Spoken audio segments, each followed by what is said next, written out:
Okay.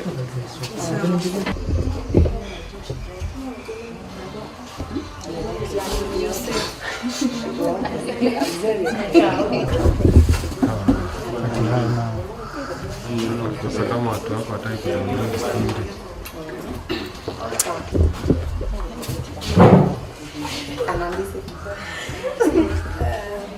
Kenya simtu hasla wasupa na Ruto, hasla wasupa na Ruto, hasla wasupa na Ruto, hasla wasupa na Ruto, hasla wasupa na Ruto, hasla wasupa na Ruto, hasla wasupa na Ruto.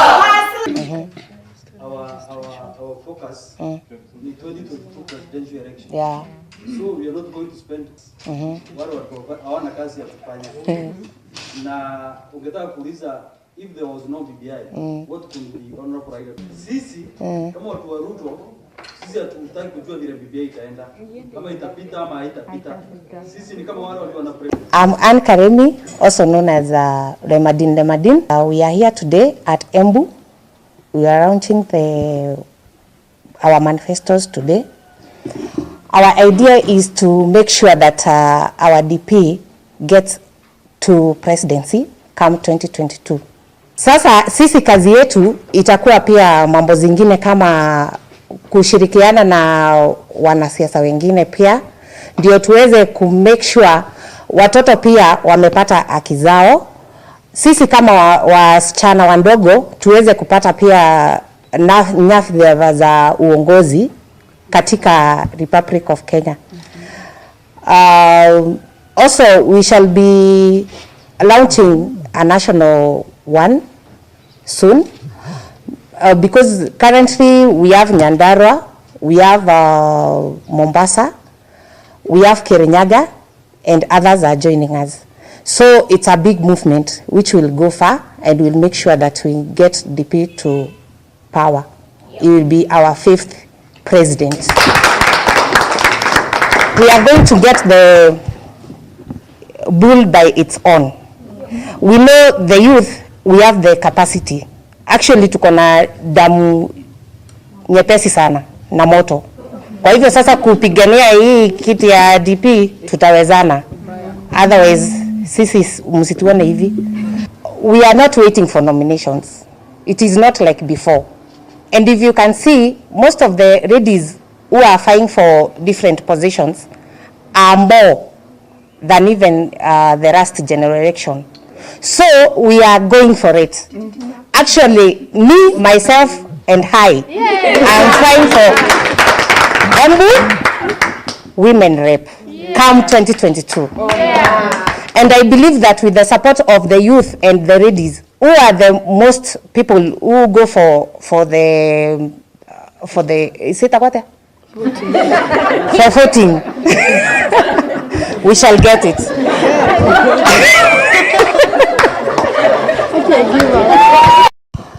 Ningetaka kusema kwa mara mingi sana huwa tunasema tunachagua mtu ama tunasupport mtu, lakini siku ya uchaguzi tunalala, hatuendi kuchaguana. Ningetaka kusisitiza kwamba siku ya kuchaguana tuamke asubuhi na mapema. Enda foreni, piga kura, sababu kura yako ndio inaweza kukutetea.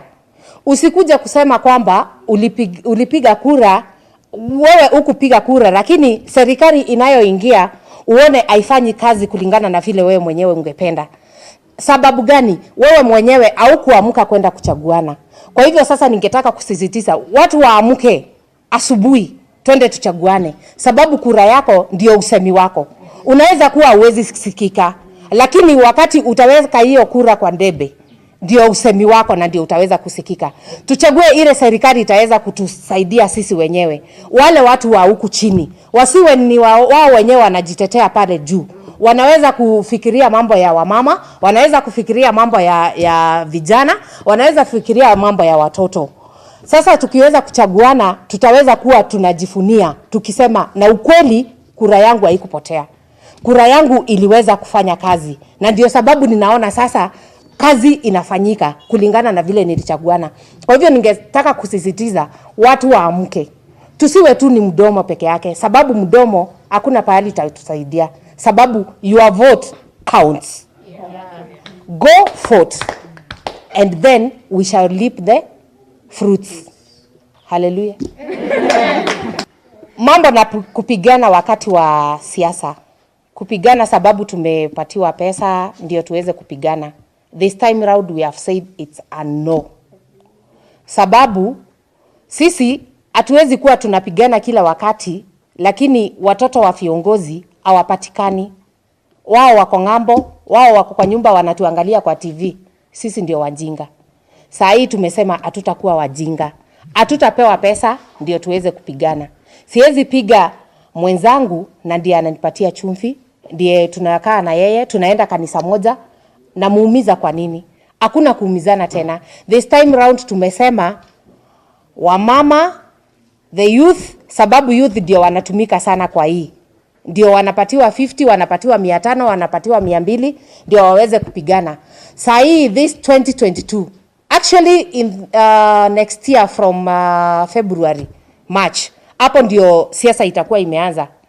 Hatutakuwa tunapigana sisi. Hakuna wakati utatuona sisi tukipigana. Na kama viongozi wetu mnapanga kuja kutuambia mambo ya kupigana, ole wenu. Mtu auze sera zake, apeane vile, atuambie vile atatufanyia, tumusikize. Wakati wa kupatiana kura tupatie wale tutaona tunatasaidiana na wao. Wale wengine, na watu wakishindwa tafadhali wakubali. Ukishindwa kubali, sababu watu wamekukataa. We love you so much, but things did not go well. Our focus is 2022. That is where our interest and all the resources are focused in. Sisi BBI hatutaki kujua vile inaenda, sababu hata haituangalii mambo yetu sisi kama youth. There is nothing. Ile nimeona hakuna pahali sisi tunaguzwa. Ni mambo tu na viti zingine hapo zinaongezewa. Na sisi sasa tunahusiana wapi na BBI? It is for the hydras. We are busy. Very busy. Kutafutia Ruto kura. That is for 2022. Kwa hivyo sasa wale watanashughulika na mambo ya BBI, let go. Let them continue. We don't care. We don't care. Let them do whatever they feel it's good for them, as our focus is 2022. And I repeat, our focus is 2022 to get that is William Samoei Ruto. Kama ujui majina yake yote, ndio hiyo. Come 2022, the incoming 5th president. BBI hatuna kazi nayo. Eminent Kibiro. We believe that bygones are bygones. Some of us were affected during the post-election violence. We healed, and we would not want to open the healed wounds. We do not want to resurrect the pains that we felt. And since we all forgave each other, we believe that reopening the cases is not a good idea. We oppose it with the strongest terms. Yeah, we agree that previously the youths have been used to cause violence during elections, and that is why we have come together as young ladies to educate our fellow youths, to undertake civic education, to educate them that we need to play a very big role in promoting peace during elections.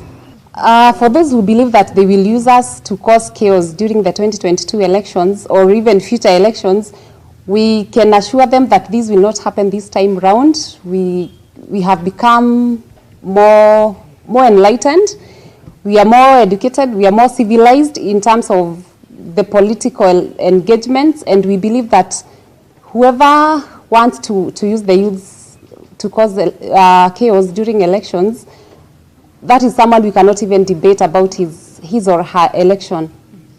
Yeah.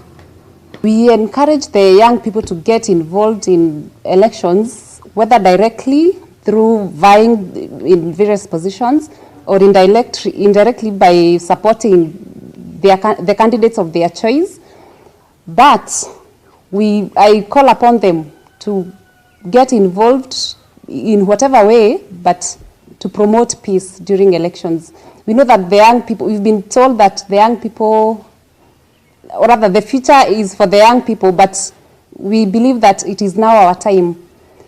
We believe that the young people have the potential to take this country to a greater height, and we believe that, or rather the Wasupa na Ruto lobby group, we are trying to encourage the young people to take part in the elections, especially directly, particularly the young ladies. We have a number of young ladies who are going for elective positions during the 2022 elections, and we will support them in whatever ways we can. As we lobby for the deputy president to be the president, we also work so hard to ensure that the young ladies we have in this country take up elective positions. We have a potential that is equal to that the men have to fight for positions in this country. Let us not sit back and wait for positions to be granted to us. We have everything that it takes to fight for these positions, and once we come out, we offer ourselves for these positions. I believe that our fellow citizens will give us the positions, but when we sit back, it will never be granted to us on a platter, silver platter. Yeah. Susan Mwende Mudhoni from Embu County. We are here today in Embu County to form the structures of Wasupa na Ruto grassroots levels. We will be having our national launch very soon, and we hope to involve other counties as well. We opted to start with Embu because our founders are from Embu, and our aim is to mobilize for the DP for the coming elections 2022. We also wish to be the peace ambassadors during the 2022 elections. Our group comprises of youth and young leaders from within the country. We've created like 15 counties, but Embu will be the first to have its formal launch today. Our focus is on 2022. That is the biggest race, na hiyo ndio race tunajitayarisha. Tunaambia wana support BBI, and especially youth.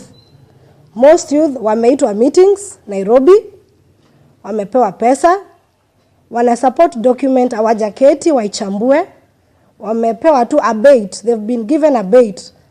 Youths, we don't need tax holidays. Youths, we don't need tax holidays. And I repeat, we need jobs. Tukipata hiyo kazi, tutaweza kulipa taxes. Yes. Sisi ni wangwana, and a country can't grow without taxes. Currently, taxes zetu ziko juu, hata haziwezi to support sisi. Our health ministry iko chini. In 7 days, daktari wanaenda kugoma. Kwa nini hiyo 14 billion wasishughulikie health sector kwanza? Mambo ya BBI can come later. Kwa nini wanakimbisha hii katiba kuamend? We are a democratic country, na vile nchi iliundwa pia sisi tulikuwa involved. Our fathers, our forefathers were involved. Kama ni kuamend katiba, kila mtu acha kuwa involved. Tuseme kesho aseme hii kitu ipitishwe vile iko.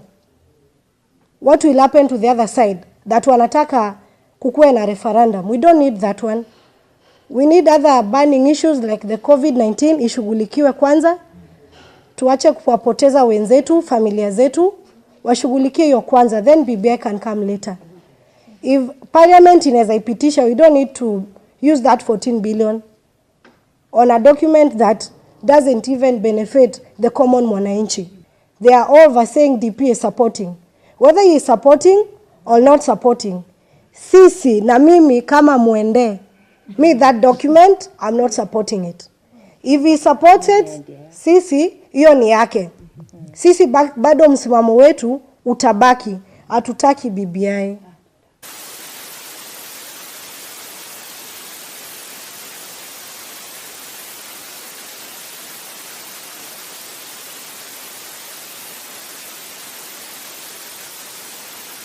Yes, nashukuru sana. Asanteni, karibu na mjisikie mko nyumbani. Waheshimiwa machairman wa vyama. Hapa tu kwa na ODM peke yake. Tulikuwa na vyama kuna Jubilee, viongozi wa Jubilee nimeona wako hapa. Tuko na viongozi wa ANC, Ford Kenya na ODM. Nataka kwamba niwakaribishe, mjisikie nyumbani. Watu wa mwisho nataka nishukuru ni waheshimiwa, tuko pamoja na wao hapa. Mheshimiwa Fred Gumo, karibu. Huyu ndio baba yetu. Hapa ilikuwa ni constituency yake. Pigia makofi bwana. Hapa ni kwake. Baba karibu. Na najua kwamba utatuelezea vizuri. Mheshimiwa Garan, Mheshimiwa Ndolo, karibu. Mheshimiwa Senator Ongoro, karibu sana. Mheshimiwa SG wa ODM, Mheshimiwa Edwin Sifuna, karibu. Mheshimiwa Women Rep wetu wa Nairobi, Esther Passaris, karibu hapa kwa function hii ya leo. Pia tunamtarajia Mheshimiwa Waweru Dennis ambaye ni mwenyekiti wa BBI nchi mzima. Mimi nayaongea ni coordinator kati ya wale coordinator wanne ambao tulipewa Nairobi. Tukiwa na Mheshimiwa Kamanda, Mheshimiwa Ladwa, Mheshimiwa na coordinator ambaye Mheshimiwa Beth Mugo alituma kama mwakilishi wake na mimi. Leo tumeanza shughuli muhimu. Ilianza juzi. Lakini leo tunataka kwamba hii inaitwa BBI fresh. Unajua Garani ananiambia sasa tunahitaji hii.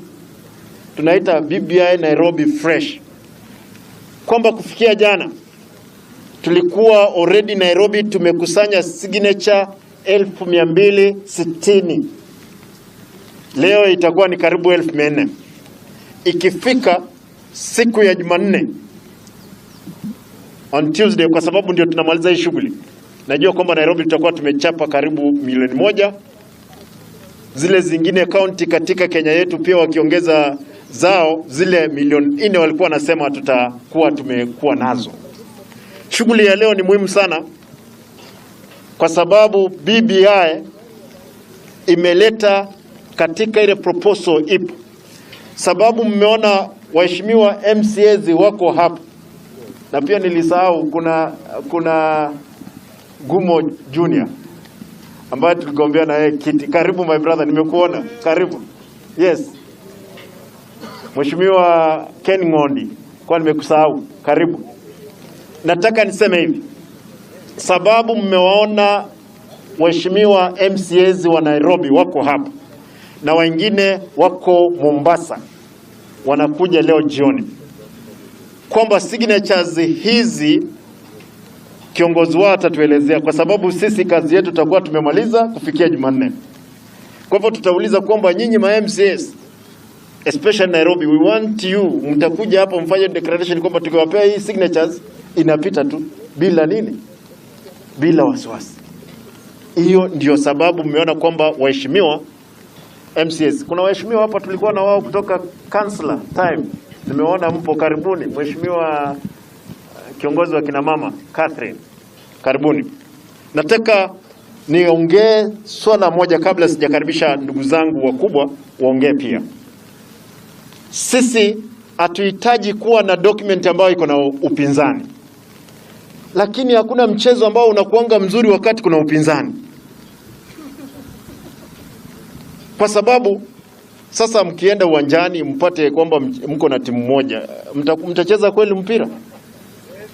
Kwa hivyo tunataka tumuulize ndugu yetu Mheshimiwa William Samoei Ruto, wewe kubali ukwe upinzani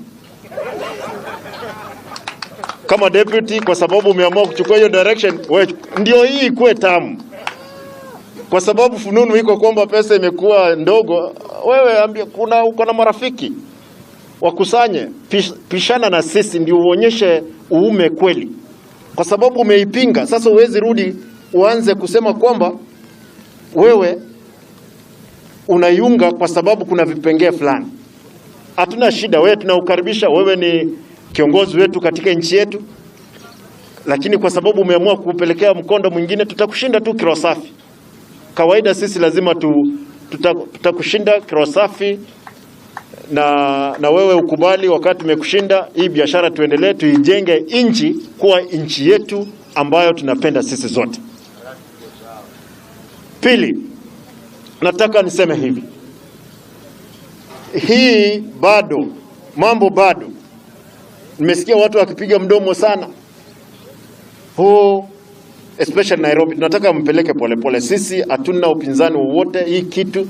Mheshimiwa Raila Amolo Odinga akiwa, Mheshimiwa Uhuru Kenyatta akiwa mbele. Na nataka niwahakikishie kwamba hapa mahali mpo Kilimani, State House iko pale. Mimi ndio mbunge wa rais wa Jamhuri ya Kenya. Hata yeye mwenyewe aliweka kidole, na tutahakikisha kwamba we cannot let him down. We want to assure Mheshimiwa Uhuru Kenyatta we will not let you down. Mheshimiwa Raila Amolo Odinga we won't let you down. Na mwananchi wa kawaida we won't let you down. Propaganda iko nyingi sana kwa hii document. Na wale ambao wanaendesha tunasema kwamba soma kabla wewe kutuambia kitu chochote. Tuambie ni nini umeona mbaya katika hiyo document. Wacha kutuambia kwamba ni mbaya, unaanza kuweka vitina ndani ya wananchi. Mwisho, leo itakuwa ni shughuli muhimu kabisa. Sijui kama bwana DC yuko hapa, hii team, bwana chief wako hapa wote. Hii shughuli imeanza Nairobi mzima. Leo imefika kilele kwamba leo ndio walikuwa warudishe vitabu, lakini tumeomba kwamba irudishwe Jumatatu jioni. Ndiposa tumalize, tuhakikishe kwamba tumemaliza. Kwa hivyo, ndugu zangu, mtanikubalia nimuite Mama County. Mama County, utakapokuja nipe mic kwapi. I hope ume sanitize. Sanitize mic. Pia Mama County. Na nataka niombe ruhusa kwa wabunge kadhaa, lakini kuna wale ambao unajua wanadhania kwamba tuko na vita na wao. Hakuna, sisi tuko mbele bwana. Wabunge wengi wako katika constituency wanaendelea kukusanya signatures, na wengi wameomba msamaha kwamba hawezi fika. Sisi tuendelee na viongozi hawa. Mmeona machairman wa kila constituency wako hapa, chair ladies wa kila constituency wako hapa, youth leaders wa constituency mpo hapa. Kwa hivyo ninyi, hii shughuli lazima tuimalize kufikia kesho jioni, tukue na zile kura ambazo, yani zile signatures tunahitaji. Karibu Mama County. Mheshimiwa Simba, naona shujaa kubwa hapa Fred Gumo alikuwa kwa MP wa Westlands ako hapa. Naona SG wetu wako hapa, wabunge wenzangu, ma MCAs ambao wako hapa, party coordinators wote ambao wako hapa, ma chairmen, vijana nimeona mko radi. Kitu ninataka kusema. Wajua kama ni nzuri ni nzuri, si ndio? Kama ni mbaya ni mbaya. Wale ambao walikuwa wanasema BBI si nzuri, si wameona dalili? Wameona ukweli ya BBI. Na tumekubali kama wameingia ndani, Deputy President amesema ameona anataka kusupport Rais Uhuru Kenyatta, boss wake. Na tumeshukuru sana amesema anataka kusupport. Sasa tunataka kumuona akienda akiweka saini, lete watu wote watangatanga waeke saini ili Kenya yetu tuweze kwenda mbele. Na kitu kingine nataka kumuuliza, kama ana support Uhuru Kenyatta, the most important thing sasa ni kusupport the handshake. Kwa sababu huwezi kusupport nusu. Kama una support BBI, you have to support the handshake. Kwa sababu BBI ni mtoto wa handshake. So there's no two ways about it. This country is bigger than all of us. 2022 hatujui kama tutakuwa hai. Tuko na corona. We don't know what will happen tomorrow. Kuna vitu nyingi sana inaweza kutendeka maishani. Kitu muhimu kama sisi ni leaders wazuri, the most important thing is to make sure that whatever we do in the best interest of Kenyans. Devolution ni mtoto wa baba Raila Amolo Odinga. He's the father of devolution. BBI inatuma pesa mashinani kwa ma-counties. Ma-MCAs watakuwa empowered ili waweze kujenga mashule, kuweka ma-dispensaries, kuhakikisha kuna maji, kuna mabarabara. So that is progress. Where you take leadership right to the grassroots. Sai tukiwa hapa, with all the coordinators of Nairobi County, hata wale MPs ambao wako hapa, they are all on the grassroots working in their various constituencies and wards to make sure we get the required number of signatures. Mimi nikitoka hapa naenda Roysambu. Kuna kanisa huko tunafanya registrations. Kuna makanisa nyingi sana zimepewa mavitabu zinafanya registration. Sisi kama ODM na Jubilee on this cause, pamoja na ANC na Wiper on this cause, and Ford Kenya, we are working together in the interest of Kenya. So nawashukuru nyote kukuja hapa na tunasema Kenya moja. Tunasema nini? Kenya moja. Asanteni sana, Mungu awabariki. Asante Mama County. Kwanza Mheshimiwa Simbarati tunashukuru, na wajumbe wote pamoja na veteran wetu Mheshimiwa Gumo. Tunashukuru sana Mheshimiwa Ndolo, Mama County, Mheshimiwa Pasaris, chairlady wetu wa county Mama Catherine, speaker wetu Mheshimiwa Ken Mondi, anawasinia Mheshimiwa zangu na waheshimiwa wenzangu. Langu la kwanza kusema kwa Mheshimiwa, watu ukiangalia hapa nyuma, waheshimiwa wetu wote wanakimbia back mashinani ku make sure kwamba tumekalimisha mambo ya signatures leo. Yule anakuja kuniambia Mheshimiwa, tunakimbia katika wards, na tumewaruhusu wengine waweze kukimbia wapi? Kwenye ward, kuhakikishia kwamba signatures zimepita. Cha pili, kwamba sisi kama chama aswa viongozi katika bunge la kaunti ya Nairobi, mnajua kenye tunafanya. Chama cha ODM, chama chetu ya kitaifa, tunaamini usawa na ukweli kwa kila mtu, na tunaamini kwamba BBI imeleta usawa kwa kila mtu. Tutakuwa na 5% ya World Development Fund. Mheshimiwa Simbarati na waheshimiwa wenzenu katika bunge, tunashukuru kwamba tumekubaliana kwa usawa kwamba mashinani maendeleo inaanza kwenye ward ikielekea kwenye constituency ikielekea kwenye county. Na hii mambo ya World Development Fund, out of 2026 MCAs hakuna hata mmoja Kenya mzima anapinga BBI. Ndio maana ukiona kwamba wale watangatanga wameruka sasa, wanajua Kenya kiko kwamba out of 47 county assemblies tayari more than 38 assemblies ziko tayari kupitisha BBI katika county assembly zao. Kwa hivyo nataka kuhakikishia kama mmoja wao viongozi katika CAF County Assemblies Forum kwamba tunaomba BBI harakishwe signatures, kisha hiyo bill letwe kwetu in a record 7 days. Tutakuwa tumepitisha BBI katika county assemblies. Katika county assemblies msikuwe na wasiwasi. 24 counties tutapitisha in 1 day. But for record purposes, tunahakikishia Raila Amolo Odinga kama chama chetu cha ODM pamoja na rais wetu kwamba tunahakika county zaidi ya 40 itatupatia vote katika county assembly tuelekee katika referendum. Ya mwisho, Mheshimiwa Simbarati na SG wetu Sifuna, hii county yetu ya Nairobi is a bedrock of our politics. Tunaomba tunapopiga siasa ya BBI, tunaomba kila mtu ajue the bigger picture we have in our heads. Selfishness kando, mambo ya chama na mambo ya Raila Amolo Odinga, aina swali unapenda ama upendi, njia lazima ufanye nini? Ufuate. Asante sana. Asante. Sikia ni Francis Mwangi, lakini huko kwa mtawa nilitaka tarehe 1. Mimi ndio nagombea kiti. Kitu wametueleza kuhusu taifa letu.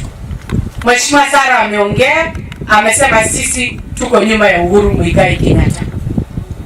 Na tunavyosema hivyo, kule Ukuyuni tunasema ngotile thirikari mwana ka thirikari ya kahe. Serikali ni ya ndume na ni ya mwanaume. Na kwa hivyo sisi tunauliza wale watu ambao wamepatiwa nafasi ya kusaidia Uhuru Muigai Kenyatta kazi, mmoja wao ukiwa sisi kama wabunge ama nani, tunauliza tushikilie vision and the legacy that the president wants to live in this country. Now anytime people are divided, like the way this country is divided, people are busy thinking about 2022 and we are not even worried about today. We have a pandemic called COVID-19 that we must deal with. And these are the things we as leaders we are talking about. That it is very, very important that we come together as Kenyans to ask ourselves, in any democratic country, a democratic space, I say that kura yako ni njia moja ya kuexercise demokrasia yako. Your elected leader it's also another way yake ya ku-exercise democracy kwa kufanyia uamuzi, manake tungetoshea bunge ya taifa sisi wote.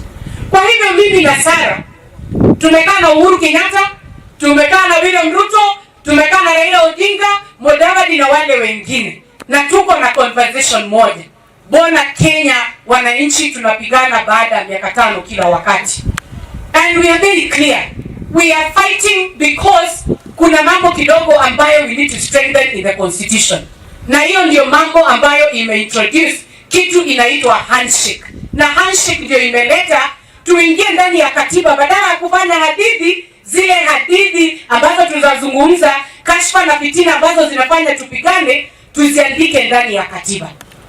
Na si kusema BBI ati lazima ikuje kwa raia.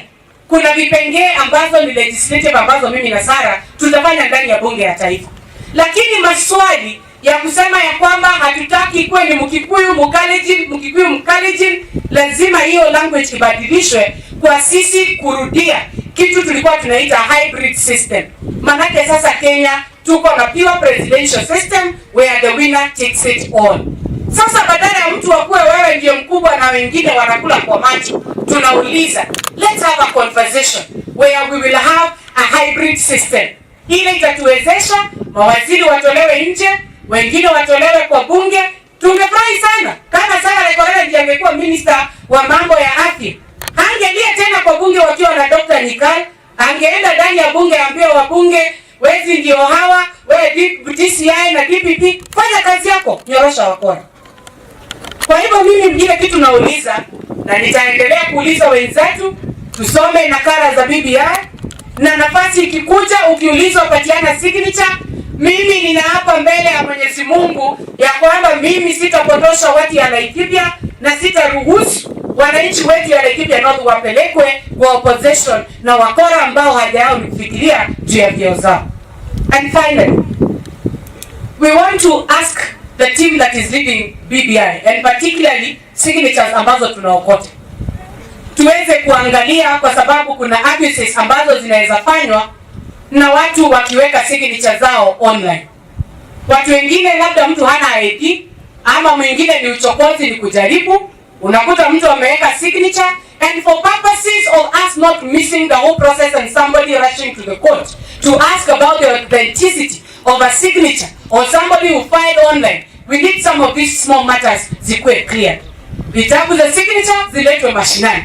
Na sisi kama Laikipia nimesema na ninawaomba, manake mmenipatia nguvu kama mama, niangalie ndani ya jikoni ya BBI, tuko na constituency mzima, tunataka Daniel Nyeusi badala ya wabishane na deputy governor na governor Mureithi apatiwe 5% ya pesa zote ambazo zinaokotwa kwa mifugo yenu kwa mchanga, na sasa ile mnalipa 5% alete mashinani afanye maendeleo. Tunataka vita hii iko ya afya, badala ya deputy governor Mureithi anafuta madaktari, na juzi ameelezewa warudishe madaktari kazini. Tunataka madaktari warudishwe kazini, na mimi governor Mureithi najua unanisikia, mama wa county amesema, imeelezewa kinaga ubaga, the county of Kirinyaga and Laikipia to reinstate doctors. And moving forward we will deal with the matters of health in the BBI kupitia kwa health commission. Ndio maneno ya wafanyikazi wawache kufanya kitu inaitwa migomo kicha kuchao. Wewe ukiwa mwananchi katika chumvi unatafuta nini kwa BBI? Unatafuta kazi ya mtoto wako, unatafuta governor afanye kazi, MC afanye kazi, sehemu ambazo tuko wengi tuongezewe constituency, tumepewa Dodo sub county iwekwe ndani, barabara zetu ziwekwe, na haitawekwa kama tutakuwa nje ya serikali. Kwa hivyo nawaomba kwa heshima, baba zangu, ndugu zangu, wanalika wenzangu, wasomi, na pia director wa polisi, mjue sisi we are behind the government 100%, na tutaruhusu mtu asumbue Uhuru Muigai wa Kenyatta. Asholeng na mwadali ya mwekewega. God bless you. I hope to see you soon and fare thee well, Eddie Legere. Thank you. Oh yes, asante sana. Kuna kitu ulikuwa umetaja hapo nikimalizia. Mtoto sasa amefikisha miaka. The last time ulikuwa tofauti. Alexander atakupea challenge. Kuna nafasi ya number 4. Haya. Makofi kwangu.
Building bridges initiative in 12 young professionals who are Gusii region otowa mintonga January elia yo mwaka una ya bete na teneta lie erera kinkobeka mangana BBI ye no ekebwata amendments chire chingia una bana saba sa eba saba ngina matumaina aro intotokoro kama mangana unemployment.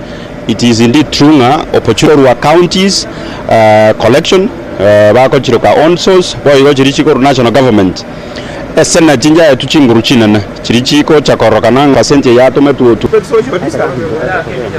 ake bichama ndengeli bobe is affecting national level mano kwa the county level. It is now bringing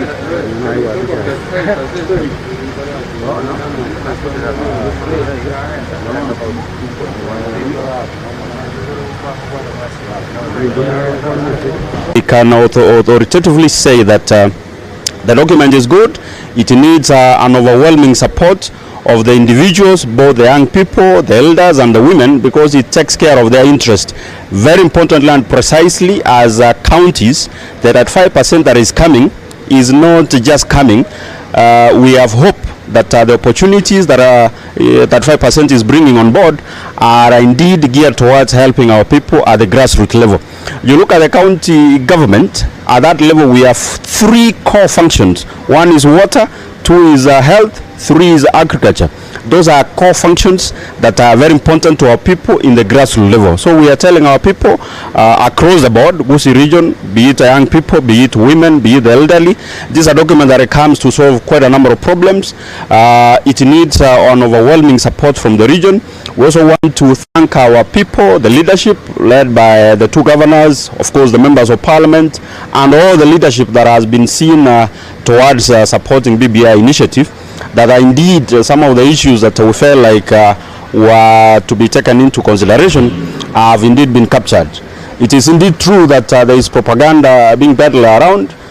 We urge our people to entirely discard such propaganda and mistruth and misinformation that is being peddled. If anything, this document is affecting entirely national government, whereas it is positively impacting the lives of people, especially the ones at the county level. Precisely, it is good that we begin with sorting the issues of gender, which has been sorted, getting a governor or whoever is aspiring as a governor to pick and consider the other gender, the opposite gender. It will cure the problem of to that agenda in the National Assembly as well as in the Senate, but very importantly entrenching it at the county level on this key position of the governor. It is towards achieving the truth agenda, but we have to begin by seeing it. If you may ask me, we may even have gotten an opportunity at that national level out of the presidency, now the president and deputy, the prime minister and 2 deputies who could have, but it is my thinking that whoever who is going to spearhead that agenda will think that it is also prudent we get either gender being considered at the top 5 positions.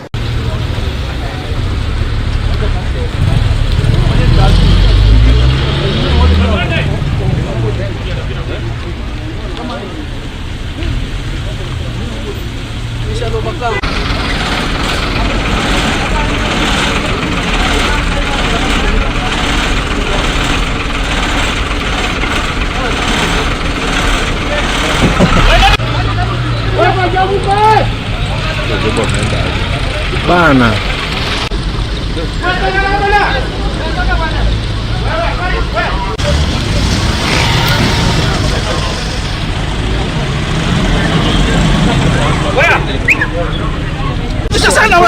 Hapana. Wacha ingie tu. Ndio sikia. Tunaimba.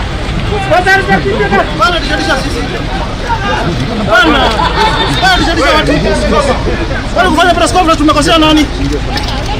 MCS kufanya press conference tumekosea nani?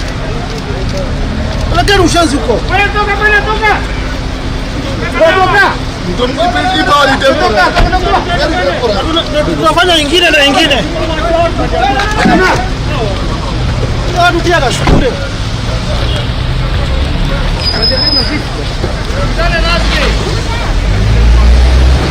Yes.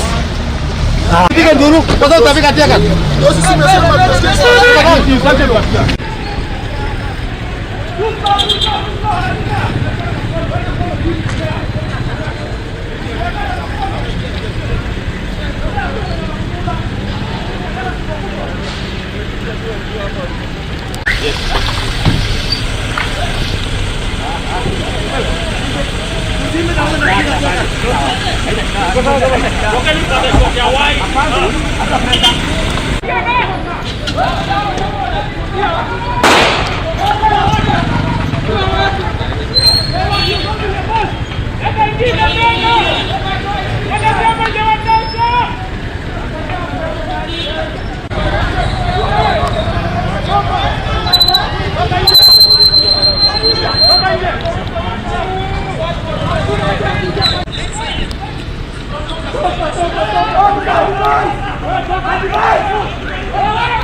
Murid.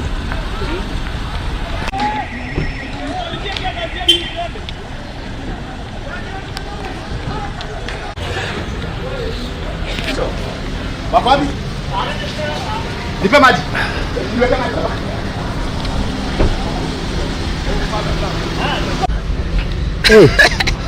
Eh.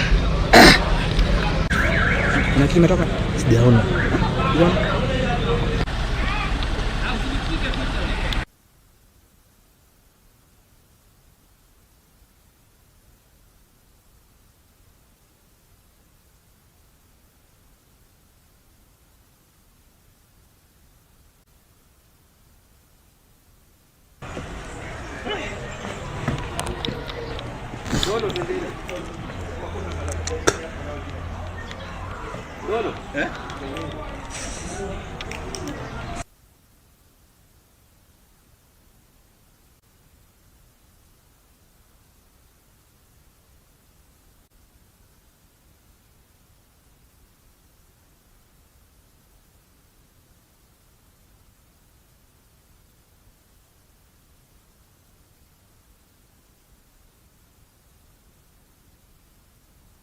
Saa hii kama wako na numbers, kwa nini wanatuma askari wakuja wavuruge MCAs?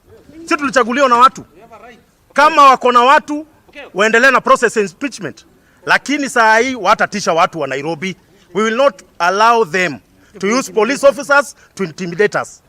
Na kama wanataka kutuua, we are ready, lakini tutapigania devolution mpaka dakika ya mwisho. Secondly, I'm saying sisi tumeamua kuanzia sasa MCAs au umeona hapa zaidi ya 90. Kuanzia saa hii tutakuwa tunaleta negotiation. Kama NMS na county wasikizani tunaleta, lakini the leadership ambayo imekuwa inagawanisha lazima tutawatoa. Waendelee tu kutumana askari hapa na hatutakubali upuzi yao. Thank you. Una swali nyingi. Kuja nifike hapa. Sema tumeletewa polisi saa hii. Usituke hapa. Tukae tu. Thank you, members. My name is Honorable Keo, MCA Kayole South, and member of an ODM as a party, and a member of Budget Committee. We are here. We are here.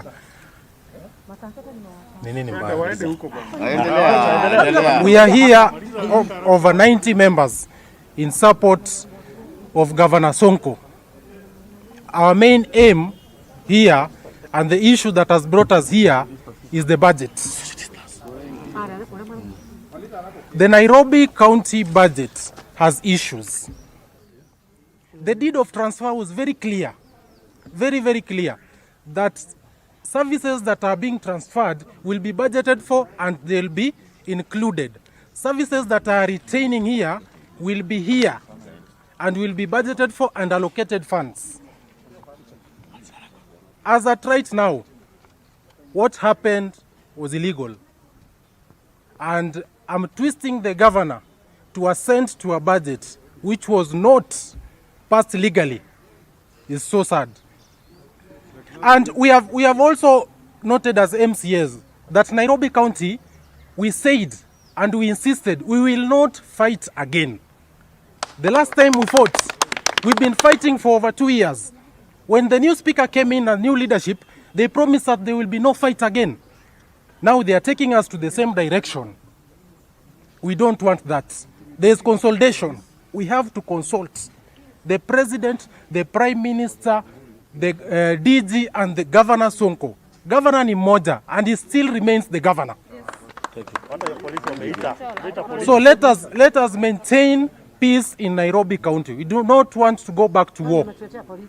We are begging our parents, who are the president and the prime minister, former, to sit down with Governor Sonko and consult.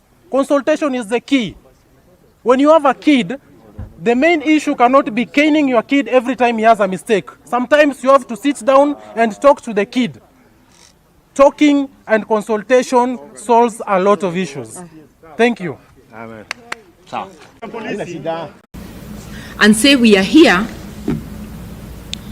following last Wednesday's launch of the BBI constitutional amendment process by the two BBI brothers, President Uhuru Kenyatta and the former Prime Minister, which they told us was a people's initiative, and we contest that because a people's initiative, by the very phrasing, people's initiative, cannot come from the state, cannot be organized using public resources and using state machinery.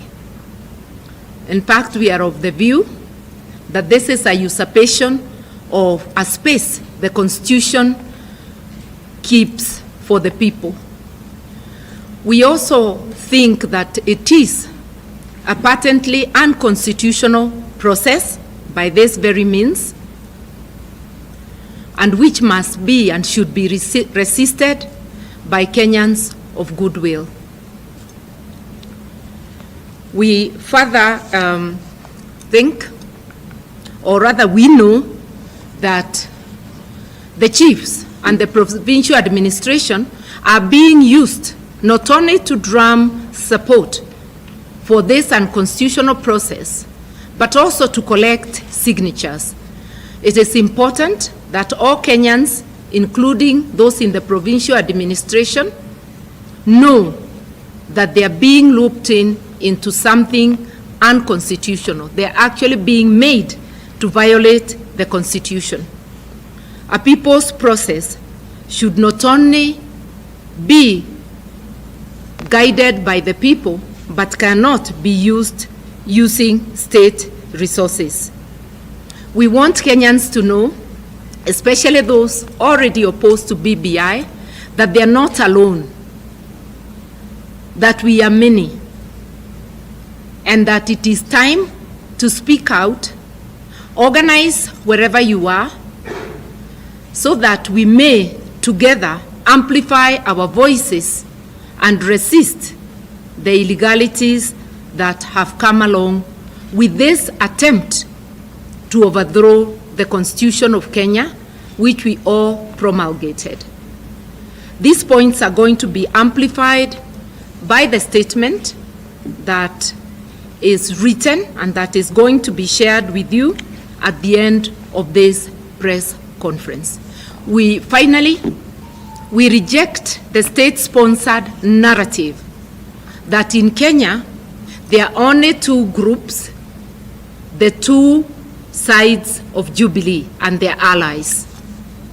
There are many, many other Kenyans who include us, the Linda Katiba movement, who have their own mind and who believe that we must protect, uphold, and implement the Constitution of Kenya 2010.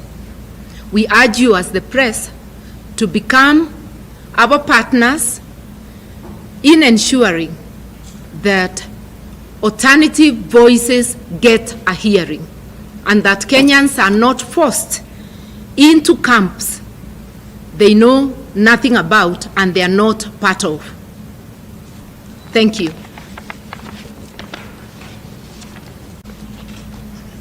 This is the statement of the Linda Katiba movement on the BBI Constitutional Amendment Initiative. Ladies and gentlemen of the press, we have gathered here to speak to the nation on the BBI Constitutional Amendment Initiative that was launched last week, presided over by Honorable Uhuru Kenyatta and Honorable Raila Odinga. Our message today is threefold. First, to condemn in the strongest terms possible the promoters of a nefarious, cynical, and counter-reformist political agenda. Second, to assure Kenyans that the Constitution of Kenya is still the good document that was proclaimed as one of the most progressive in the world when we promulgated it in August of 2010.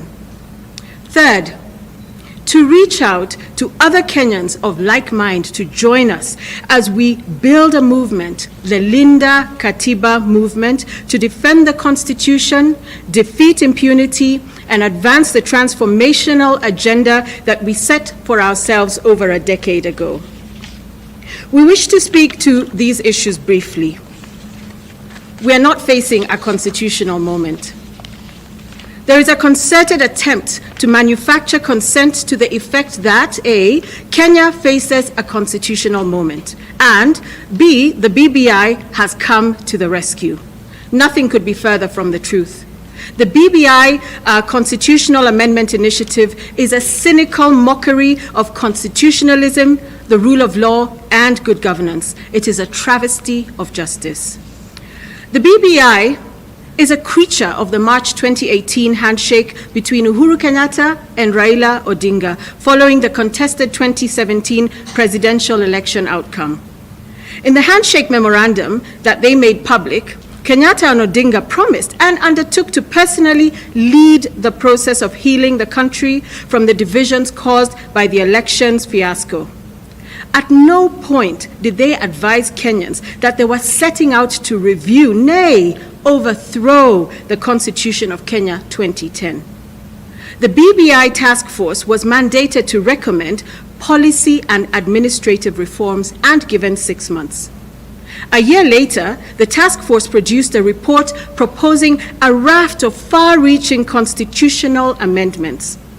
After hostile public reaction, the report was withdrawn. And on the 3rd of January 2020, the mandate of the BBI task force was renewed, this time as a steering committee on the implementation of the BBI report. The scope of work was expanded to include statutory or constitutional changes. The Gazette notice instructed the task force, now renamed steering committee, to report to the government in 6 months. These observations leave no doubt that the BBI is a state project. We are now told that the BBI has changed its garb from a state project to a popular initiative. This cannot be allowed to go unchallenged. The Constitution of Kenya 2010 provides for only 2 processes of initiating its amendment, namely popular and parliamentary. A state-led initiative can only be initiated through Parliament, which is one arm of government, while a popular initiative, as the name denotes, is a people's process. The usurpation of the people's constitutional amendment pathway by the state is therefore unconstitutional. This is no oversight or omission.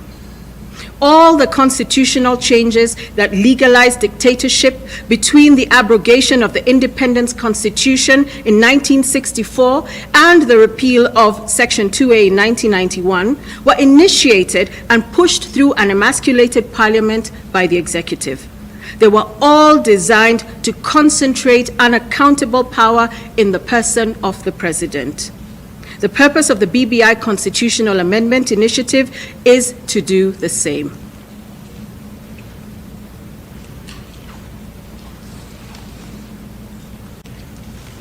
The Constitution of Kenya is not broken. The 2010 Constitution embodies the will of the Kenyan people and adequately expressed in its letter and spirit. The consultative process conducted by the CKRC was one of the most extensive and rigorous undertaken anywhere in the world. Wherever it has been operationalized, upheld, and obeyed, it is delivering on its promise. The governance failures that persist, the maladministration of the state, corruption, human rights abuses, marginalization, and machinations are manifestations of the defiance of the Constitution by those who are now purporting to improve it. Since coming into office, Uhuru Kenyatta has done little else more than display his defiance and total contempt for the Constitution. He continues to hold the judiciary hostage by refusing to confirm the appointments of judges he does not like, and has set the example for members of his government to treat court orders like toilet paper.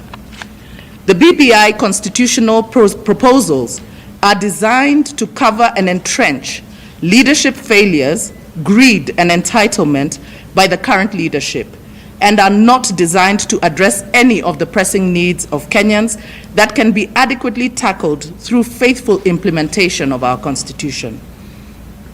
Our stand, therefore, is that our Constitution is fine. Tunasema Katiba iko sawa. The electoral grievances can and should be addressed by implementation of the recommendations from the Kriegler report and the relevant provisions of our Constitution, and in particular, Articles 10 and 86 of the Constitution. It is instructive that the BBI, which is a child of electoral failure, had time and space to delve into all manner of extraneous issues while completely avoiding electoral justice. The Linda Katiba movement calls upon Kenyans to demand that the electoral process is reviewed and its chronic failures addressed before the 2022 general elections. This country cannot afford another elections fiasco.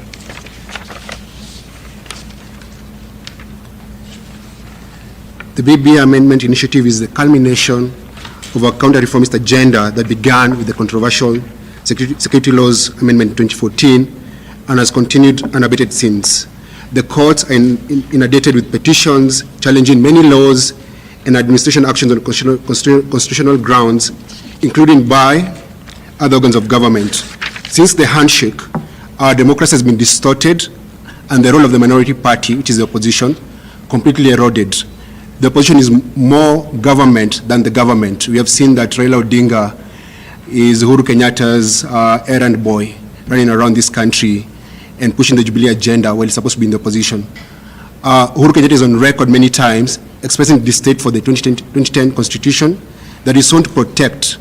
As for Raila Odinga, his comrades in the political reform movement are no longer sure that he's the same person he was back in the days of multi-party democracy, and when he was a freedom fighter, not a man who is leading the mutilation of the Constitution.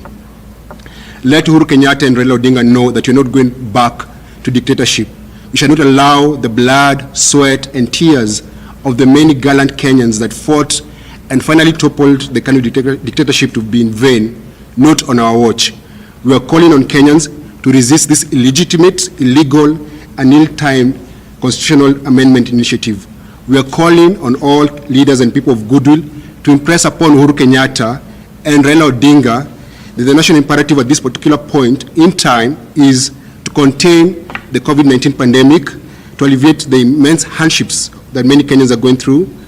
COVID-19 is leaving many affected families destitute. Millions have lost their livelihoods and are going hungry.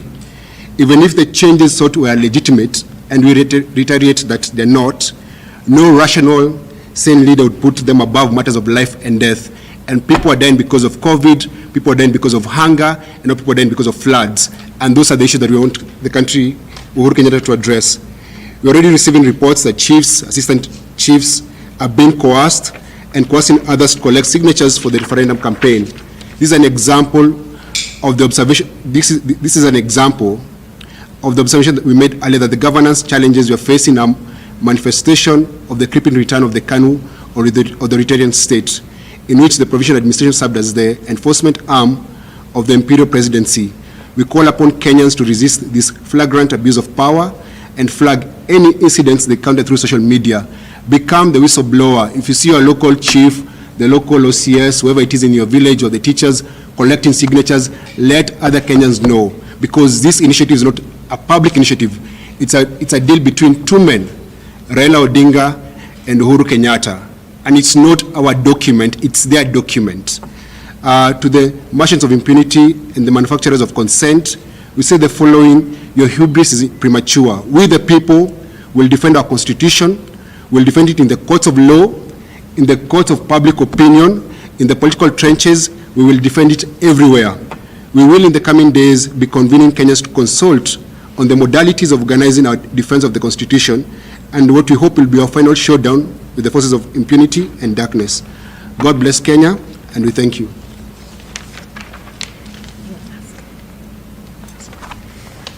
Thank you. Thank you to our speakers. Like I indicated, we are going to open the session to Q&A.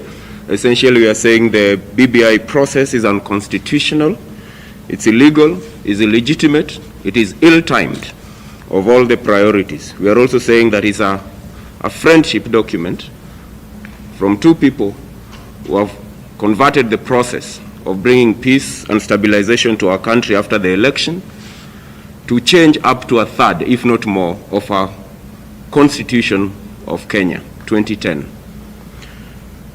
I want to invite questions and responses from yourselves. And we'll, like I said, we'll take one question per person. Introduce yourself by name and by media house. So we'll take a round of 3 and then take another round that way. Thank you. Respond to the question. We have already pointed out, and that is really what we want to amplify to all Kenyans, that this process is illegal, unconstitutional, flawed, and intended to return the country to the dark days when the provincial administration was used as the enforcement arm of the imperial presidency. Many of you are very young here.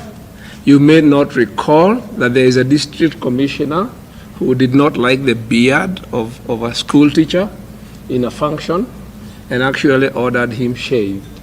And for many years we called being shaved to be mwangod. So the DC was called Mwango. You can look it up. So I am providing that background to amplify to Kenyans that this BBI thing is not a yes/no about certain clauses in the Constitution.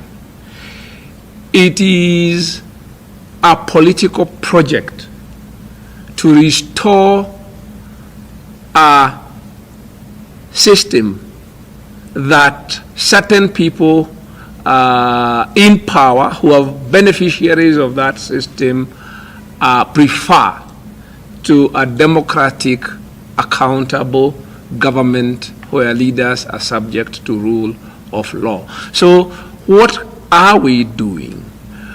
We are sensitizing and we are calling upon every Kenyan who values their freedom, who values about going about their business without being harassed by a chief or a DO, who values that it is important that no citizen be coerced into endorsing political changes that they do not like, that we all rise up.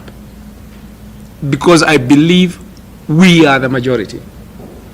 The Kenyans who believe and have enjoyed the fruits of the labors of many compatriots from the 80s resisting dictatorship through the early 90s restoring multi-party up to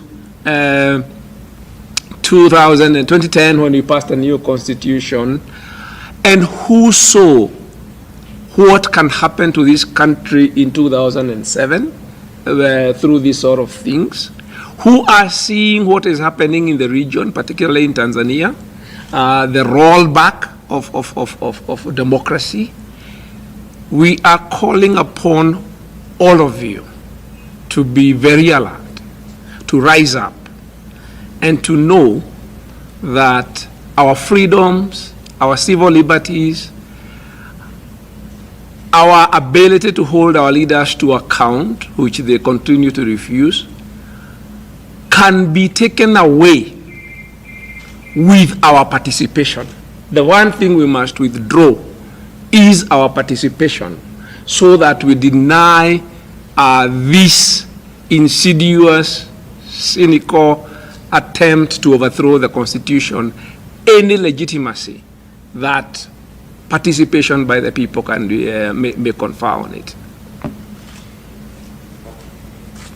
Thank you, Dr. Ndi. I would want to... what the Deputy President's position was or what it is now.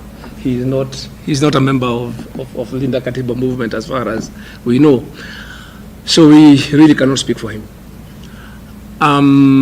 We really have no opinion. As Hon Karua said earlier, Kenya is really not the 2 or 3 factions of Jubilee. I don't know how many they are now.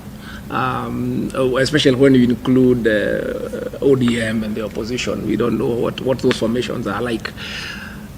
We, as Linda Katiba, our position is very clear. Our constitution is fine. We are here to call Kenyans to defend it, because this constitution, it has survived 10 years of various types of assault. The independence constitution wasn't so lucky. It didn't survive 2 years. And we had a progressive constitution at independence, not dissimilar to this one, similar to this one in many respects, devolution, various other things. It did not survive a year. And it was abrogated in the same manner by whipping up political sort of sentiment, mobilizing ethnically, dividing people. And it is, I think, instructive that the 2 partners who want to overthrow the 2010 constitution are the sons of the people who overthrew the independence constitution. So they have interests there. So we are speaking as Kenyans, people here. We have people here who work very hard to bring about the new constitution. I put myself in that category. I am proud that I actually drafted one of the chapters in the Constitution on public finance. So we are defending our work and our beliefs and our convictions. What other political formations are doing is really not our business. What are we going to do? Because the Constitution process, the process that has been initiated, we say it is illegitimate, unconstitutional, it is illegal.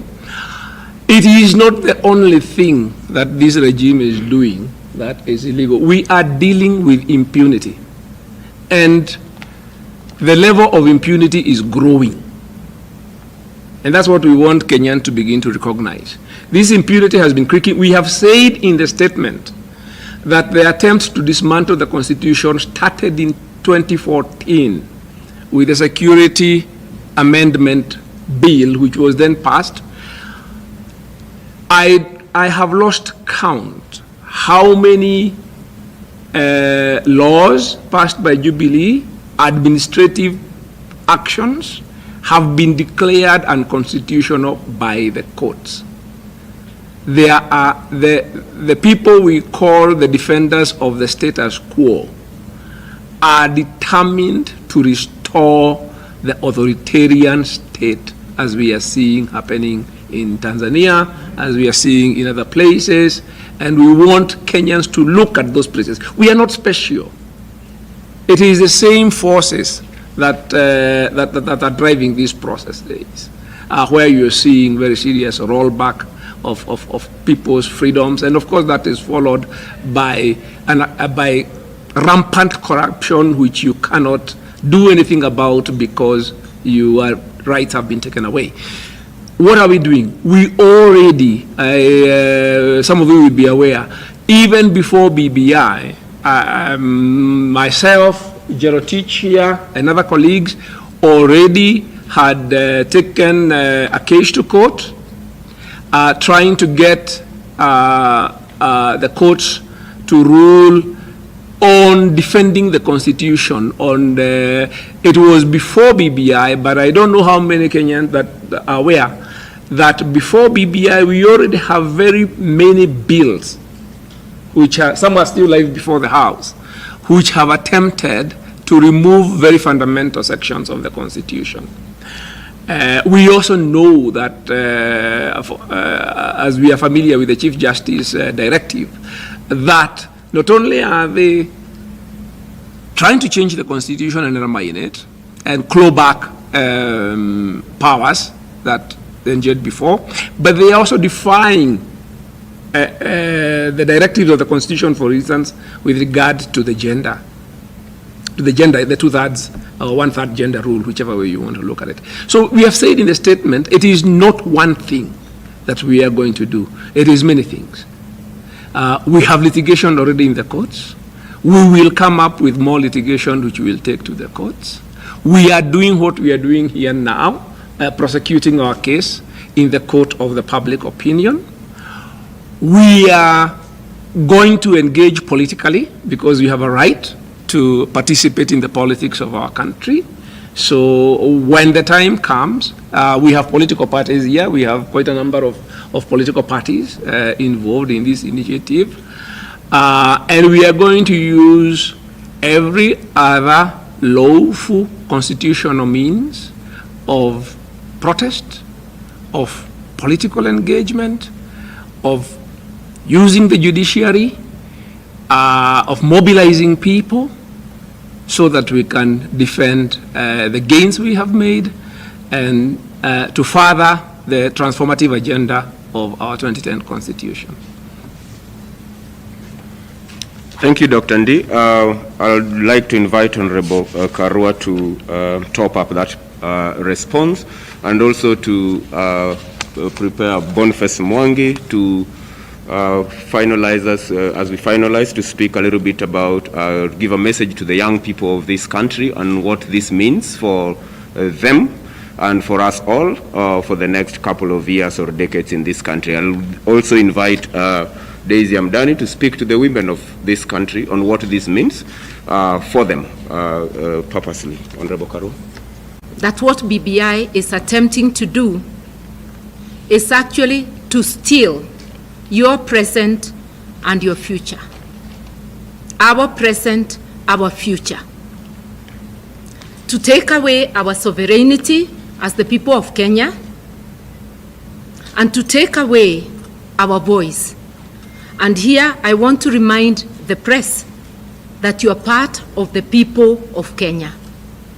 And that is why I said, do not allow them to force us into the narrative of only belonging to the warring sides of Jubilee. When our voices as a people are muzzled, your voices will go with ours. You've already seen the various attempts to muzzle the press, the carrot and stick, through the government being the greatest consumer of the advertising space. We are asking Kenyans to stand up for their rights. Members of the press, we seek your partnership, not so that you do not tell us what the BBI propagators are saying, so that you do not agree with them to muzzle alternative voices.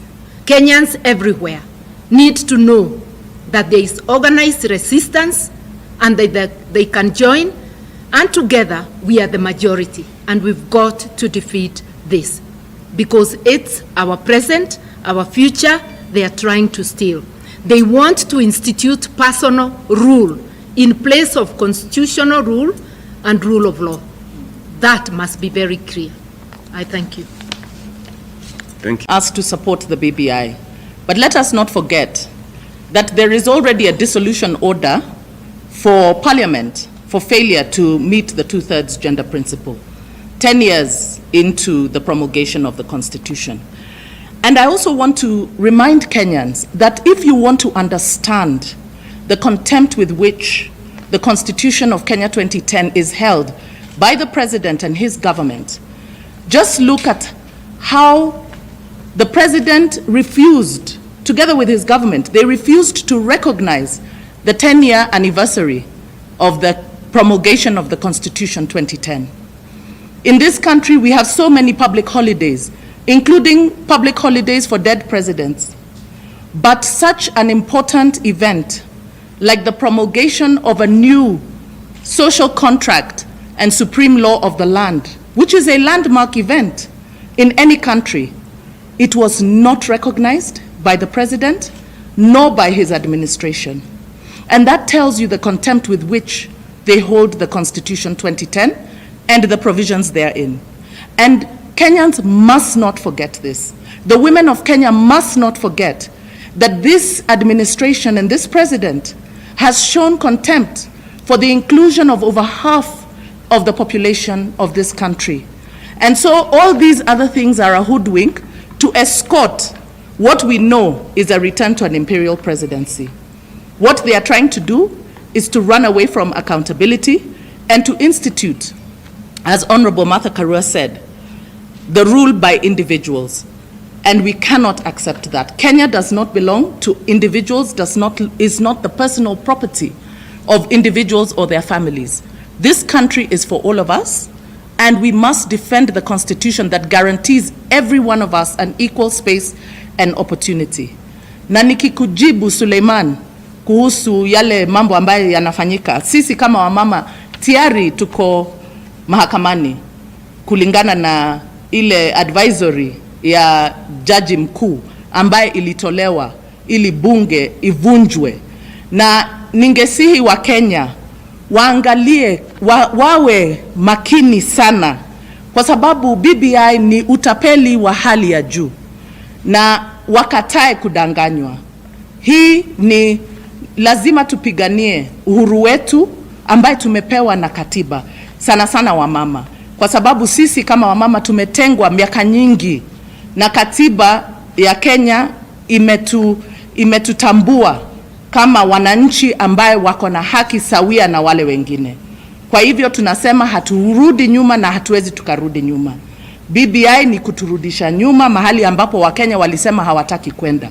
Kwa hivyo pamoja na Linda Katiba Movement tunasema ya kwamba katiba iko sawa, isibadilishwe, na Wakenya waungane nasi, tuungane pamoja kulinda katiba. Asante. Boniface Mwangi. We have a president who does not obey court orders. We have a president who does not fight corruption. In the middle of a pandemic, there was money stolen for PPEs, money stolen from hospitals, and there's no action. What makes you think that new laws will make him govern well? It's a lie. The President of the Republic of Kenya doesn't want to go home. He's trying to find a way with his handshake brother, Raila Odinga, to come back into power. But this is our future, and it's still our present. Our country is in debt. We can't afford to have more members of parliament. We can't afford to create new positions for people who are not, who have lost their jobs through the governors who are going to lose in 2022 and the rest. So my call to the Kenyan media, stop pitting this battle between Raila Odinga and Ruto on the other side. It's not about Ruto or Raila or Uhuru Kenyatta. It's about our countries and the laws that govern this country. When these laws are changed, we are all going to suffer. BBI seeks to serve the interests of two men who have decided this country belongs to them. And we must fight back. I know most of you who work for media actually belong to politicians, but remember this. When you make this fight between Raila and Ruto, you're losing the bigger picture. The bigger picture is making this country like Tanzania and Uganda and Zimbabwe and other countries that has failed. We cannot afford to allow that the blood was shed by our forefathers to go down in vain. The current constitution was fought for since 1963, for over 40 years. So let us defend it together. To the young people of this country belongs to us. Two men who have fought for the last 10 years, 2013, 2017, should not lie to you that they mean best for you. Raila Odinga said, you're leaving Misri, Egypt, we are going to Canaan. Along the way, he went back to Pharaoh. If he changed his mind to going to Canaan, we can't go back to Egypt. What's very sad is that people have died in every single election since 1992, apart from 2002. People have died. No one has sought to get them justice. Every single election, people die, but no one fights for them.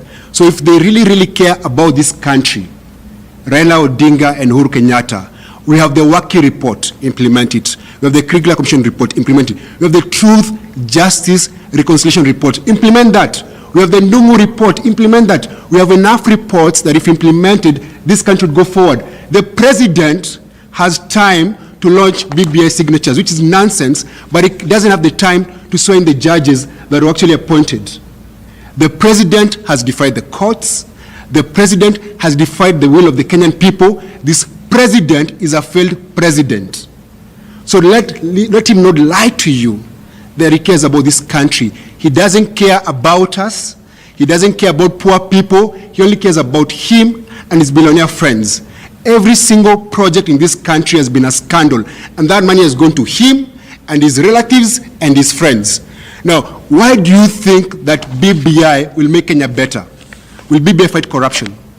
Will BBI train the new judges? Will BBI make sure that people who are sleeping hungry have food? Will BBI help this country? Not at all. So my urge to the Kenyan people and to the media, please, don't be lied to. Let those big boys fight, but protect and uphold the Constitution. Let truth be our defender, be our justice and defender. Thank you. Thank you everyone for coming. Thank you our speaker, our speakers. In terms of raising civic awareness and even holding the space to ensure that we do not erode our gains. In fact, civil society has been to court. Many different groups have been to court and obtained court orders against the actions of the state. However, it is the responsibility of the state to provide civic education, not necessarily civil society. We know that dissenting voices, particularly those that are dissenting against BBI, are being snuffed out. But it is the responsibility of not just civil society, but of every Kenyan, including the Fourth Estate, which is a very powerful tool. It is the responsibility of all of us to educate not just ourselves, but others.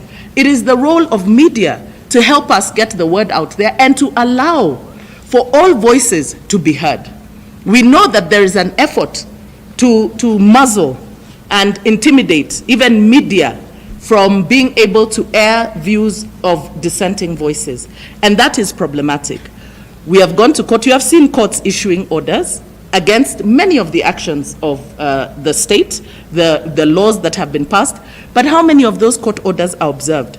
So this is just symptomatic of the bigger problem. And I think that we need to move away from making it somebody else's responsibility. This is a fight for our lives. We are Wanjiko. We always talk about Wanjiko or the needs of Wanjiko, but who is Wanjiko? We are Wanjiko. I am Wanjiko. I want a country that functions. I want a country that is safe, not just for me, but for my children and my children's children. We should all want that.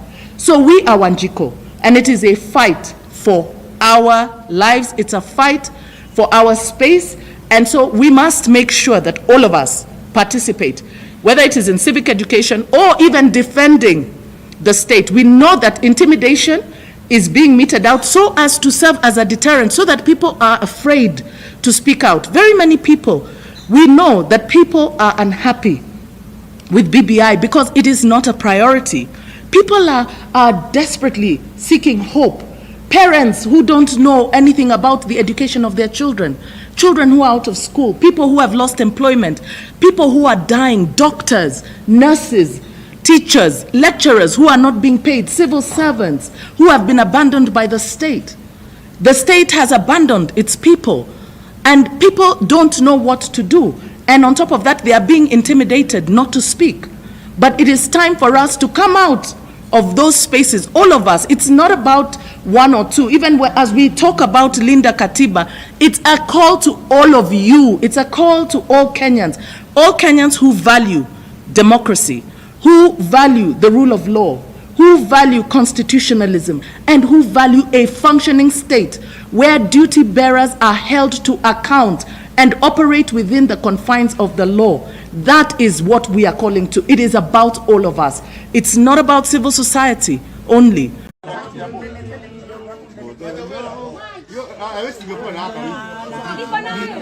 entire assembly is here. Yes.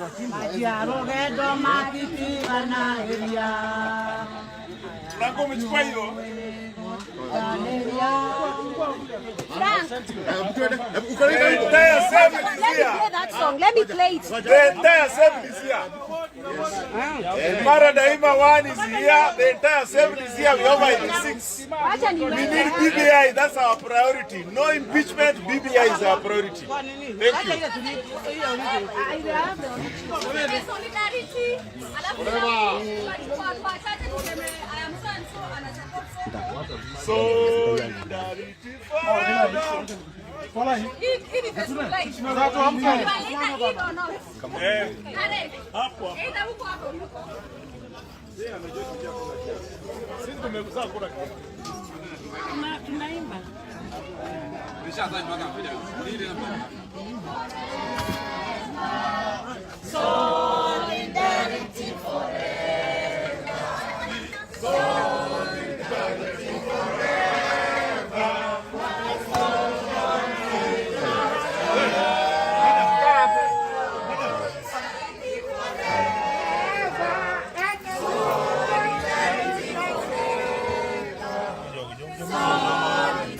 Solidarity for Sonko.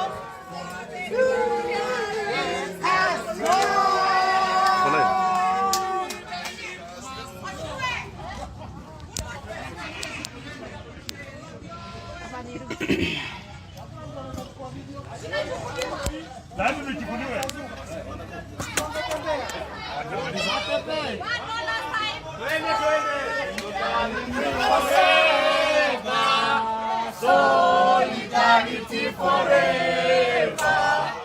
Solidarity forever. What is Sonko make us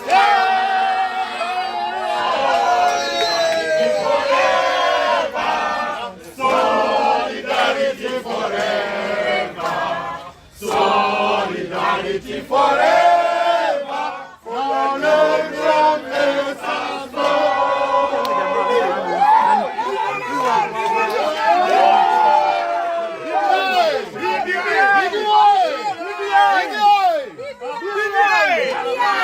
We should be given a chance to support BBI.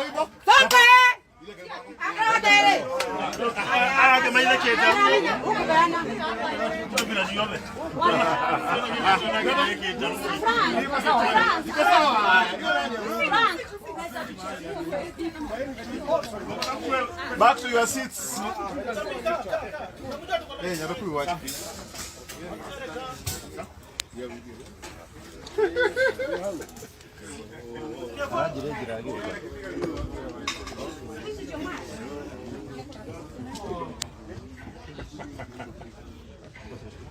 Media niona wewacha.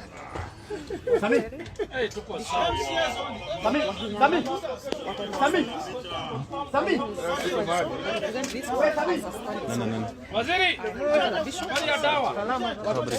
Iko dawa. Sisi tunakula BBI na Sonko, hakuna kitu kingine.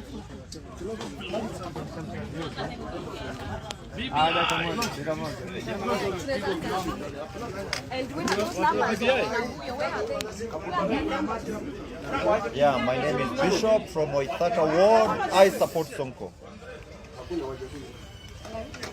My name is Lawrence Odhiambo. I support Sonko and BBI. My name is Peter Arotero, Risabo Ward. I support Governor Sonko. BBI. My name is Mary Jabi and I support Governor Sonko. BBI. My name? Yes. My name is David Ayoi. I support Sonko and BBI. Good. My name is Mheshimiwa Roro Umoja Wanu. I support Sonko and Hasla. My name is Peter Wahinya kutoka Ngando Ward. I support Sonko na Hasla. My name is Honorable Doris Canario Mamarayo. I support His Excellency the Governor of Nairobi, His Excellency Mike Buvi Sonko. I support the President and the Prime Minister, and I support BBI. Let us be given a chance to support the BBI. By election in Nairobi is a no. My name is Sarmak Ndogonganga, Malengo Hamza. I support Governor Sonko, and I oppose any intimidation by police to be used against our powers. Na mambo yetu ya intimidation hatutakubali. Asante. Hello, good evening. My name is Kennedy Obuya. I represent Imara Daima Ward. I support devolution 1, devolution 2, devolution 3. Importantly, I support BBI. As a nation, as a country, as a government, we are together in solidarity with our governor in support of the citizens of Nairobi. We support fully our president and our prime minister. We support BBI. We are not going to take intimidation in any way. This kind of intimidation is going to make us strong. It's going to make us strong. It's going to make us strong. Devolution and BBI. Jagero Millicent, nominated member, in strong support of Governor Sonko, and he supports BBI. Remove impeachment and this is...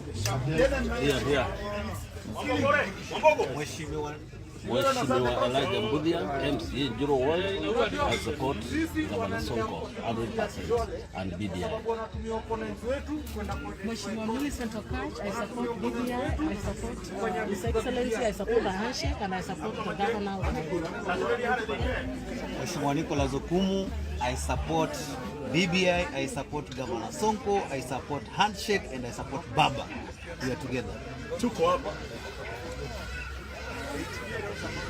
My name is Julius Mainanjoka, MCA Kariobangi North. Na support Governor Sonko, na support BBI, na niko na message kwa viongozi wa assembly wa Shezi.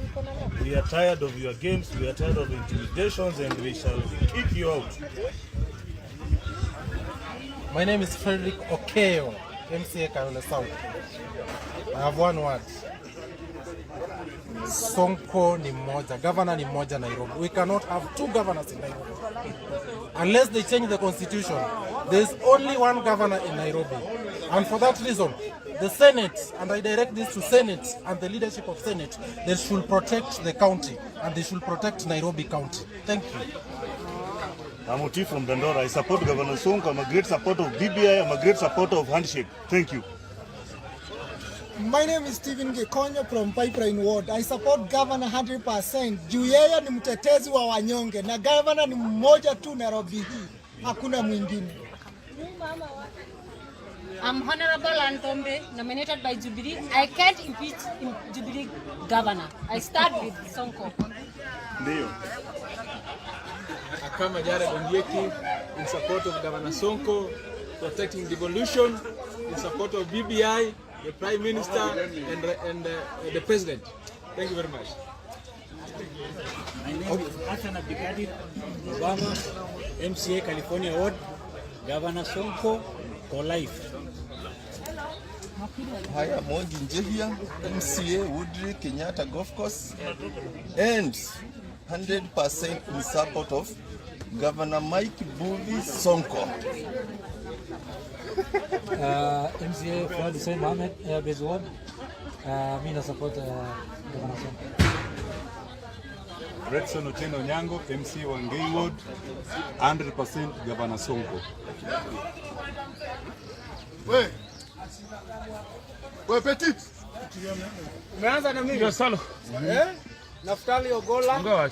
Korokocho Ward, Governor Sonko tosha. Hapa Mheshimiwa Magembe, Kibira Makina na support Sonko 100%, maana alichaguliwa na watu. Kanairo governor ni mjamo na kwa BBI tuko ndani. Sisi tuna support governor. BBI impeachment. Kwa majina naitwa Honorable Chola, MC Utalii, I'm supporting governor. There's no impeachment.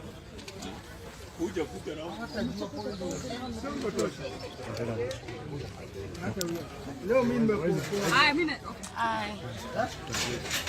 Hapo tu sawa. Hapo sawa. Kwa majina ni Silvia Museya, nominated by Jubilee, loyal to the Jubilee Party, loyal to the Jubilee governor, and I support Governor Sonko. Kwa majina ni former majority leader, the deputy majority leader. I am the MC for Ruto Ward. I support Governor Sonko's principle ya kufuata sheria. It doesn't matter how long it takes, but lazima sheria iheshimiwe kulingana na mujibu wa sheria. Governor Sonko achilie nafasi aweze kufanya kazi. Kitu ingine, nimeongea na leadership ya assembly hii asubuhi, nimepigia Kadusi simu, nimepigia Nguyo simu, niwaambia there is nothing so sweet like dialogue. Sioni kosa ile ambayo itafanyika watu kukaa chini kufanya dialogue na wajue shida iko wapi, lakini kuimpeach Governor Sonko without a dialogue, kuchukua MCA kama mbuzi unaambia lazima mfanye hii, sioni kama tunaheshimu constitutional right ya MCAs. MCAs must have the privilege to be independent, to make the decisions, because they do not represent a particular individual, they represent the community they have been elected from. That is Nairobians. Thank you.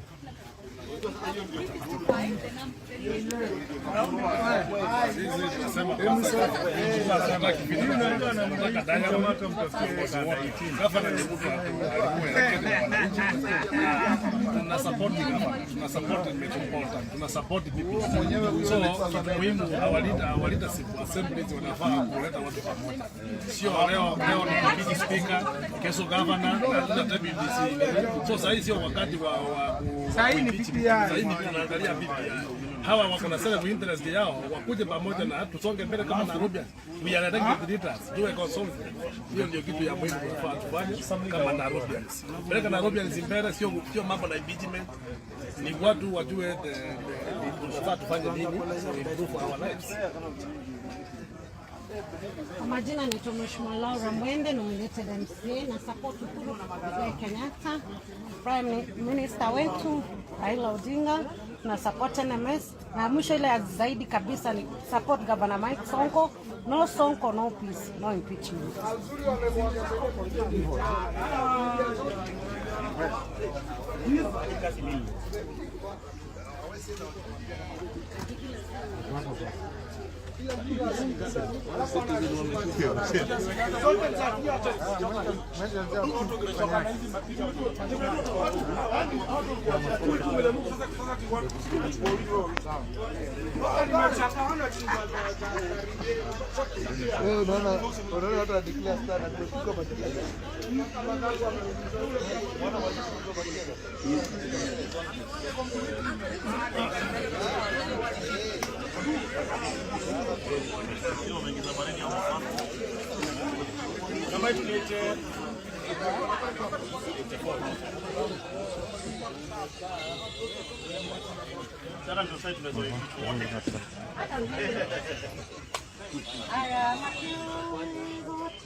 Wadhani wao aya matio ekuhotwa netake aya matio huyu wako nayo na ziko kwa speaker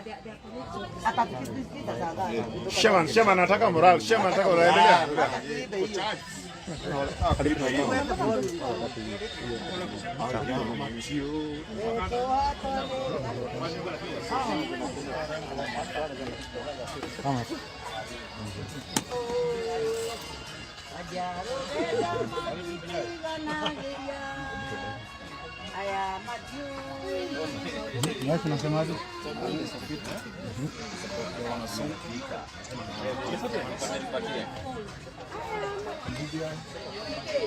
Mimi support Governor Sonko mpaka mwisho. Na support BBI. Elizabeth Nyambura, and I support Sonko. I need to say one thing. There should be freedom of expression in this country. That one, there's no debate about that.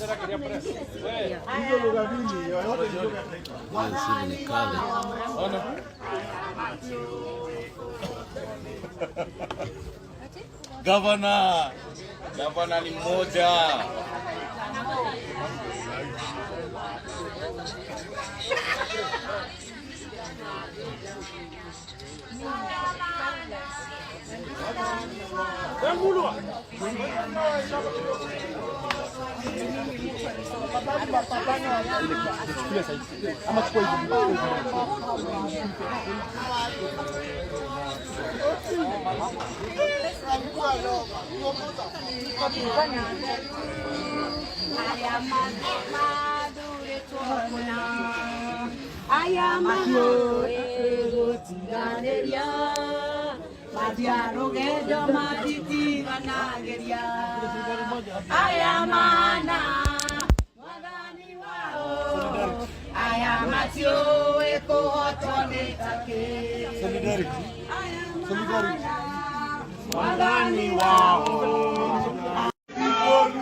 Solidarity forever.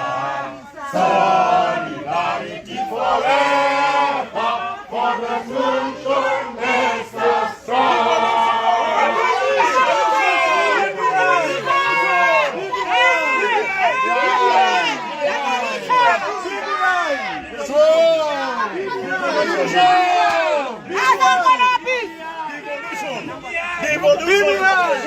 Devolution makes us strong. Yes. Wale intimidate Senate. Sasa wamerudi mpaka kwa county assembly. BBI Sonko bado. BBI Sonko bado.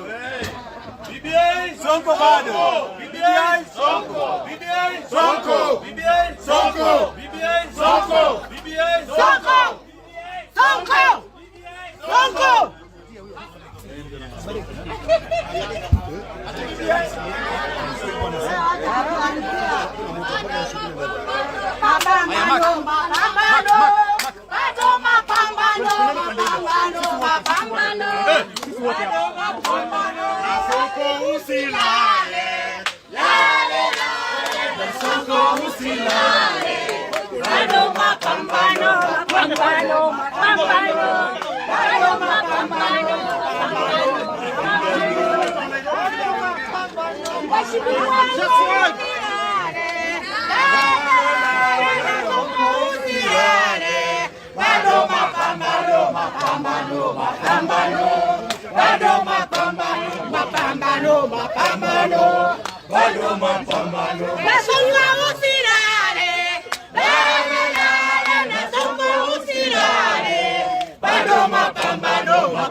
Kuna audio na. Lale lale sakaja usilale. bado mapambano, mapambano, mapambano, bado mapambano, mapambano,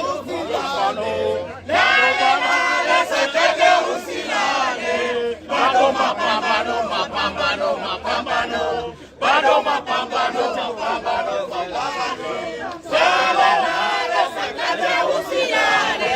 bado mapambano, mapambano, revolution power, revolution power, revolution power, revolution power. Raila usilale, Raila usilale, bado mapambano,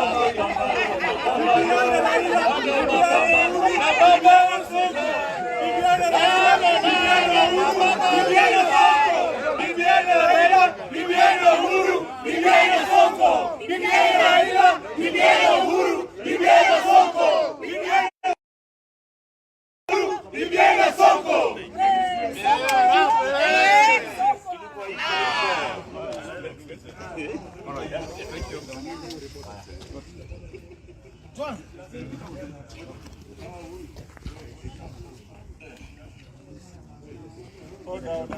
Order, order. Kuja mbele. Order. Kuja mbele. Kujeni hata kuna COVID hapa.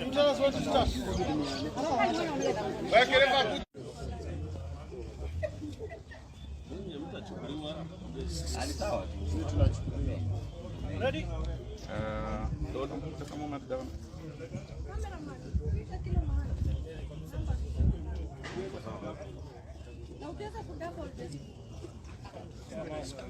Ben.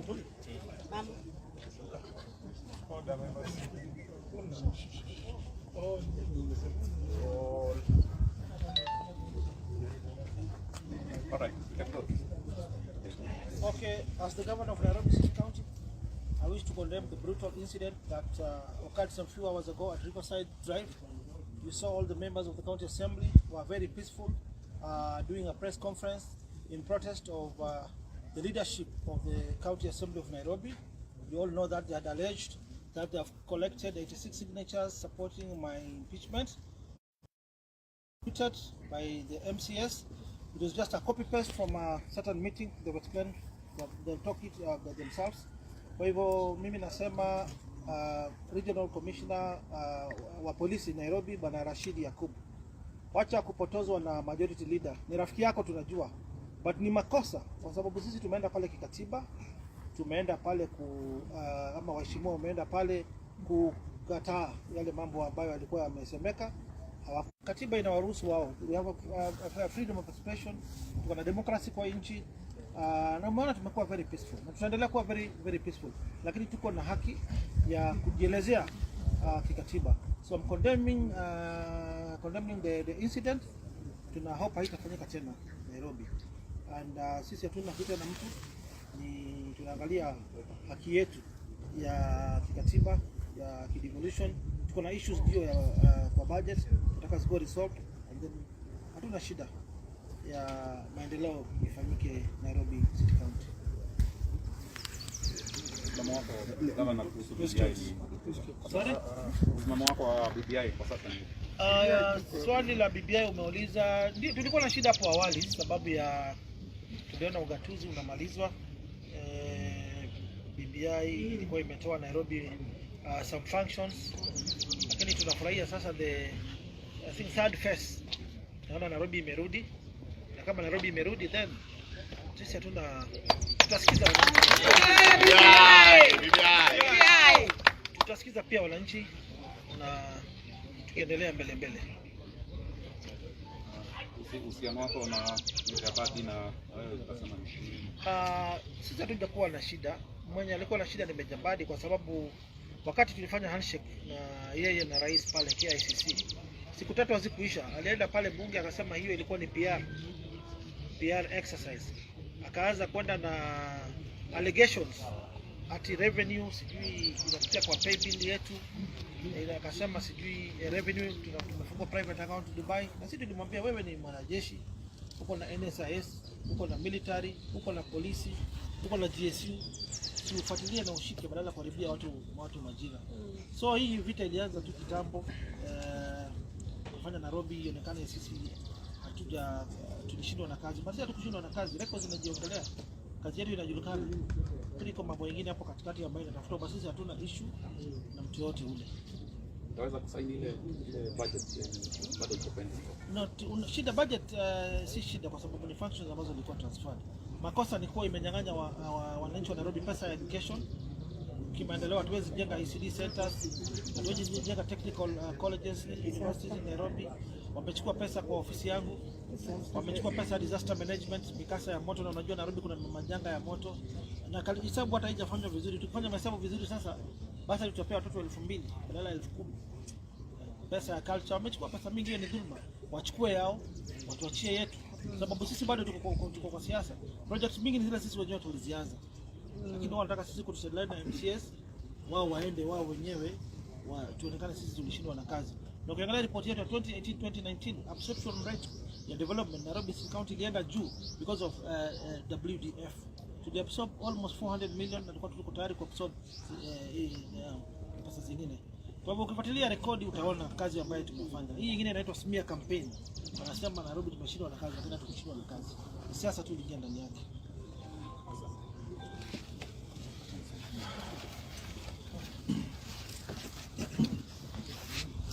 Asanteni sana. Ningetaka kuongea kwa niaba ya County Assembly ya Nairobi na kusema ya kwamba tumegather.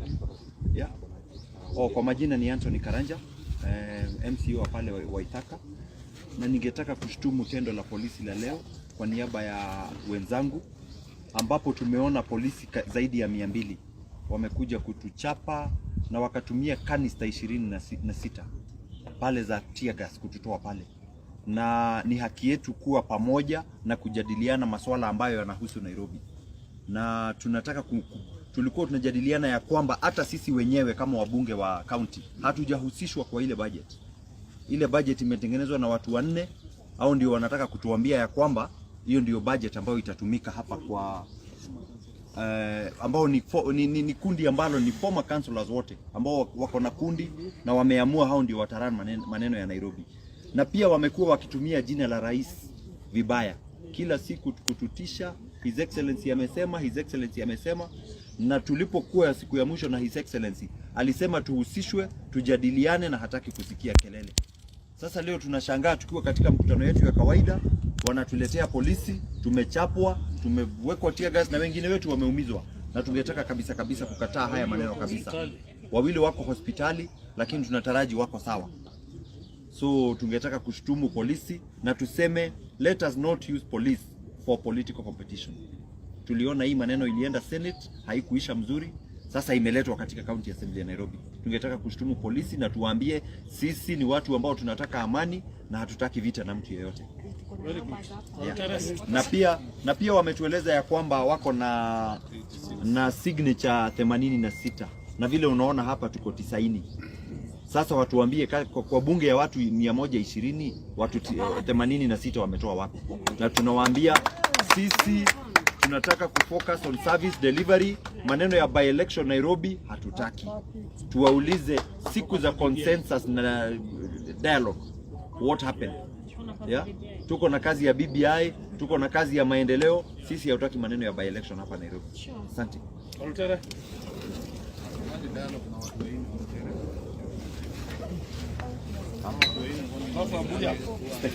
So my name is Peter Oltere. I am the MCA of Reserve Ward, and indeed today is a sad day.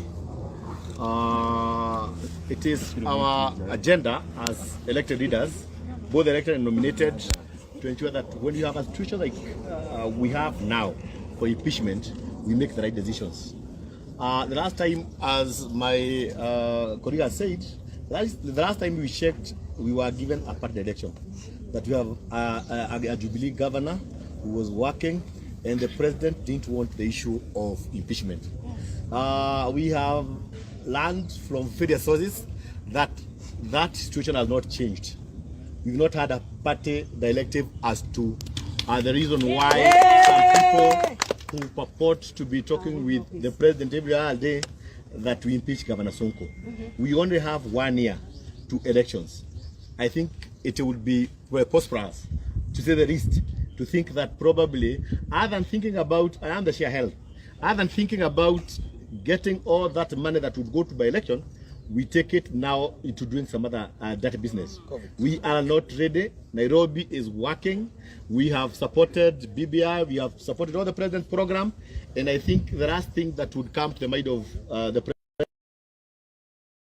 about getting a decisive election come next year. It would be very sad for us to think along those lines. However, we know we have cartels, as they have existed everywhere, who would want us to be on fighting spirit all the time, so that they can benefit on very, very, very many issues that we know they are working on.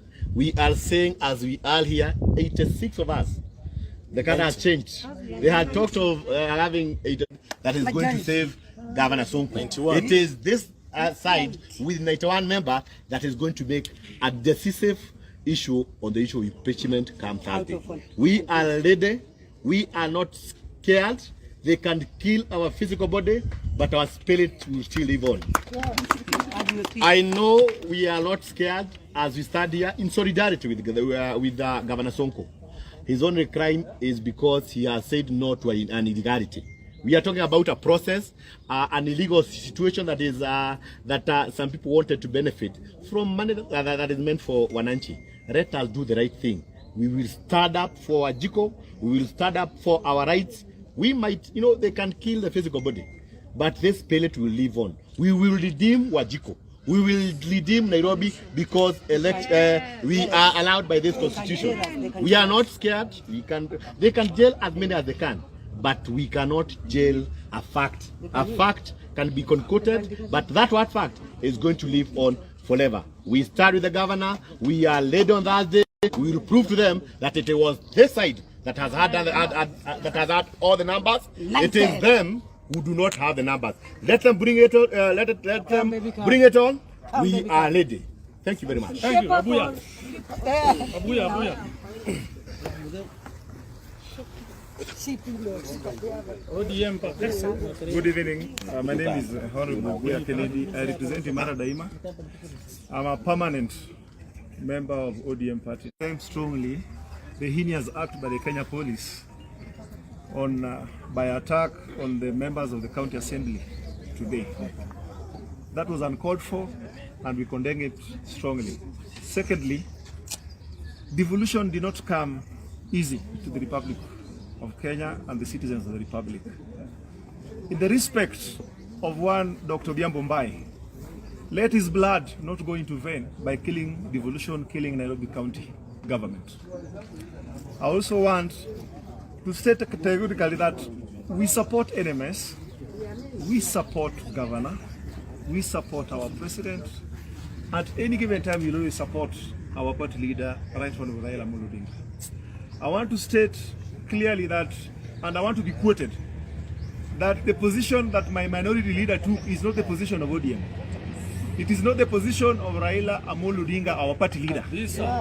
That is their position as individual members of Nairobi County Assembly. I want to be quoted, that is not the position of my party leader, Right Honorable Raila Odinga. Nairobi, as we speak, the status of Nairobi, the status of the economy of the nation, we cannot afford to go to a by-election in Nairobi. It is not necessary. We do not need it. It is not attainable. I want the leadership of our assembly to focus on BBI. That is our agenda. BBI and BBI. Uniting Kenyans is our priority as members of ODM. I am speaking categorically because I know one Raila Odinga does not and did not send anyone to impeach Governor Sonko. Thank you very much. Just one question. Are you saying that there's no one who appended a signature to impeach the governor? It is very interesting that there are so many. It is interesting that majority of members were having meetings in Mombasa. There are those who are in the village. They used attendance register, and a few who signed were coerced to sign. I would tell you that most of people who pended their signatures are not more than 40. So that is subject to perusal by the investigative bodies. Exactly. So I would tell you that's a lie. Look at the numbers. Here we are, bro. Look at the numbers. And most members here, to confirm they did not append their signatures, they have signed an affidavit. Before commissioner of oath. Before commissioners of Hoc. Thank you. Maybe to the governor, who is maybe who is behind all these kind of Some former councillors. Some former councillors who are just after pending bills. No consultation. And the law is very clear, even the standing orders of the Assembly, the Constitution, that electronic voting is not allowed. Even the manner in which the Speaker was elected, lazima ichunguzwe. Even the manner in which the budget was passed, it was through Zoom, through electronic. It is not there in the law. It's not allowed at all. So we are in court. It will be sub judice for me to discuss some of these issues because the matters are in court. Let us spare that story for another day. But this thing has been spearheaded by former councillors, majority leader, minority leader, the budget chair, Mr. Mbati, and they all thrown out because, and the speaker of the county assembly, Honorable Benam Mtura. This is another cartel which has been formed to swindle public funds. So you're confident on Thursday you are going to be impeached? I'm sure. There's an evidence here. This is evidence. The voters are here. What are you asking? We should go to the MCAs here. They are over 70. Yeah, 90. 90. All right.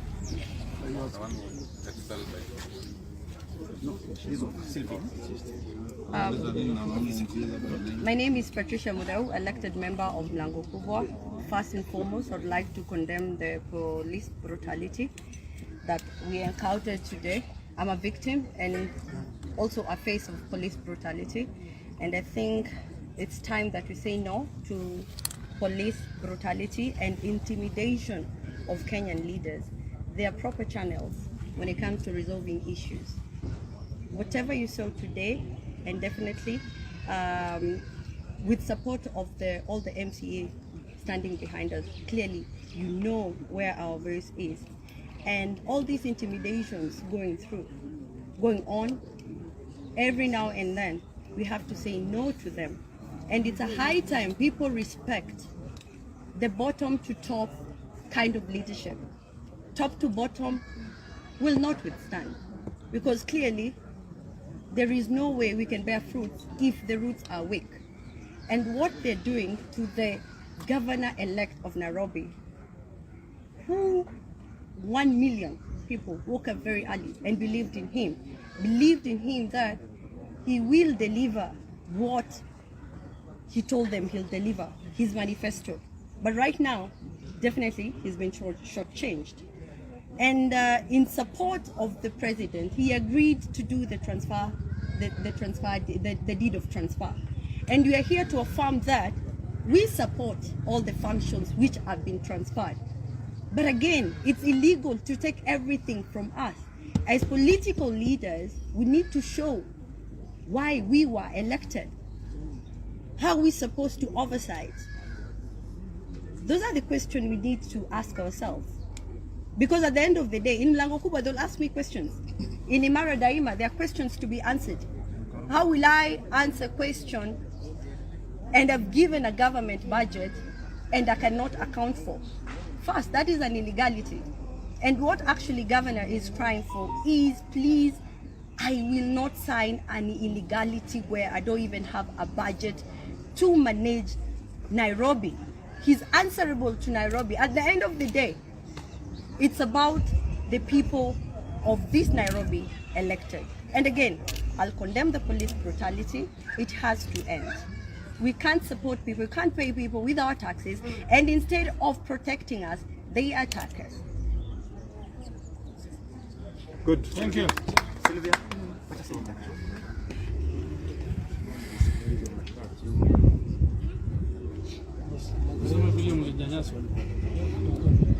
Habari zenyu, kwa majina ni Sylvia Museya. Mimi ni nominated member of the Jubilee Party. Na mnakumbuka juzi tumeitwa kwa disciplinary committee. You can see where this was leading to. The issue was not that we've done anything wrong, because it was a statement of intimidation. And that is why they were very fast to release a letter purporting that they have suspended us, a letter that the Jubilee Party disowned a bit later. So we have been intimidated by the party, the leadership of the House, that is Honorable Guyo and Honorable Kados, purporting that there is a party position on the impeachment of the governor. He's on record having refuted the same, yet most of the members who signed under duress. So we will stand strong. We will stand strong. I am very proud of my Senator Nairobi for the tweet he has done, condemning the police brutality and encouraging us to stand strong. The Senate at the revenue allocation bill, they stood their ground and said we do the right thing. This is not a contest between NMS and Governor Sonko. This is a contest between what is right and what is wrong. So we'll stand for what is right, we'll stand for devolution, we'll stand for a budget that is fair. Giving NMS 4 functions did not mean that they take our entire budget. And we will soldier on, We have the numbers as you can see, but we will go for a dialogue.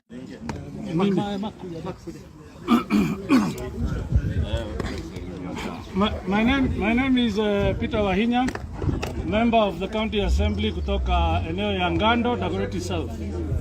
Yangu ni machache sana, and I want it to be very clear. I want it to be very clear. Personally, as a politician, mwenzangu Governor Sonko is another politician, elected by 800 human beings here in Nairobi. 800,000 people in Nairobi. I want everybody, all and sundry, to know here and now that whether you think Sonko is limping, Sonko is our limping governor. Leave him with us. The 800,000 of us are solidly behind him. Yes. Usituambie ni mweupe, usituambie ni mweusi. Sisi tulimchagua tukijua ni mweusi ama ni mweupe. So any machinations kule nje, whatever you do, the people made a decision on the day they voted for him. Now, 4 human beings, I think there are 5 back at the assembly, they have taken it upon themselves to decide that they are going to impeach Sonko. And nobody in Nairobi has told us that they want us to impeach him. Yes. I am a representative from Gando. Nobody in Gando told me, Wahinya aenda kule uka impeach Sonko. Nobody. How do I take it upon myself that he must be impeached? Na tunasema hivi, na wasikize because I know they are watching. Waangalie nyuma yetu. My friend, we are 92 of us and we will not be present on the material day. And by the way, the press, I need you to hear this. We will not be present. Therefore, we will neither vote yes nor no. We will not be there. If we are not there, they will not have our numbers. Yes. Na press mutufuate sana hiyo siku. We will tell you where we will be, don't worry. We will not be present. Therefore, they will never get a quorum of 2/3. Tuko pamoja? Sawa pamoja? Sonko juu! Sonko power! Sonko mbele! Asanteni sana.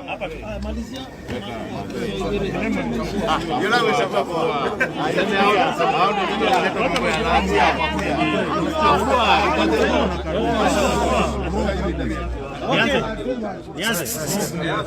Mimi kwa majina naitwa Mheshimiwa Mark Tosha kutoka Maringo Hamza.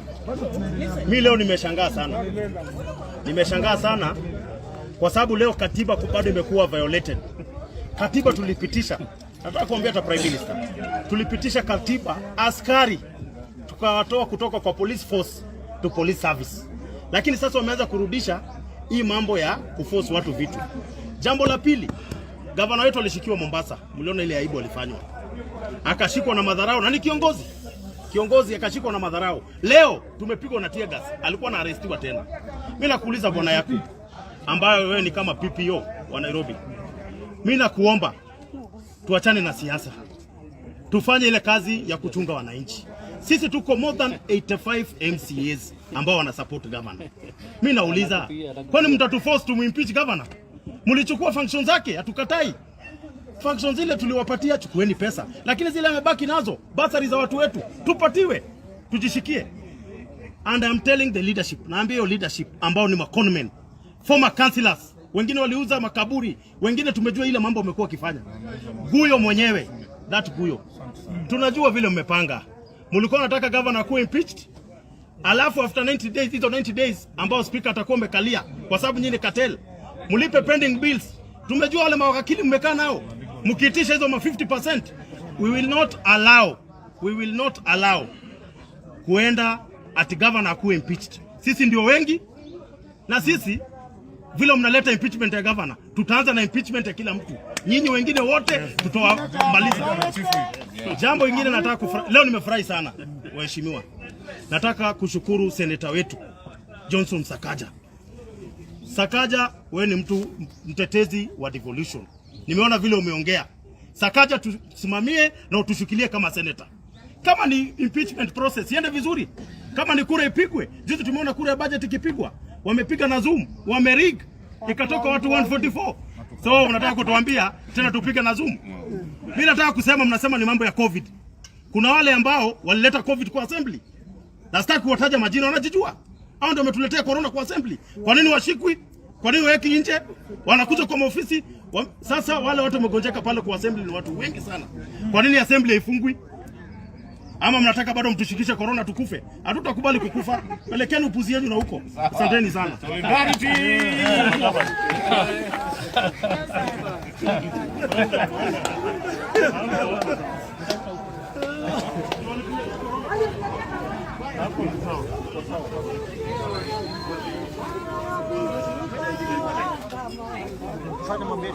Attack camera pass this side. Camera this side.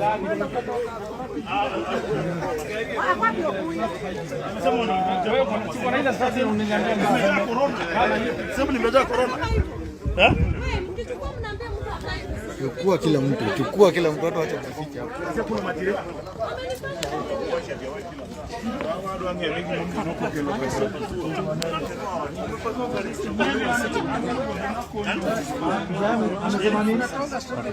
Amesema nini mzee?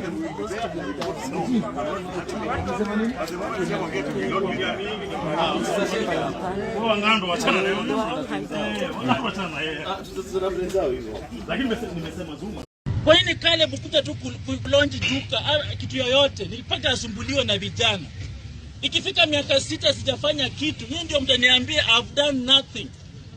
And yet nikikuja kulaunch shule mnanipiga vita, mmeniumiza, you beaten me. Singeenda kwa polisi kama mko mmeniumiza. Mimi ni member of parliament, napigwa na vijana. Watu wa gazeti wanakuja kuandika MP amefukuzwa kwake. Alafu mnasema mimi ni kiongozi wenu. Hao hiyo ni mambo gani? Magazeti kiandika hapa Caleb ameumizwa na watu wake, kumaanisha watu wangu wanitaki. Sasa watu wanaandika haya, mko hapa na kijana anaitwa Ifra. Huwa nimemsaidia akiwa kwa ofisi yangu. Ile kitu anakuja ni kuachochea mnimpige vita. Huyu aizo huwa nakusaidia masikusaidia. Na nikitaja vijana ambao nasaidia hapa. No, nyamaza. Nikitaja vijana ambao nasaidia hapa, hata serikali yenyewe haiwezi. Najinyima mimi mwenyewe. Hata hiyo mshahara napata nagawia vijana. Ndio mnaona viongozi wote wametoka kwa ground. Mimi peke yangu ndio naangana na vijana. Alafu hao vijana ndio bado wananisumbua. Ndio maana nimekuambia wewe tunaipapa kwa polisi na kuambia by the way si lazima niwe mbunge. Kama hii ndio kuwa mbunge, wacha ningoje basi ninyamaze nikae nyumbani na bibi yangu. Kwa sio lazima. Bado tunakuhitaji. Because unafanya kazi, unasaidia vijana bado wanakuhitaji. Haya, tukiwa pale kwa ground nawaambia vijana mkikuja, nataka tu mnipe nafasi nzuri. Mshangilie, mpige makofi, alafu mjiende kwa Okay. This is an update on the ongoing process of signatures collection, which was launched last week in support of the Constitutional Amendment Bill 2020. We are happy to report that the exercise has taken off well and is running smoothly. Kenyans have welcomed the bill with a lot of enthusiasm and they are eager to support the envisaged referendum. As at the close of the day yesterday, 1.5 million registered voters had appended their signatures in support of the bill, and we have every reason to believe we will surpass 2 million signatures by the end of today. We therefore project that we shall be done with the exercise by the end of the week and move to the next step. We want to thank most sincerely all those who have appended their signatures so far. The National Secretariat appeals to Kenyans, especially our young people, to continue coming out in large numbers and participate in this historic exercise.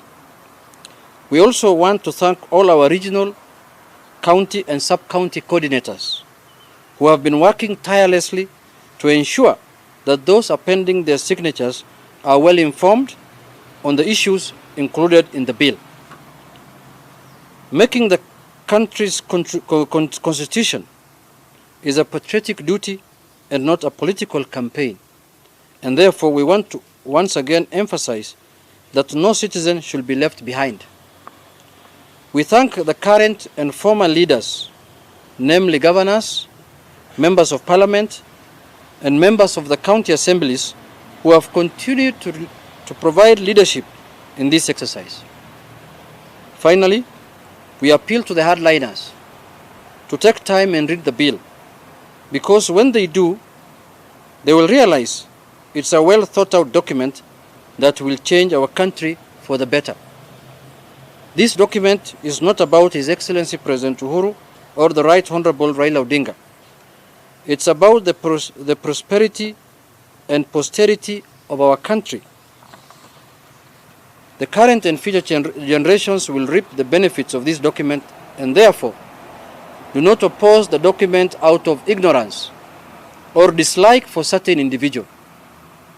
Read and understand what it contains and support it for our common good. That's the end of statement, signed by myself and my co-chair, Honorable Dennis Oweru. Any question? Yes, sir. I think the 1.5 million signatures are cumulative signatures we have collected up to the end of yesterday. Our signatures are not being collected, as you are saying, by chiefs or our signatures are being collected by our coordinators at the county level, at the sub-county level, and at the ward level. The other government institutions are providing facilitation and helping them to provide security, to provide all kind of the necessary facilitation that they are required out of their own job description. That's what they're providing to do that work. They are not collecting any signatures for us as far as we are concerned as a secretariat.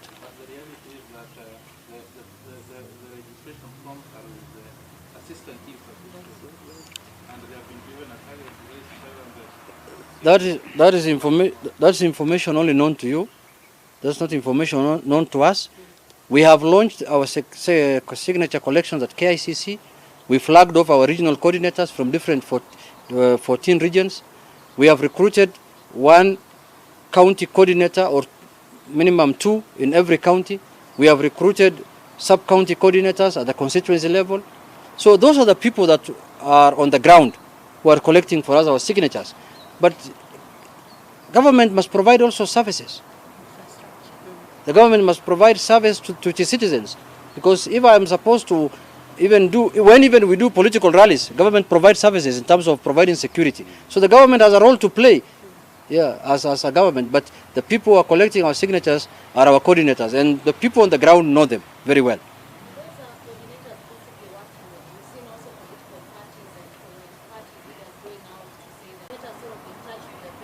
Yes, our coordinators are in touch with all political parties who are willing to support this program, who are willing to support this signature drive. You remember, even at KICC, many political party leaders appended their signature together with His Excellency the President and the Prime Minister. So all those political parties are working with this secretariat.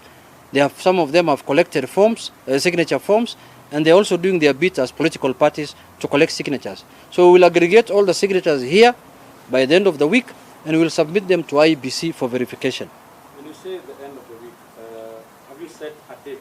As in Friday, Saturday, Sunday, Monday? I think latest by Thursday we should. You've seen Latest by Thursday, we shall be done with this exercise of collection of signatures. Latest, if not before that. Latest. Yeah. Okay. That's fine, eh? You want to add something now? You can. Yes, we had identified coordinators, all the 13 regions.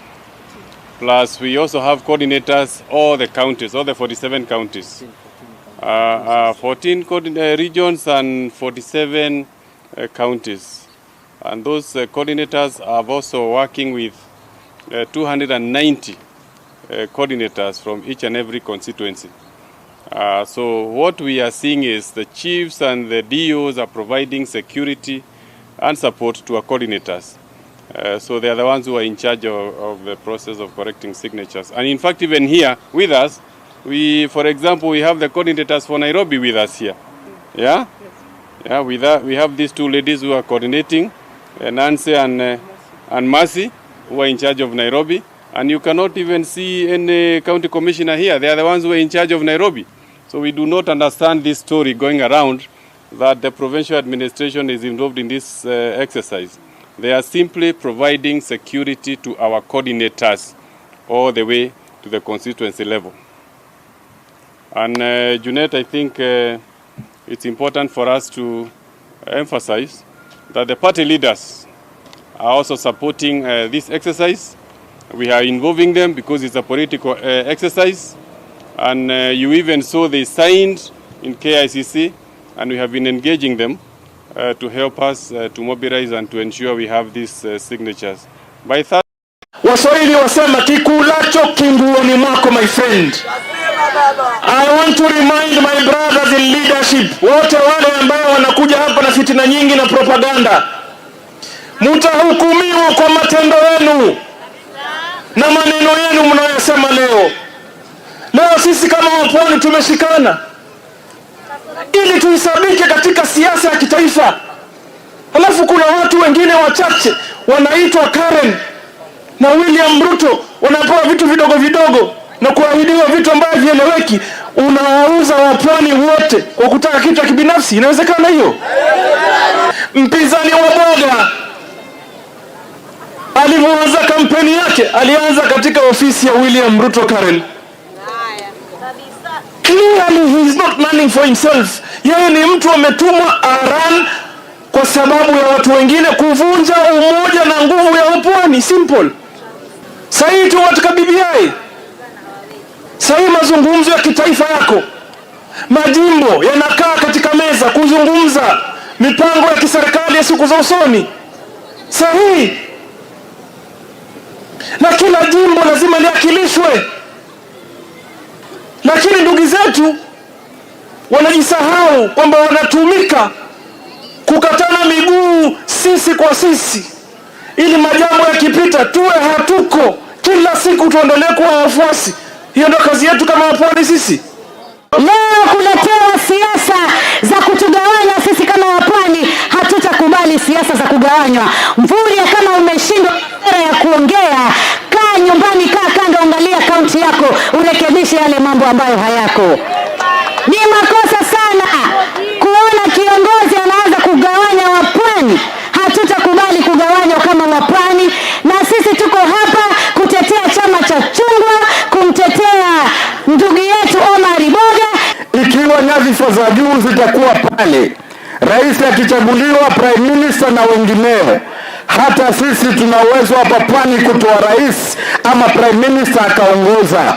Na mtu huyo ambaye tunamuona mbele yetu si mwingine, ni Governor Ali Hassan Joho ambaye tuko naye siku ya leo. Ninakuja hapa kwa unyenyekevu kuomba radhi zenu na pia kuomba kura yenu tarehe 15 Disemba, mnipatie kura, halafu Msambweni ibadilike. Sindare mwami nalonda boga, sindare mwami nalonda boga, sindare mwami nalonda boga, sindare mwami. Mambo yafanyika hapa Boga. Nataka niseme kazi ya mjumbe, leta pesa au sileti pesa, la kwa sababu ya uongozi mbaya katika kaunti hii ya Kwale. Leo wa Mombasa na vile vile kuja kuungana na ndugu yangu Boga. Mheshimiwa Boga, Mheshimiwa Badi aka kijana Boga. Hii ni ishara Boga. Sawa. Salamu alaikum. Na unajua nyinyi mtakuja kule kwangu nyumbani, lazima mjue bibi ya Boga yuko wapi. Kuja hapa madamu. Tutawapatia na tutawapatia sio loan, tutawapatia grant nao. Siku moja nione mama wa Vungudini. Kama kafu ninatambua na nafundisha Kenya za mpira ndio uhalitaba ni sisi.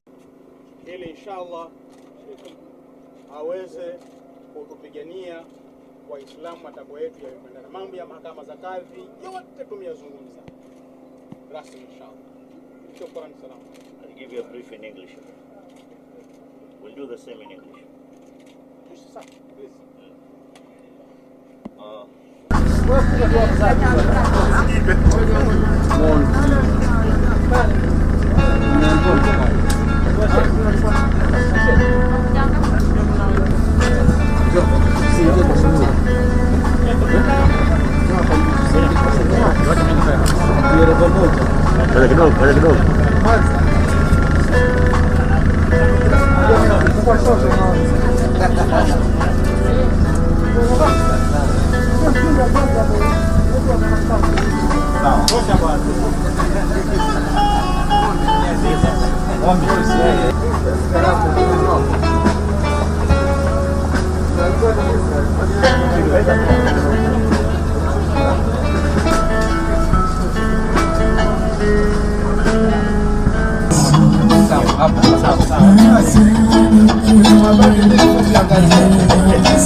Yale yote tuliyasoma last week Waislamu tumkabidhi rasmi Mheshimiwa Prime Minister.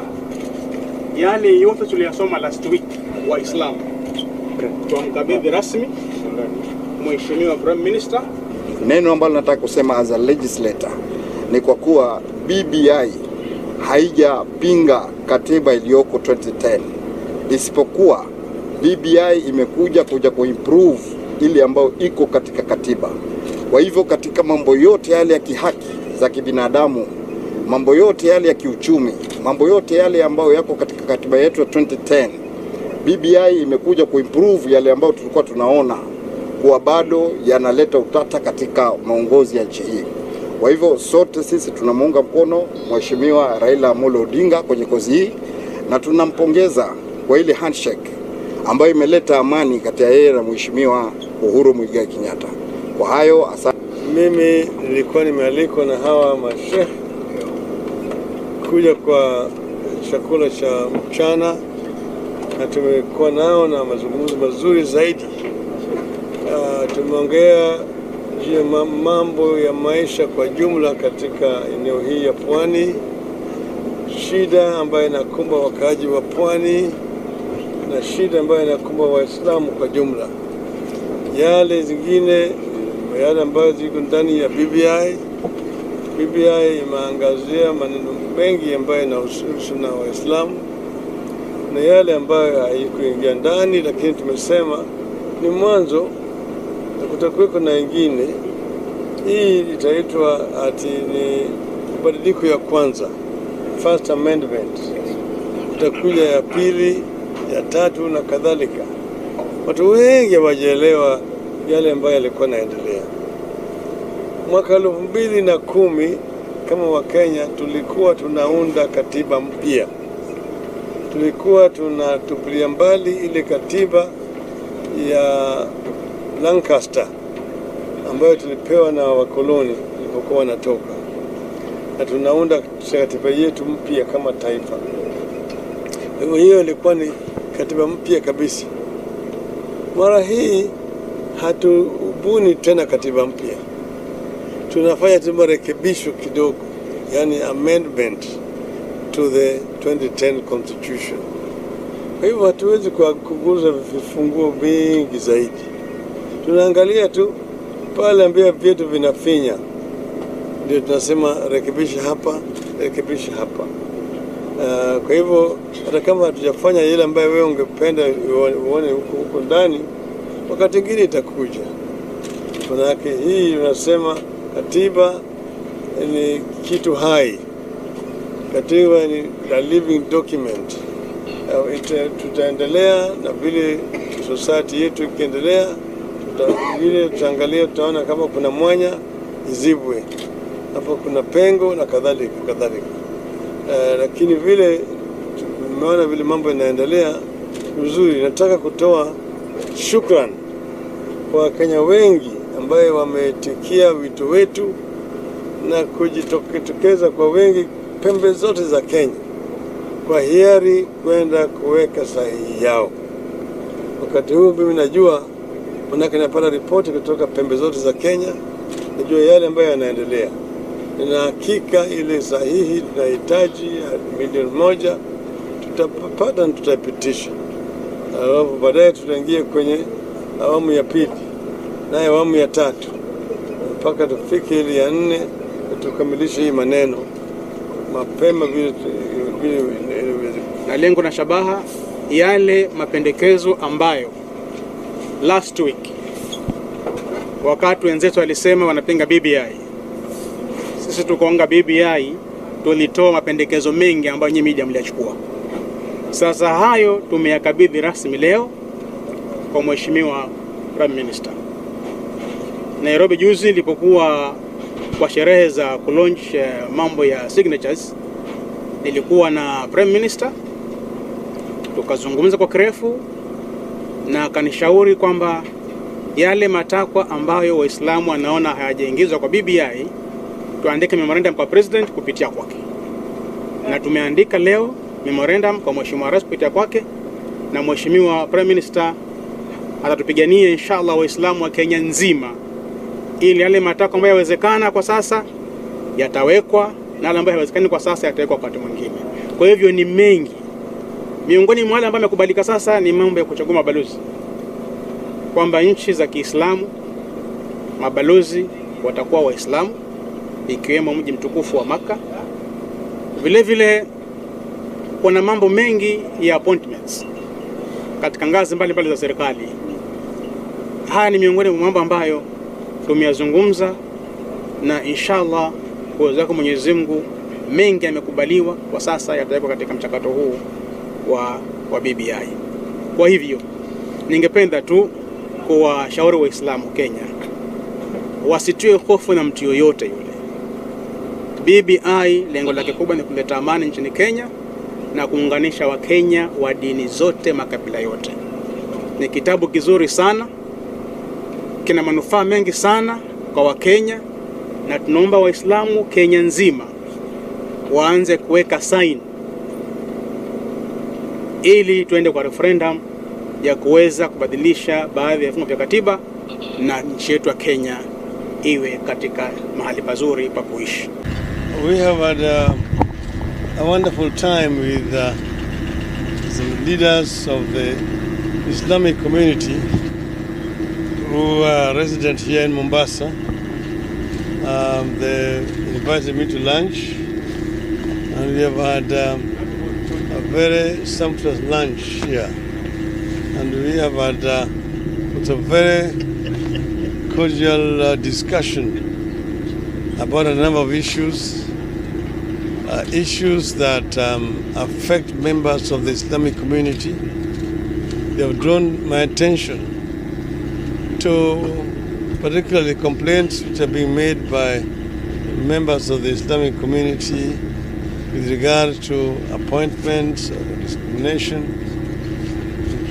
with regards to promotions, with regards to recognition in certain institutions, with regard to appointment in diplomatic service, and there are several. Actually, they have presented a memorandum to me, which copy I will share with the media.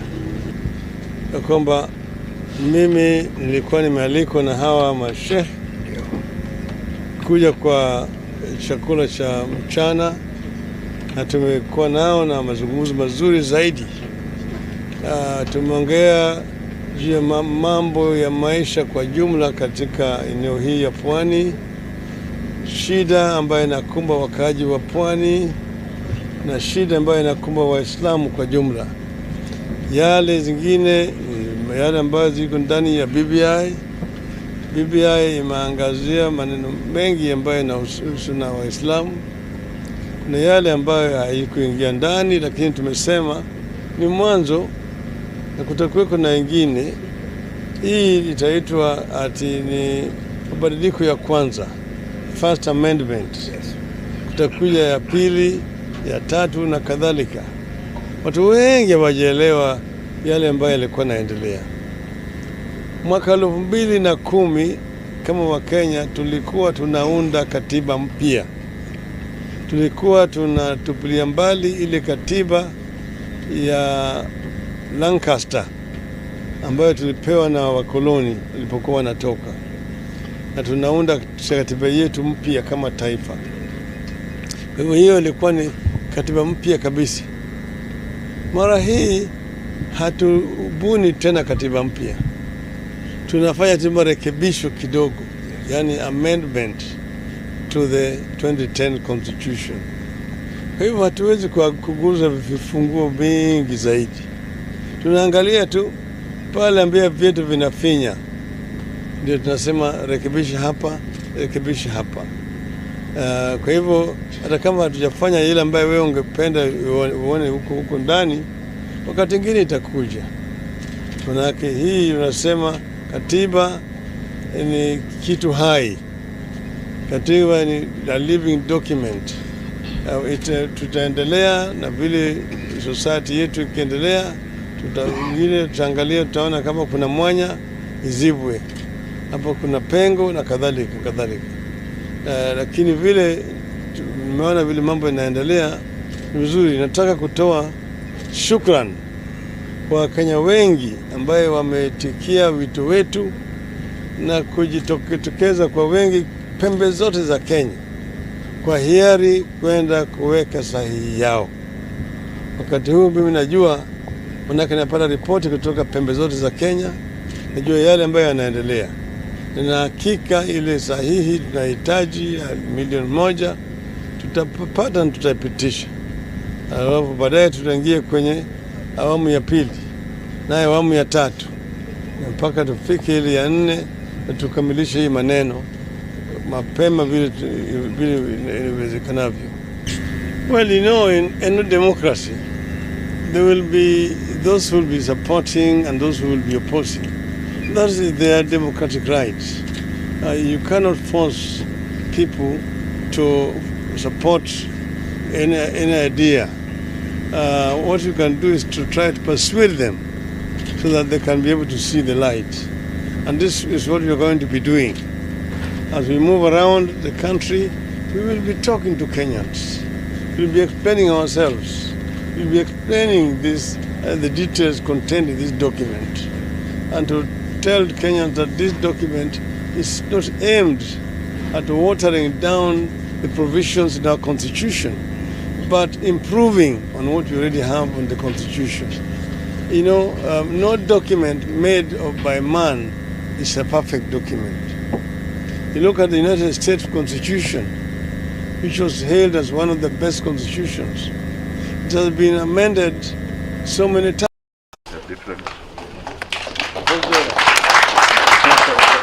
We can start with a short prayer. Ukiangalia acceptability ya 2010 constitution ilikuwa 70% wakati wa Kenya walipiga kura. Na lengo langu wakati tulikuwa tukihimiza mambo ya kushauriana ili tujaribu kupunguza zile differences, nilikuwa nataka nihimize wa Kenya kwamba ikiwa tunasonga mbele, ingekuwa vizuri sana wale ambao watapiga kura mwaka ujao kwa mambo ya referendum tupate more than 70% tukaribia hata 80-90% ambao wanaunga BBI mkono. Hiyo threshold ni kuonyesha kwamba watu wameitikia mwito huu. Na isitoshe, wakati tena tunatumia kimombo ati non-contested nini, ni vizuri tena nijaribu kufafanua kidogo. Kuongezea hapo, unajua tukiwa na almost unanimity, na mimi ni mtu wa uchumi, nataka niwaambie it will be good for the country. Kwa sababu wewe fikiria kama tungeenda ama tukienda kwa ile tension, high octane, ile siasa ambayo ni kali sana, wewe niambie, how much would the government be setting aside for security? Billions would go to make sure that the security arrangements across the country are better. Kwa sababu siasa saa zingine huleta tension juu. Tunaelewana kabisa. Sasa kuna wale madaktari wetu, kuna zile mahospitali zetu, kuna hii janga la COVID. Ikiwa tutaweka tension chini na tuwe na unanimity almost 100%, sasa zile pesa ambazo zingeenda kwa excessive security outlay, serikali inaweza peleka kwa mambo ya health, ipigane na COVID. So there's merit in insisting on a consensus process, because it will save Kenya money. Kwa hivyo tusiwe watu ambao who are always spoiling for a fight. Kwa kimombo wanasema hivyo. Spoiling for a fight. Unataka utafute hata kile kidogo. Looking for a small excuse ili muanze kugongana na mwenzako. So mnawajua? Yeah. There are citizens who just want to spoil for a fight. Wanajua everything is okay, lakini they are looking for something. Wanatafuta tu hata waseme wewe wewe sijui jicho lako haliangalii vizuri. Kuna wale tu mnawajua. Kwa vijiji wetu wote wako hapo. Always looking for a small excuse to create conflict. You want to create an adversary. Unajua kuna wale wanasema tu referendum haitakuwa tamu kama hakuna mtu wa kuchapa.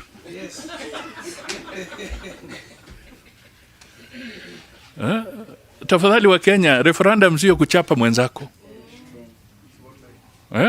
Ni maisha yetu. Referendum ni kubadili sheria ili tusaidie. Na kama si nzuri basi unaweza kataa. Lakini si kuchapa mwenzako. 2022 utapata nafasi ya kupingana na huyo unataka kumpinga wakati wa uchaguzi. Lakini hapa referendum, we are talking about ideas. Sasa wewe unanitafuta nini?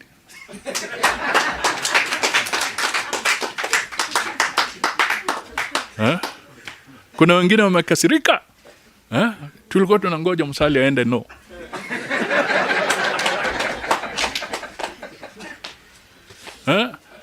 Tulikuwa tunangoja ili tumweke kiraka. Paka wakubandike kiraka ambacho haujui kimetoka wapi. This was the game. Walikuwa na hiyo nia ya kubandika watu, putting them into silos.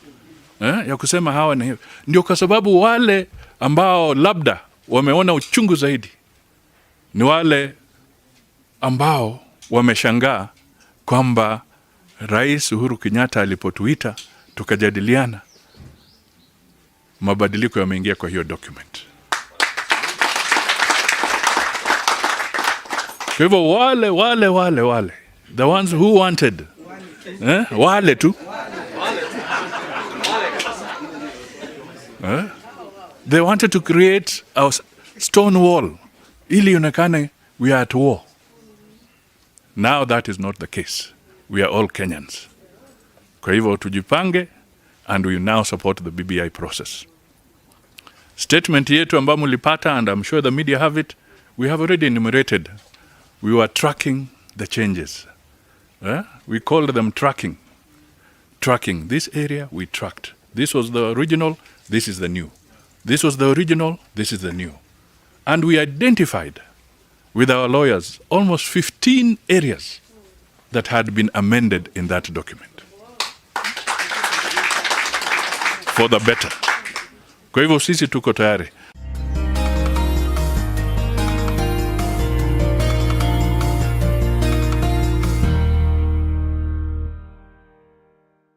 Asante. Mikono pamoja jamani. Jamani. Makofi kidogo. Kuelekea County Commissioner. Karibu Your Excellency. Karibu Waziri Eugene. Umewevu Excellency. Wapungie mkono Your Excellency. Iwape na kupendeza sawa. Ukijua jirani kidogo. Simama wa Kenya wote simama. Mimi ni shujaa.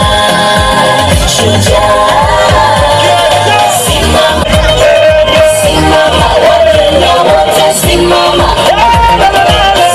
Mazingira tupate kala Abakenya na bantu wonderful.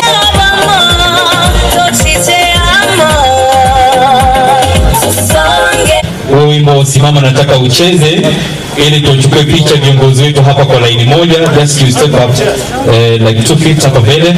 Simama tafadhali, tuanze huo wimbo.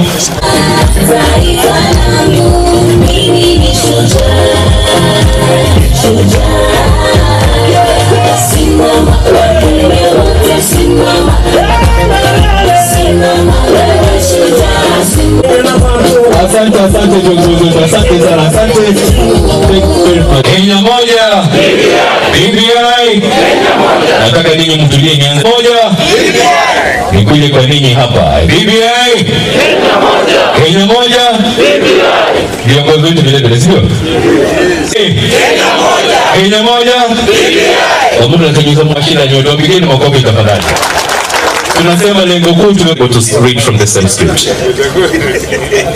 Asante sana wetu ndugu mpendwa Mheshimiwa Eugene Wamalwa wa Oparanya, gavana wangu wa Bungoma mpendwa WW, honorable MCS present led by Rosemary Hisa. Nahakikisha hii shughuli inaendelea sawa na hasa kuna usalama wa kutosha. Mgeni wetu wa heshima jana wakati tulianza hii shughuli, unajua hapa ni bali kutoka Nairobi, vitambu vilifika jana juzi. Tulianza hii shughuli kuhakikisha mambo yote iko sawa saa 8. Na sasa nataka kuhakikisha, jana nitembea kutoka hapa mpaka Kapsokoni nikiangalia mambo ya usalama na vile shughuli zinaendelea, na inaendelea mzuri. Hata saa hii hatuko na DCC kwa sababu tulisema ya kwamba badala ya kuja hapa wahakikishe huko kila kitu ya usalama na hii shughuli inaendelea.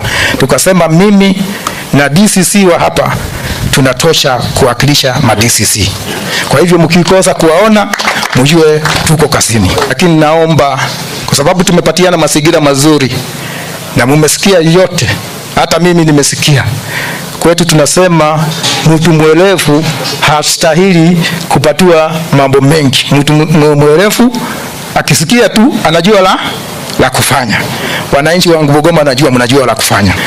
Tungekuwa tumeleta watu wengi sana hapa, lakini kuna sababu tunatabua kuna hatari ya hii ugonjwa wa COVID. Na ningetaka niambie wananchi wetu hapa, mambo ni sio mazuri. Tumefika kiwango hata tunashika watu wale hawavai mask na sio mzuri. Nataka kuomba sisi wote tujihadhari. Hata tunapoendelea na hizi shughuli, keep social distance, hakikisha uko na mask, na hakikisha hata ukitoka, unaona hata hapa tunanaliwa mikono. So the first part of the process is over. the second part of the process, because this is a public driven process, ni sisi kucollect 1 million signatures katika Kenya mzima. Tukimaliza hapo, sisi tunaenda katika county assemblies zetu. Sisi kama Bungoma tutapatiwa tuje tupitishe. Ikitoka hapo inaenda kwa National Assembly. Ikitoka hapo inaenda kwa Senate. Ikitoka kwa Senate na sasa inarudi, alafu wanaume wakutane kwa uwanja, maneno ya referendum. Sisi hapa Bungoma tumejitayarisha vilivyo kwanza collect signatures.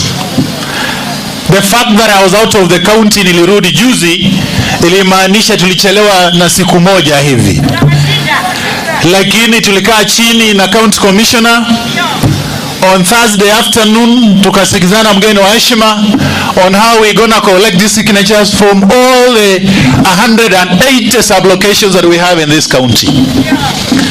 Na mimi nataka kuambia Governor Oparanya, unajua nimekuwa nimeketi hapo chini na yeye, and we believe very very strongly that by close of business tomorrow tutakuwa tumefikia, kwa sababu tumeweka mikakati paka kwa sub-location, paka kwa nyumba 10.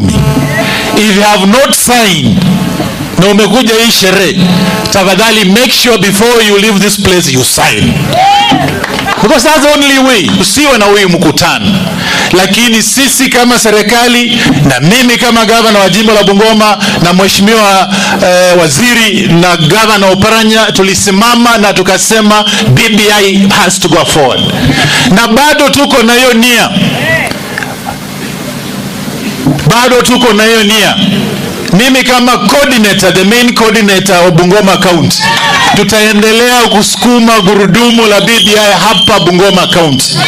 And I want to ask every single leader that the benefits of BBI for us as the residents of Bungoma County outweigh the individual differences that we have as leaders of this county. Kwa sababu kama BBI saizi wamesema there are gonna be 70 additional constituencies, sisi kama Bungoma County tunaenda kupata 3 additional constituencies. Na muangalie kabisa, musome gazeti ya leo, imesema ile bunge ijayo itaamua nani atakuwa prime minister, na prime minister itakuwa kiti ya maana na hiyo vitu vingine. Kama sisi watu wa Western hatuko pamoja, tukae pamoja, wabunge wote tuwe pamoja, mtaenda huko sasa kupikwa bei. Ukiwa chama ingine, wakati chama hiyo inaamua unaenda kukaa kule, huyo mwingine akiwa chama ingine, wakienda huko mambo inaamuliwa huko. Lakini kama tuko pamoja, naambia watu wa Western, we will be respected. Na nina furaha hii siasa ambayo tumeanza itatoa matebeli wa siasa hapa Western. Tumekuwa na matebeli wa siasa hapa Western wengi ambao wanangojea tu mkono ianguke, fisi inafuata, unawajua. Na hiyo imetufanya sisi kukawanyika. Lakini wakati huu mnaona nimekuja hapa Bungoma mara nyingi kwa pamoja as a unit. Hapana kusema ukienda mahali unasema unatoka Bungoma, unatoka Western. Western ndio Waluhya. Hizi boundaries for administration only, kuleta huduma karibu na wananchi. Lakini sisi wote nataka tusimame kama watu wa Western. Hapa Western tuna Wateso pia, hao tushikane nao, tuna wasupport kule Trans Nzoia, tushikane nao, tuwe a big unit, na ikifika 2022 tukae mezani tuulize ni chetu kiko wapi, watu wa Western. Misled us for the last 30 years. We are fed up. We are fed up. Tumekubali hiyo? Tuendelee pamoja? Sawa. Na mimi nataka muonge rafiki yangu huyu Wangamati, jameni. Unajua Wangamati is a very clever student, first learner, and we cannot afford to lose someone like this kwa sababu ya siasa yenu ndogo ya hapa. Hiyo inaua watu. Kama watu wa Kakamega hawakusimama na mimi, wangekuwa wapi kuwa number 1? Ati wanaleta siasa ndogo ya kule Kakamega. Kama wangeanza mambo ya manyumba, nyumba yangu ndio ndogo kabisa huko Kakamega, mimi singekuwa. Wakati huu na msii, mnaweza kuwa kwa chama ile mnapenda, lakini ikifika mwisho tuwe na coalition yetu ya Western hapa. Tukubali hata wewe ukiwa Fort Kenya, wewe uko ODM, wewe uko wapi, lakini sisi wote tunaenda wapi? Hiyo we will be counted. Otherwise wengine wakienda ile coalition nyingine na wengine wanaenda nyingine, unajua utasabiwa huko. Hiyo umeenda huko, watakusabiwa huko. Ndio kwa sababu tuende pamoja. Tukienda kwa meza tuna watu wa kutosha. Wewe uweze kusema utakuwa president wa nchi na una watu nyumbani, una wabunge, utakuwa president wa nani na una wabunge? Miswada utapitisha namna gani na una wabunge wa kutosha? Sasa hii watu kusimama tu, nataka kuwa president, na ukiangalia nyuma yako hakuna mtu. Sasa wewe unaharibu wakati wetu. Akusema wewe unataka kuwa president na una watu nyuma. Ikifika mwisho unasema unajua campaign nchi hii yote nimetumia pesa yangu milioni 700 atunirudishie ndio nikuajie upresident. Tumeunga marekebisho ya katiba na hii BBI ambayo sote tumesema tutaunga. Nimefurahi kuona viongozi wa kina mama, sababu kina mama are big beneficiaries wa BBI. Boda wote wakiunga mkono BBI. Viongozi wa kidini, wa Kristo kwa Waislamu, nina furaha sana kuona the unity of purpose kutoka our religious leaders wa county hii ya Bungoma. Viongozi wa walimu, NAT, nimeona rafiki yangu na Miss, nimeona rafiki yangu Luketelo. Hapa Bungoma ndio ngoma ya BBI ilianzia. Na hiyo nataka nimshukuru sana gavana wenu Wycliffe Wangamati for providing leadership. Munakumbuka mkutano wa kwanza ulikuwa hapa Bungoma, hapa Nzoia Sugar Company. Munakumbuka? Na nyote mlikuja vile mmekuja siku ya leo. Tukakutana pale, tukasemezana na magavana wetu wa bunge, senators wa Western wote. Tulipotoka Bungoma after November tukaelekea Kakamega kule Januari na kule purpose. Na naomba viongozi wetu tuweke tofauti zetu kando. Najua tunaweza kuwa na tofauti zetu vile Oparanya amesema, kusema sisi watu wa Bungoma, wengine wa Kakamega, sisi wa Bukusu, wengine Maragoli. Hapana, tuweke hizo tofauti wapi? Kando. Handshake ambayo iliwekwa tarehe 9 mwezi March 2018 ni handshake ilitoa mipaka yote ya vyama, mipaka yote ya tofauti zilizokuweko, zikasababisha tukapigana Kenya. Hiyo ndio handshake ilituleta pamoja, amani karejea kwa taifa letu. Ndio sababu wakati tumeona Mheshimiwa Rais na Mheshimiwa Raila Odinga wakiweka handshake kule Nairobi, Western tena tulikuwa wa kwanza to devolve the handshake na tulileta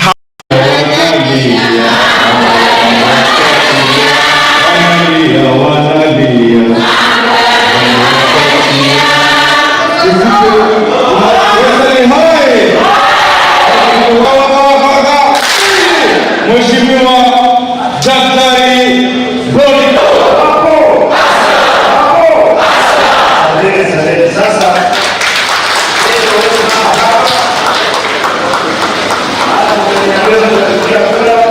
tusafiri pamoja, sawa sawa.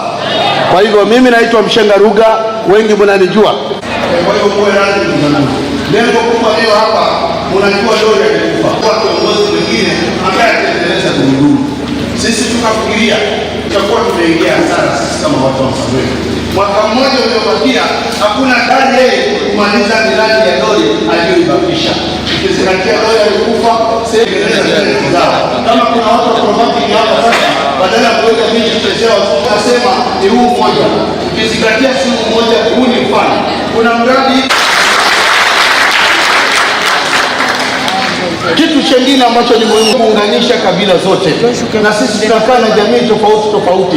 Kabila zote za Kenya ziko hapa. Zingatia sisi Msambweni, Mungu akutupatia majani chai, Mungu akutupatia hawa yetu sisi, chai yetu, wilaya yetu ni ule ukuu wa bahari. Yoyote yanitekeleza hii, inaitwa beach management hii, akapeleka county assembly kuuliza alipa lessons. Tukaonelea hiyo bili kaenda, mheshimiwa kule ndio alikataa hiyo bili, na sasa milia vijana wakibangaiza kule chini bahari. Je, hapo kule Nairobi, ndoto ile inaweza kuja tena? Tunaweza kusema hapana kesho. Kwa hiyo kwa kifupi, tunazo sababu za kutaka pesa. Analeta amani, atamaliza miradi ya lori na ni kumzuia yule mwingine. Hata kama mkusoma, lakini Mungu ametubariki lugha za kigeni hapa zimejaa. Ndio tunafaidi. Au wewe ni kijana, wewe ni mjumbe wa Kijerumani, ni Kiingereza ile ya Kijerumani na ile nyingine. Ili uzungumze kule chini, ulipe mambo blues. Hii kobili hapa, nafikiri watanguliaji nisema Mungu ametangulia kwa nyenyekevu. Unawatia pesa, aziendelee maisha yetu ya bichi, yeye itaendelea. Azimio na Mheshimiwa Dori ilikuwa iwape nafasi muweze kurekodi, tukuze vipawa. Sasa leo mimi niambie nyinyi ili aanze sijui ni mjengo gani, miaka miwili utaanza mijengo gani ambayo utaikago hii.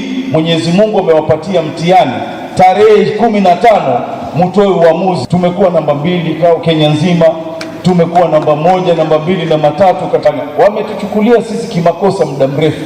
Kwa kule Msambweni ukienda bana ni kubwaga boom. Asalamu alaykum. Mimi jina langu ni Hasla. Viongozi walioko hapa Hasla. Sawa? Hasla. Hasla. Wao kiongozi wako hapa. Tunazungumza vile watu wa kula Ghana waliko siri za kule ende kuambia. Mheshimiwa Fatuma Kisumo, Mheshimiwa Masemo, Mheshimiwa Maone na Dr. Remarks kama mwenyeji wa wageni wetu, alafu tutarudi kwenu. Tumekuja mbele zenu kuwanyenyekea, kuwaomba kura zenu. Tarehe 15 mpigie kijana Feswadi. Ni wangapi watapiga kura kwa Feswadi? Asanteni sana. Feswadi hana chama, ni mgombea uhuru. Chama chake ni sisi watu wa Msambweni. Chama chake ni sisi watu wa Msambweni. Alama yake ni ndizi. Ndizi si nyote mwaijua? Ile ya kulilia wali. Mnyenya ndizi ya kuu.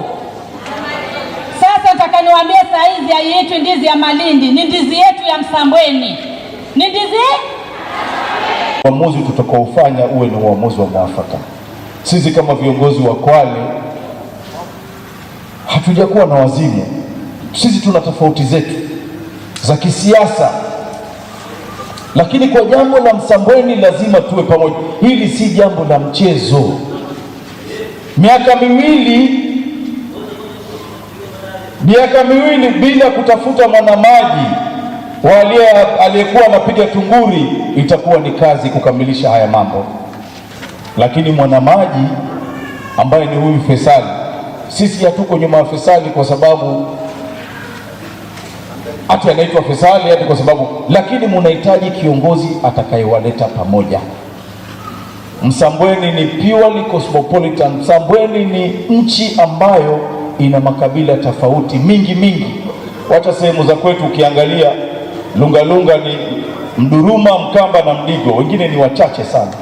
Makonde ni wachache sana, ama kabila zingine ni wachache. Lakini hii Msambweni makabila ni mingi, mnahitaji mtu ambaye hana ukabila. Au wengine wote mmesikia mtu akiwa ni kabila fulani basi ameiweka ndani ya roho kiasi cha kuwa kabila nyingine inakuwa ni adui wake. mpaka wanapanga njama za kuanzisha mambo ya kikabila. Ogopeni hiyo, mimi nawaambia. Mnataka kiongozi ambaye atawahudumia pasi na kuwa na ubaguzi haswa wa kikabila. Na mimi naona huyu bwa mdogo Faisali ni kijana ambaye nyinyi mkimwona wenyewe mnajua ni kijana ambaye hana ukabila. Maana mkabila kiingia hapo utajua, ukimcheki tu utajua yule yani Mduruma yule. Amba Mduruma tengu lusi Mduruma. Ukijua kiingia Mdigo hapa yule Mdigo, utajua yule ni Mdigo wala. Tangai mama yule ni Mdigo yule. Sijui kama tunaelewana. Mnahitaji mtu neutral ili aweze kuhudumia, mtu ambaye ana ubinafsi, mtu ambaye hajakuwa na tamaa. Mimi nilipochaguliwa Lungalunga nilikuwa mchanga sana. Siasa ilikuwa sijui, lakini watu wa Lungalunga kwa na imani wakanichagua. Nikasoma, na niliposoma nikahakikisha kuwa nimesikiza matakwa ya wananchi pasi na kuangalia ukabila wala dini. Ndio maana unaona Lungalunga barabara kama vile Msambweni ilivyokuwekwa wakati wa Dori. Sisi Kenya walipima katika kaunti zile ambazo zina maendeleo. Infotrack walipima, waliangalia polling, wakaangalia maendeleo. Sisi kaunti ya Kwale tukawa namba 2. Sijui kama mnajua hilo. Tulikuwa namba 2, tulikuwa namba 2. Ama nyinyi mwachagua kiongozi ili afanye nini? Alete maendeleo. Tukapimwa, Kwale ikawa namba 2. Mombasa ikawa namba 39. 39. Ukiangalia Tana River ikawa 41. Ukiangalia Kilifi ikawa 33. Sasa wao ndio wanapoanza wanakuja wakituambia tuchague mtu. Wao wenyewe namba hizo walizokuwa kwao wenyewe walishindwa kupambana na maendeleo. Leo wanakuja kutuambia tuchague nani na nani na nani. Sisi kwa bunge la kwanza pwani nzima ilikuwa ni Kinango, alafu ikafuatiwa na Msambweni pamoja na Lungalunga. Wale wengine wote Mombasa, sijui Likoni, walikuwa huko manamba 280 huko. Sasa mimi nawauliza, ikiwa gavana wetu namba 2 kiongozi tumemchagua wenyewe, ndio tuelekeza jamani, sababu ya kuwa na kiongozi ni nini? Nyinyi hamchagui kwa sababu sisi ni wazuri zaidi kuliko nyinyi. Mnachagua tu mtu atakayewapatia mwelekeo, lakini sio kwa sisi ni wazuri sana. Sisi ni wanadamu kama nyinyi, tuna vijikosa kama nyinyi, lakini mwachagua ili mpewe mwelekeo. Wakati ikiwa kuna uamuzi wa wengi, ndio maana mkachagua gavana atupe mwelekeo, mkachagua sisi wabunge tuwape mwelekeo. Sasa gavana ameamua, jamani, sisi tumeamua tukae nyuma ya fesa. Sasa sisi tutakuwa na wazimu kukaa nyuma ya fesa? Wale yule mwingine tunashindana naye shingo kwa shingo, yeye wake wote ni wa nje. Kwale na wenyewe bana. Na mimi nawasihi, mtakuwa mmetuvua nguo kiasi cha hali ya juu sana huyu Faisal asipopita. Haki ya Mungu itakuwa aibu kubwa sana.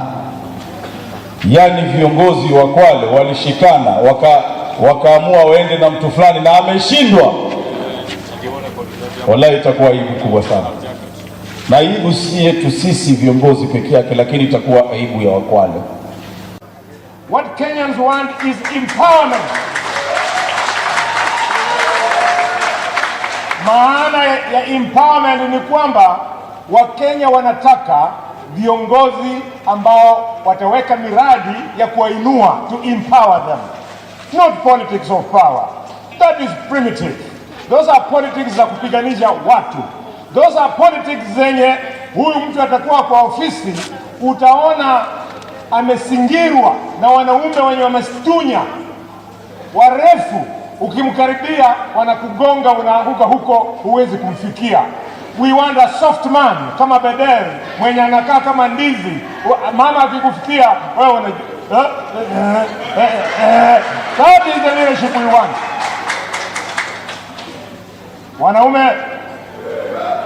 Wanaume, mchezo wa ODM mimi naujua.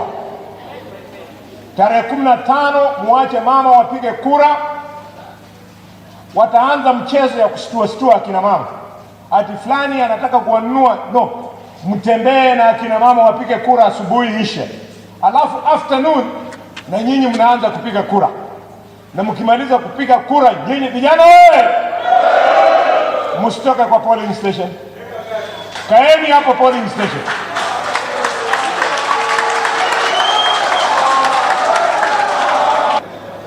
Utetezi sio kununua 4-wheel drive. Utetezi ni kuhakikisha kwamba mtoto mwenye hula mara moja kwa siku unahakikisha kwamba kwa basari, kwa CDF unapeleka pesa ya chakula kwa shule, ndio mtoto atamani kwenda shuleni akule huko kwa sababu nyumbani hakuna chakula. That is called leadership. Mheshimiwa Beder, I beg you, wakati unanyenyekea mbele ya hawa waheshimiwa wapigaji kura, uambie peupe kwamba wewe hukuanza leo. Ulianza kazi yako, Mwenyezi Mungu alikumulika wakati Mheshimiwa Dori alikuwa yuko hai. Wewe ndio ulikuwa unatembea naye katika mambo ya ofisi ya CDF. Inamaanisha kwamba zile files za miradi ikiwemo hili jengo, wewe ndio unajua ziko wapi.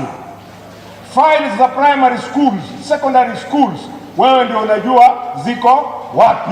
Sasa hivi ninavyozungumza, sasa hivi waheshimiwa wote wa Kwale wamesema Faisal tosha. Wewe utasema Faisal ama utasema Boga? Mheshimiwa Governor Mvurya na Deputy Governor huko wanasema Faisal tosha. Na wewe utasema Boga ama utasema Faisal? Mheshimiwa Deputy President of Kenya William Ruto anasema Faisal tosha. Wewe unasema nani? Thank you very much. Mimi chama changu ni nyinyi watu wa Msambweni. Nasimama kama mgombea huru na alama yangu ni ndizi. Na tumekubaliana mimi sasa nitaitwa ndizi mpaka yale malengo yakamilike. Hiyo ni sawa ama si sawa? Ni sawa Sasa tarehe 15 ukifika kwa kituo, na kwa bahati mbaya usahau jina ya Faisal, wewe ukifika pale wewe sema nataka ndizi. Maneno raundi hii ni nini? Ndizi. Kwa sababu chungwa limefanya nini? Chungwa limeoza, limekuwa chachu.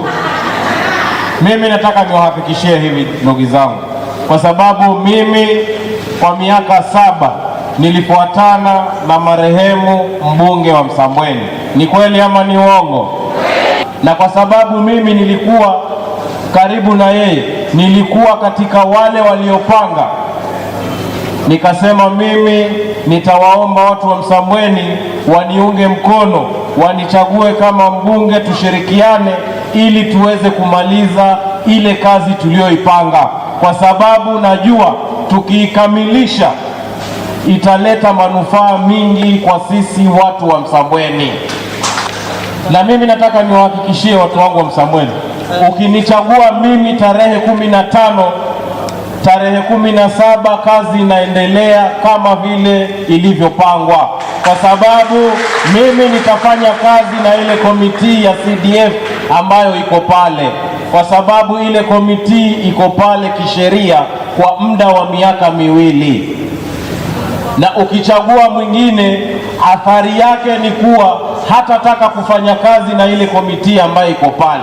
Wao tayari sasa hivi wamejipanga tayari na komiti zao,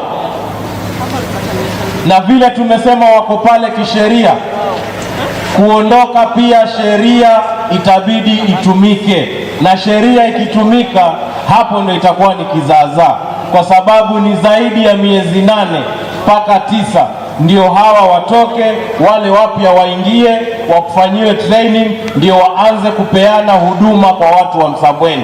Kwa hiyo sisi kama watu wa Msambweni itakuwa miezi 8 mpaka 9 hatupati zile huduma kutoka kwa ofisi ya CDF. muko tayari kufanya hivyo? Wewe watoto wanafungua shule mwezi wa 4, corona imeharibu mambo, hakuna makazi, watoto wanataka school fees, wewe unasubiri basari, lakini huku mbunge wako anaanza kupambana na komiti.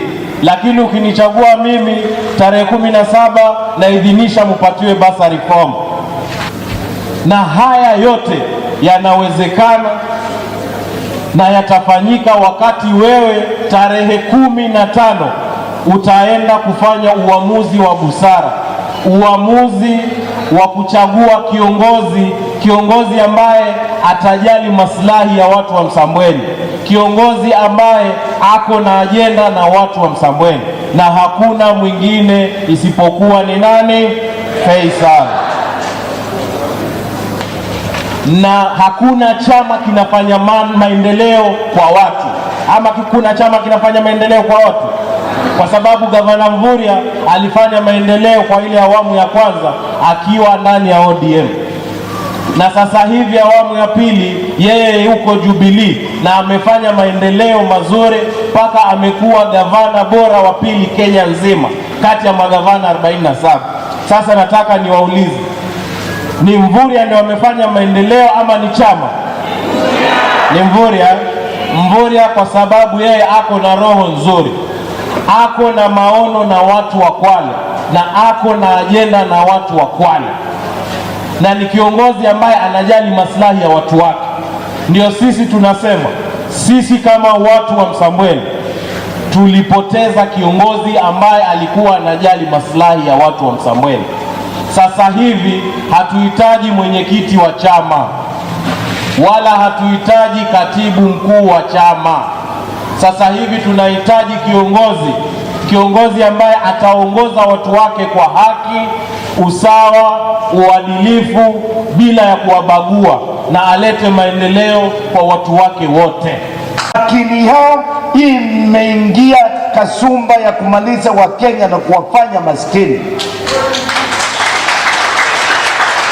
na wakati wa kukataa katakata ni sasa, kwa kumweka Faisal tuunde msingi mpya wa uongozi chini ya Mheshimiwa William Samoei Ruto hasla mwenyewe, kwa sababu anasema ataunda serikali na kina mama wa kuuza kanga, mama wa kuuza kitenge, mama wa kuuza mboga, kijana wa mkokoteni, bodaboda. Au ndio watu Ruto anataka kuona wakiwa ndani ya serikali. Na nyinyi mkikosea sasa, mcheze na huyu mboga, atageuka kuwa mlaji wa mboga, na nyinyi ndio mtakuwa mboga ya kuliwa.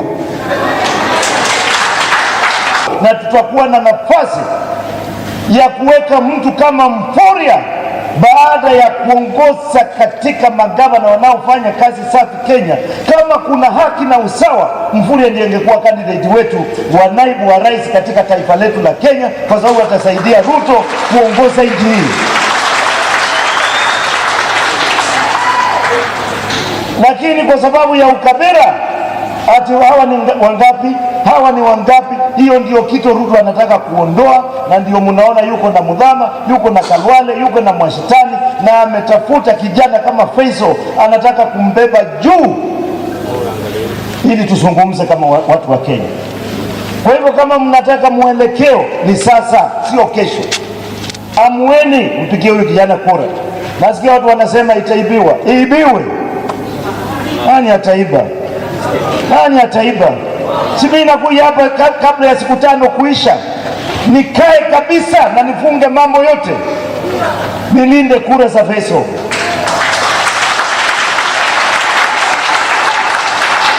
Kwa sababu ninajua inamaanisha nini kwangu. Mimi nitaaga nyumbani na kusema nimeenda nikiwa kamili kwenda kujunga kura za huyu kijana. Hiyo siasa tukimaliza, mngojee Faisal, mngojee Asla aje hapa, tujipange sawa sawa.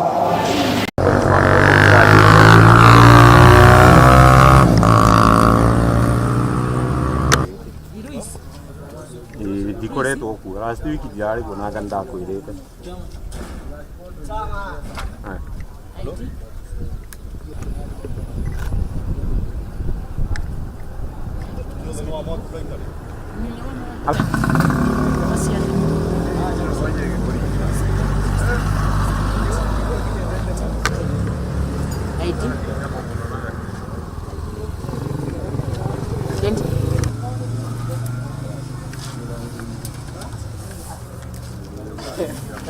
Cool. Next.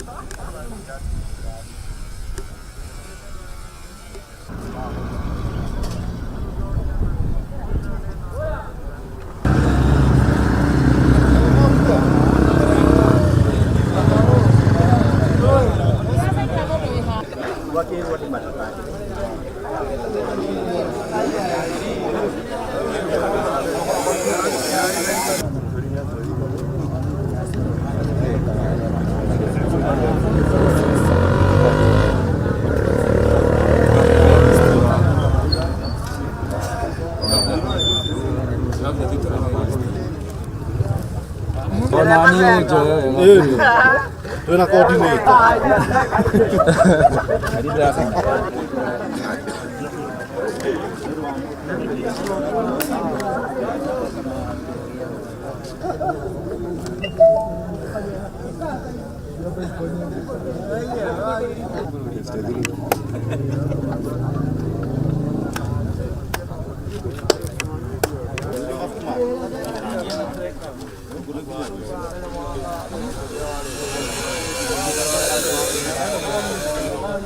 Siwezi sema anapinga, sijui msimamo yake, lakini vile nimesoma na vile nasikia kwa redio ni kama anasema hakuna la, lakini hiyo la yake mara anasema la, mara ndio,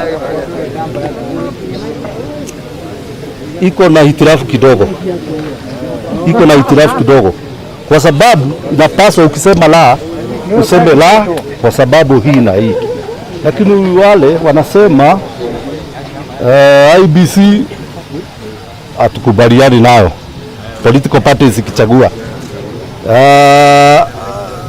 ule polisi kuchaguliwa na rais hatutaki, ule Chief Justice Ombudsman achaguliwe hapo tunakataa.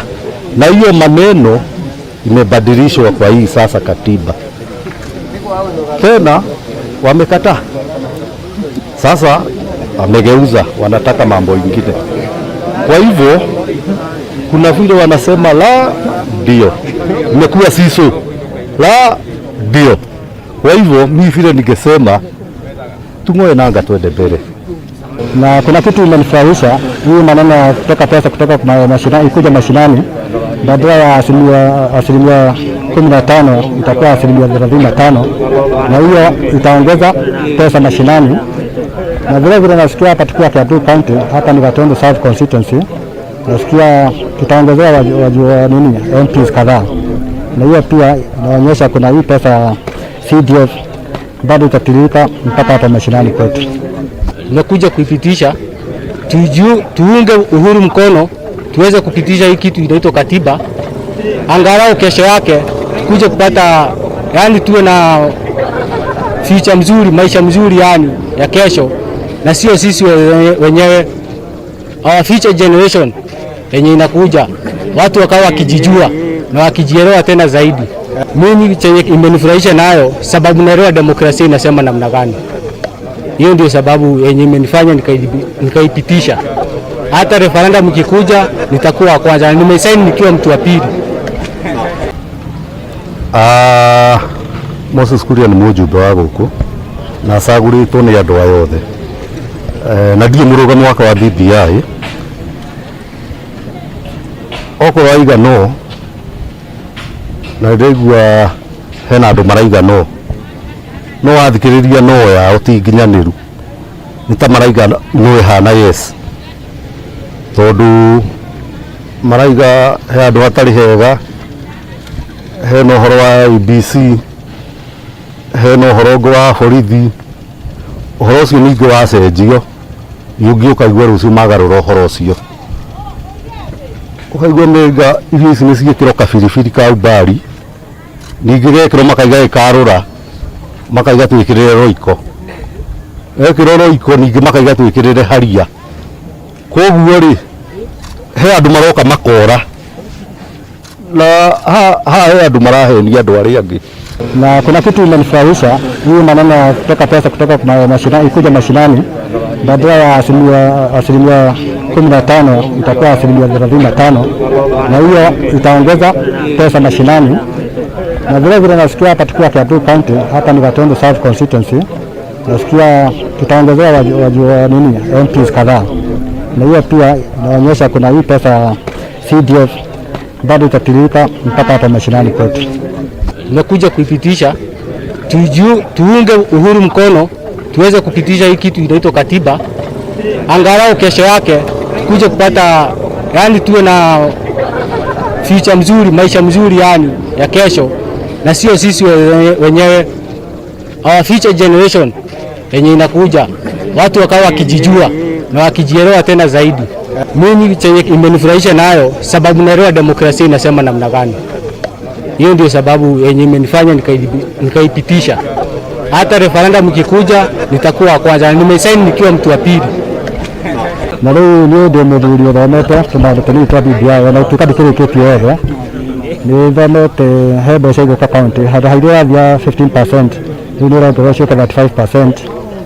Ndoigua nakuo gũkũ tondũ nĩ Kiambu County na Gatundu South Constituency, nĩ ndoiga Kiambu as a county ndĩkuongererwo ambunge maigana ũna, na rĩu ũguo nĩ kuonania mbeca nĩ igũcoka mashinani gũkũ tondũ MP nĩagũka na mbeca ciake cia CDF. Na gũkũ tũngĩ andũ mangĩkiuga hiti mega, na macio no tũkĩhote mathiĩ kũrĩa mbunge no makĩarĩrĩrio, nĩgetha at least mũndũ wothe aigue aiganĩire, tũtigakorwo na andũ amwe tũratigana gũkũ nja. Na kĩndũ kĩmwe ingĩhoya ayuthi o mũyuthi othe ae harĩa arĩ etĩkĩre gũcaina nyamũ ĩno, tũhetũkie nyamũ ĩno, nĩgetha Uhuru akiuma rĩ atige andũ moko-inĩ mega, ona magakena makona rũciũ rwao rwĩ rwega.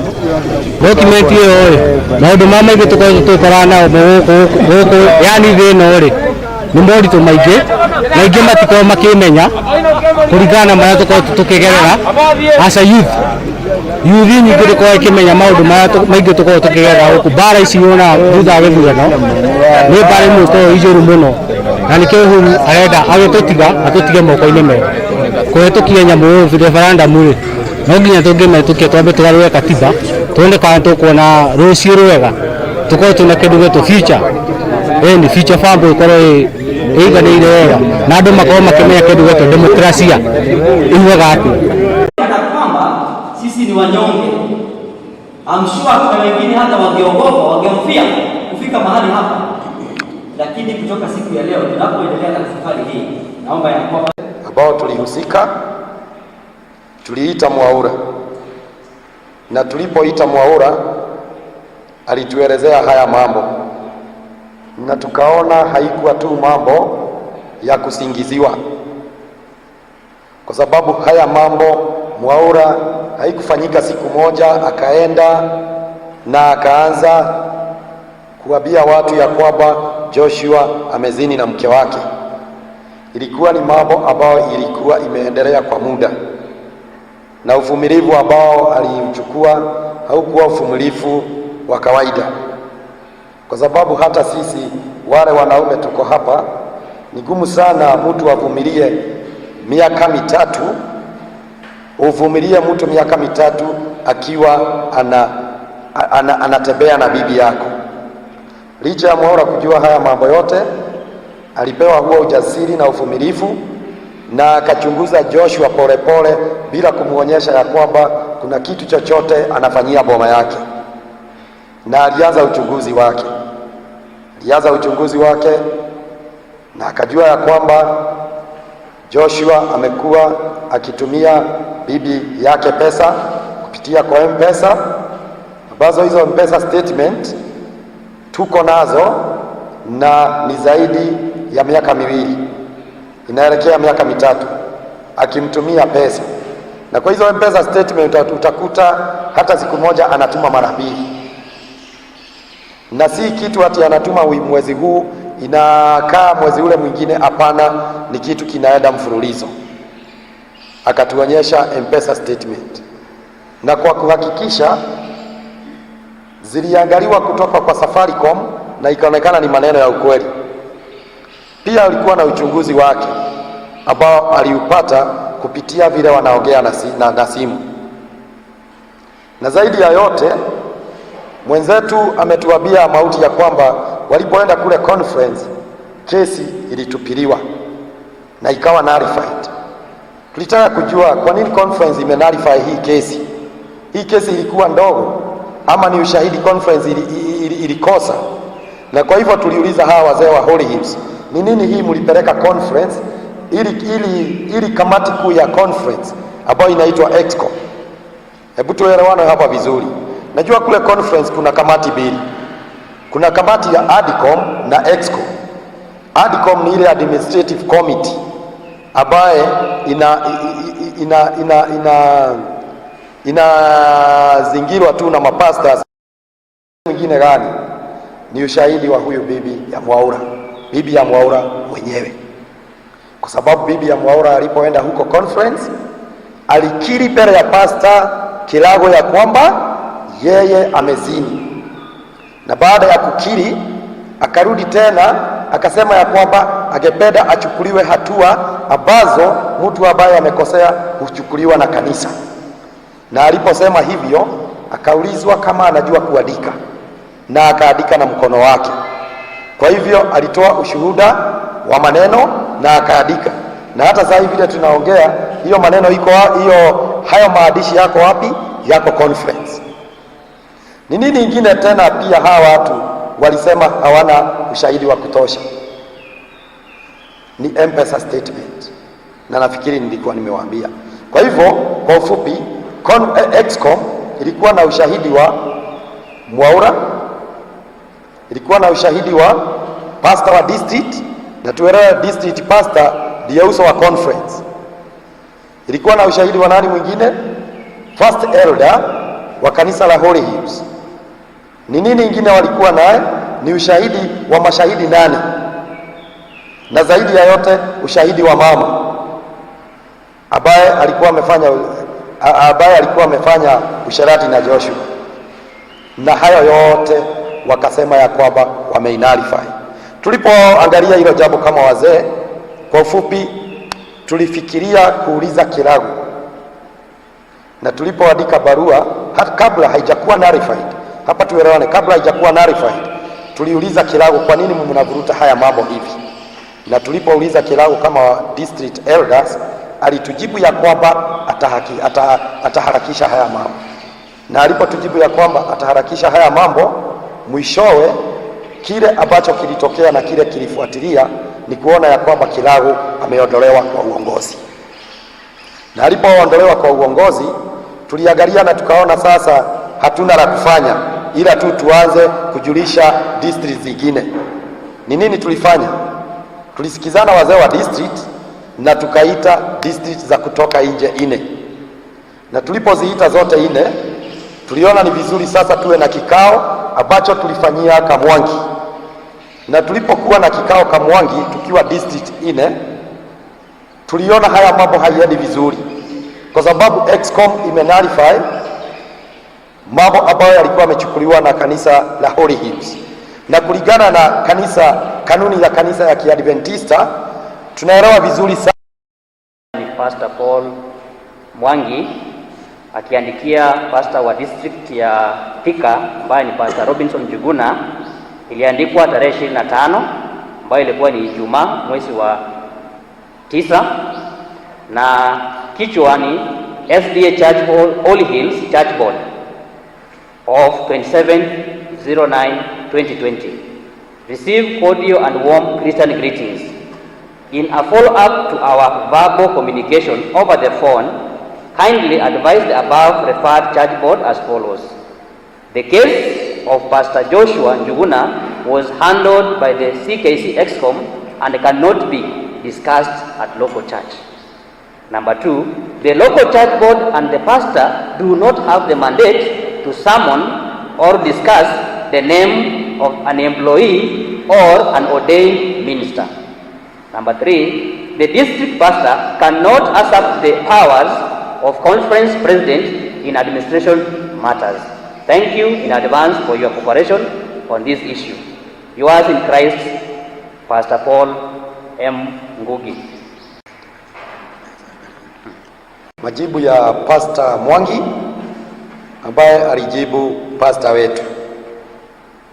Ningependa niwarudishe nyuma hapo kidogo kusema yale ambayo angesema kwa hicho. Pastor Makori alituhakikishia ya kwamba atachunguza haya mambo na atatengeneza kamati ambayo itakuwa ni ya mapastors watatu wa union, na already akatuambia katika wiki mbili already haya mambo yatakuwa yamemalizwa.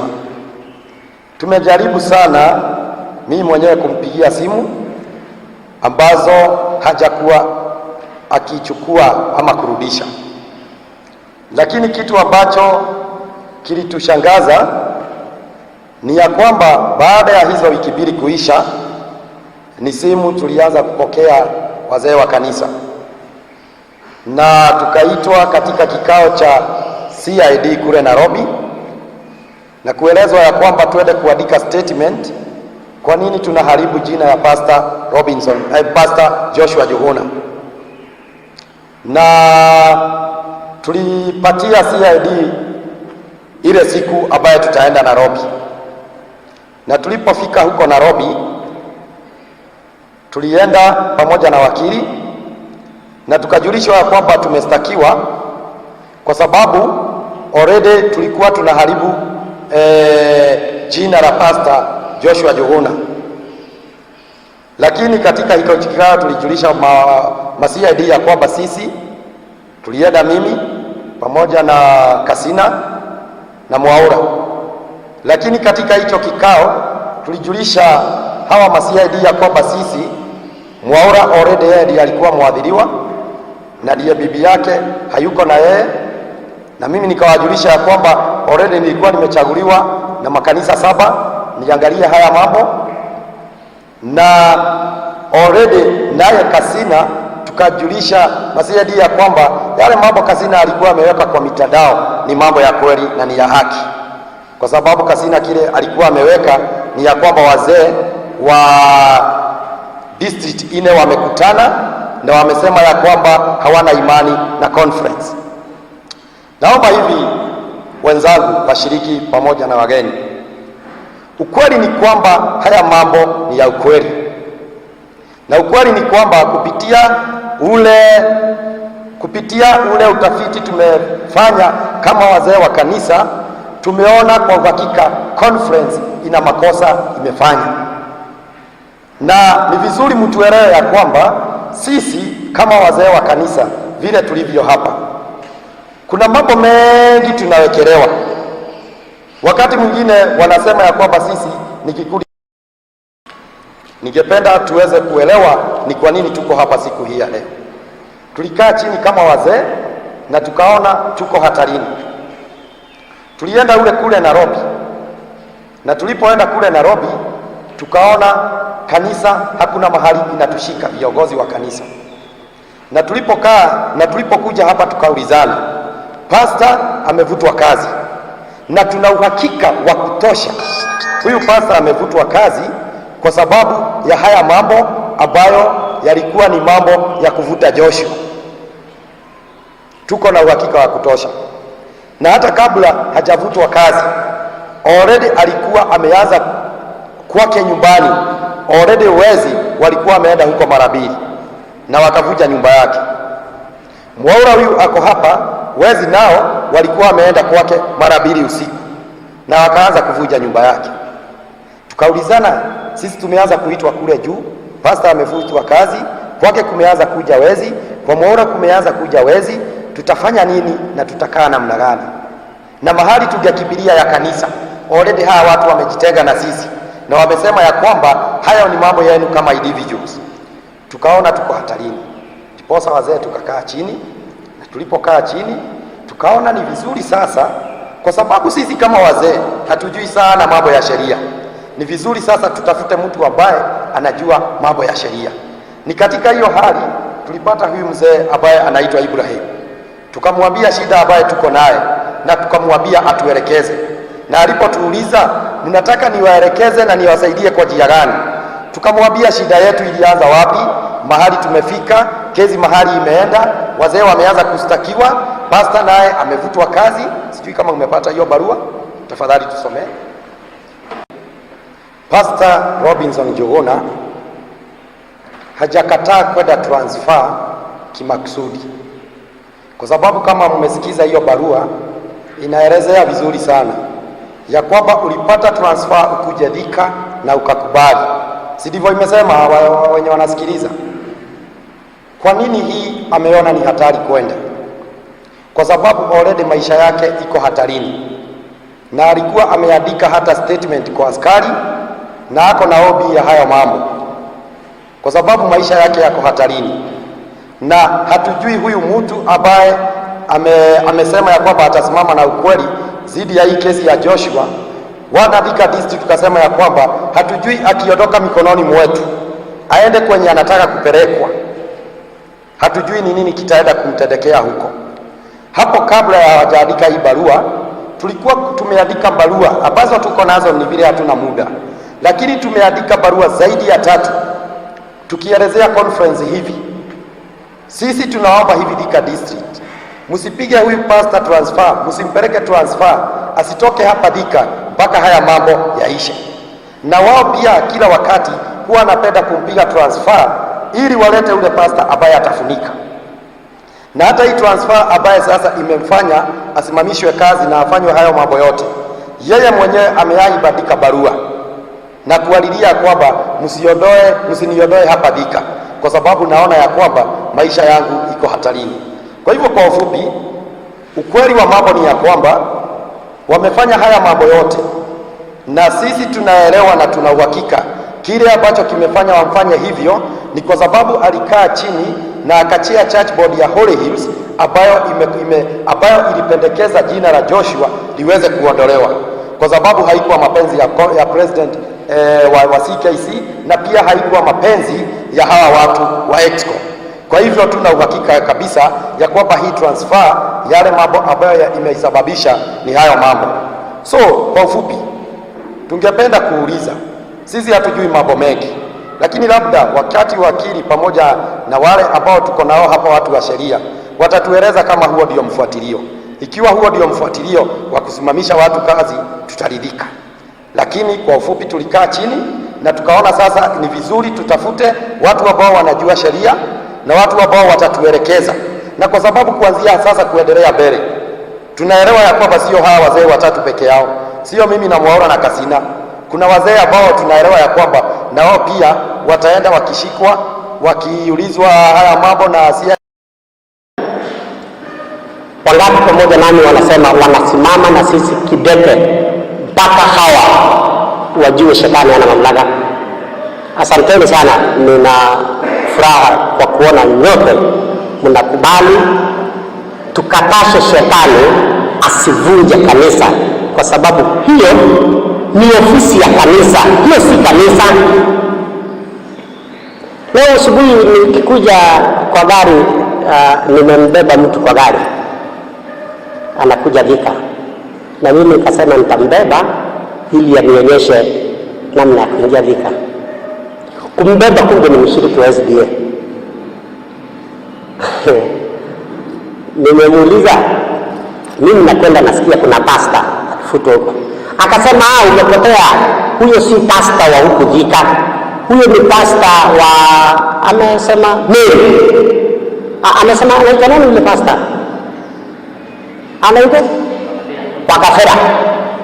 Kuna pasta amefutwa kwao ni Mary, anaitwa Wakafera.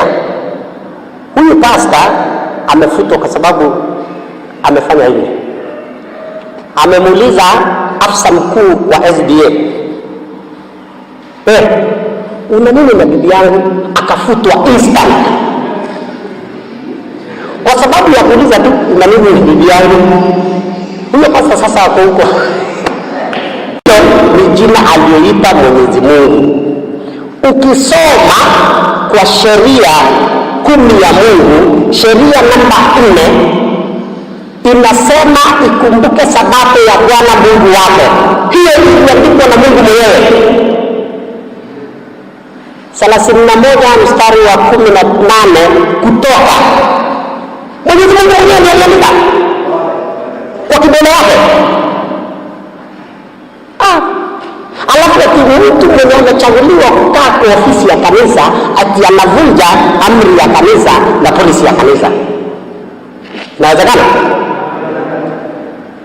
Nina hasira sana kwa sababu ninashangaa kwa nini kanisa ya Mungu ivunjwe. Lakini kwa sababu mwelekeo ambayo nimechukua sasa ni ya kisheria. Niruhusuni hoteli ziko nyingi. Kuna hoteli inauza githeri, kuna hoteli inauza chips na kuna nyingine inauza ugali. Zote si sawa, bei si sawa. Lakini nimeshukuru kamati andalizi kwa sababu wameamua mwenye hata kama una pesa kama lori hauwezi mtisha na hauwezi mrudisha nyuma.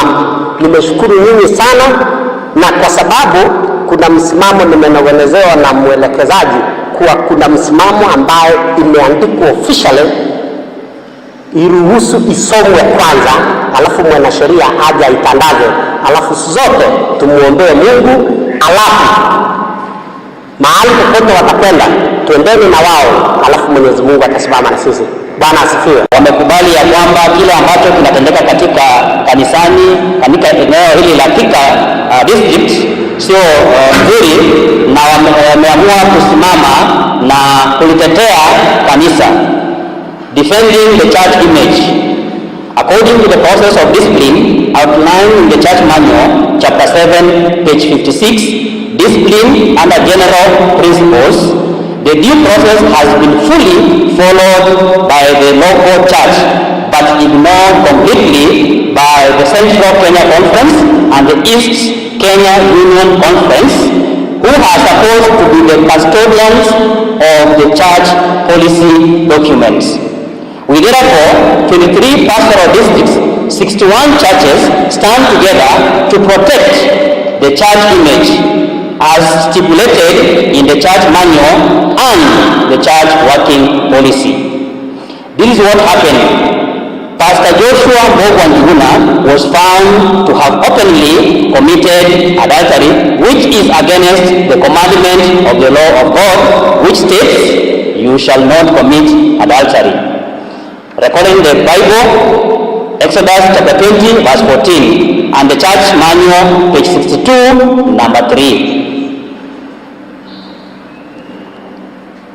Because the current officers of the Central Kenya Conference and the East Kenya Union Conference have grossly violated the church manual and the church working policy, therefore we demand East Central Africa Division Office to immediately remove from office the following officers: Pastor Samuel Makori, President, EKUC; Pastor Alfred Marundu, Executive Secretary, EKUC; Elder Nehemiah Mayo, Treasurer, EKUC; Pastor Paul Mwangi, President, Central Kenya Conference; Pastor Jeremy Marambi, Executive Secretary, Central Kenya Conference; Pastor Charles Kabutu, Ministerial Secretary, Central Kenya Conference; Elder Stephen Kioko, Treasurer, Central Kenya Conference; and appoint interim office bearers in East Kenya Union Conference and Central Kenya Conference offices to oversee the church matters and advance the church mission.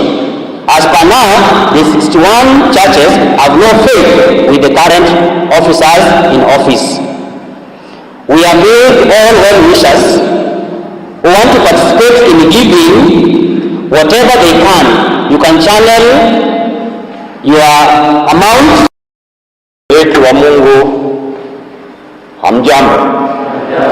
Wangapi wanakielewa Kizungu? Ujue kama nitazungumza Kizungu ama Kiswahili. Kuna yeyote atalemewa nikizungumza kwa Kiingereza? lakini sitazungumza ile Kiingereza ya koti. Hapa ni kwa mbele ya Mwenyezi Mungu, nitajaribu kutumia lugha ya Kizungu rahisi, lakini nitaelezea kidogo tu kwa Kiswahili. Members of the SDF faith, I was summoned here by the leadership of the church to confirm only a few things. One, that I was told of these grievances, but I told them that it is you who will give me the mandate to go to court.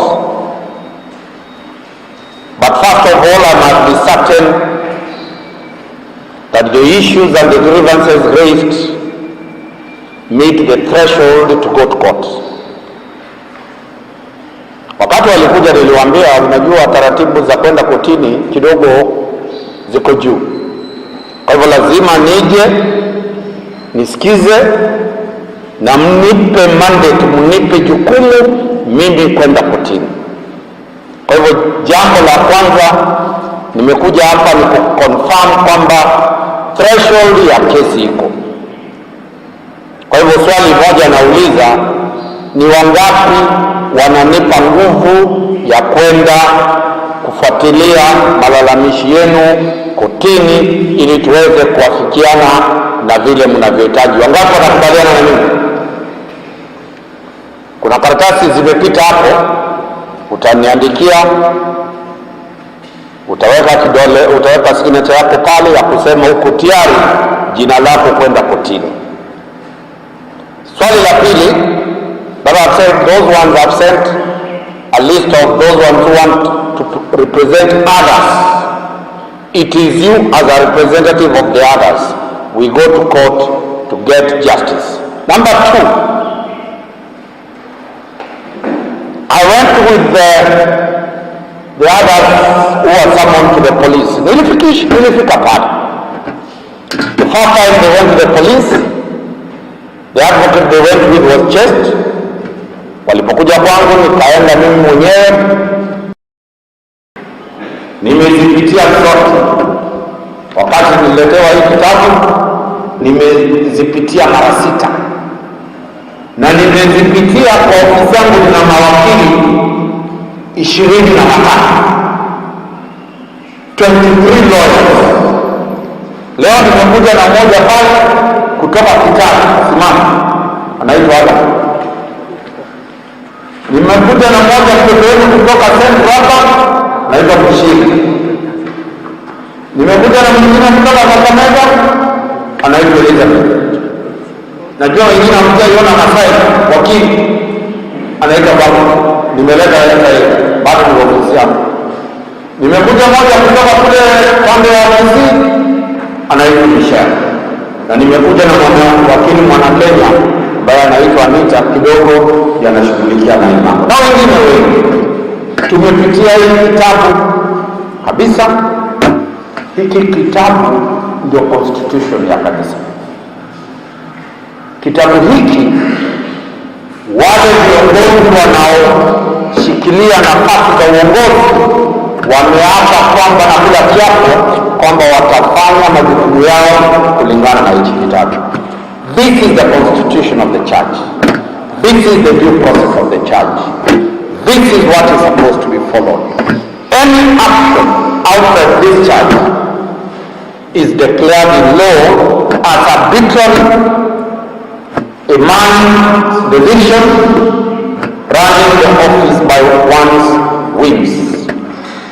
Kitabu hiki kinatiwa darubini na katiba ya Kenya.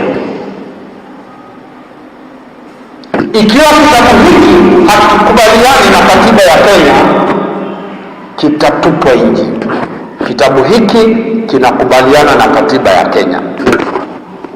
Sababu ni kwamba ikiwa kitabu hiki kitakatifu kilicho na taratibu za kufuata kulingana na disciplinary issues kimekiukwa, the Kenyan laws, secular laws take place to enforce that. Kwa hivyo hivyo tutakwenda kotini kwa mambo matano. Moja, disciplinary processes zile zilifanywa hazikufuata kitabu. Namba mbili, ikiwa mwenye amepewa jukumu la kutekeleza kitabu hiki amekiuka, kukaidi, kukataa ama kutoweza wa nyuma na akafika huko mbele yetu, lakini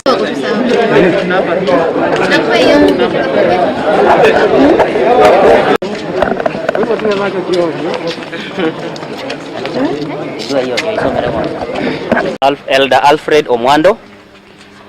We are here and we as Thika District 7-day Adventist members, as well as the largest Central Kenya Conference members, we want to give a statement in the defending of the church image.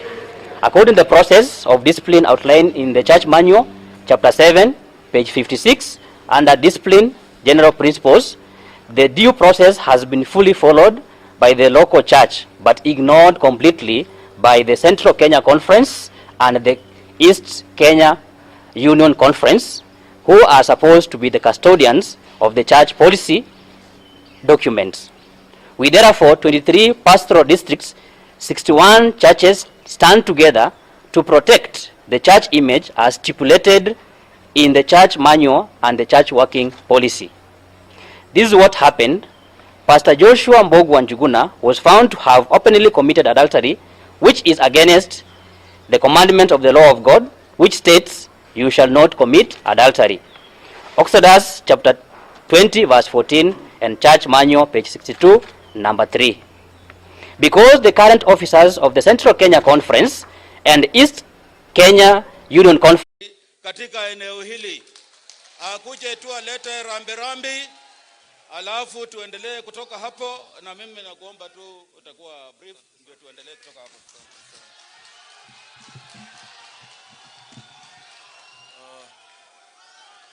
Asante sana. Basi haya. Basi kanisa letu takatifu,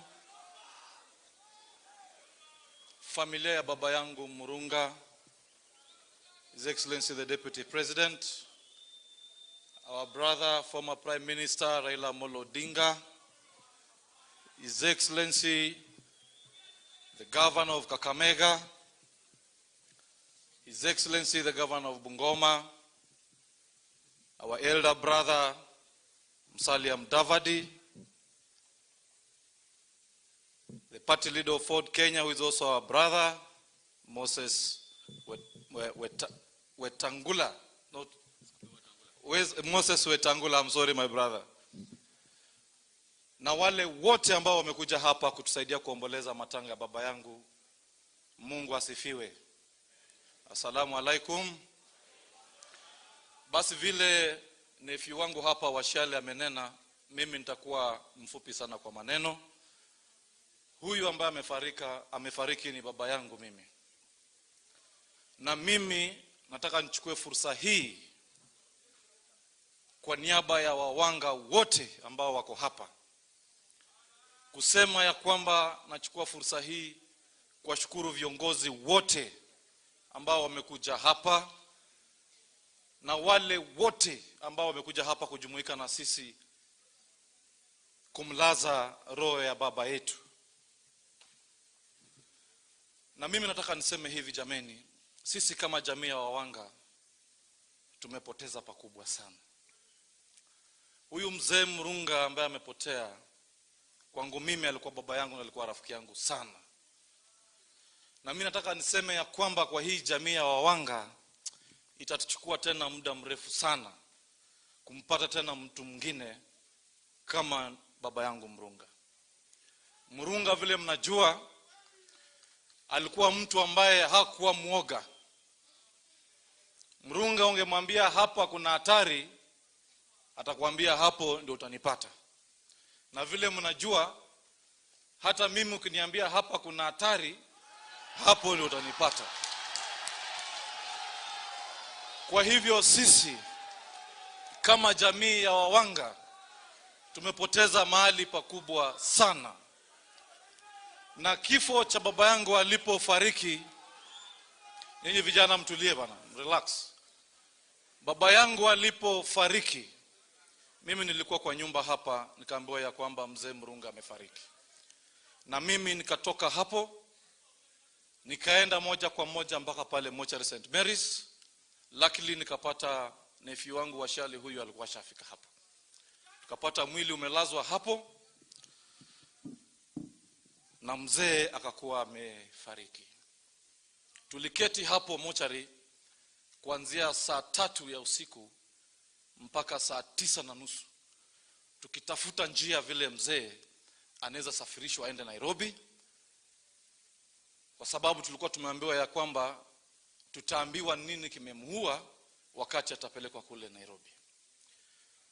Muda ile gari ambayo ilitumwa tukapata ni ambulance tu imetumwa na haina hata sanduku.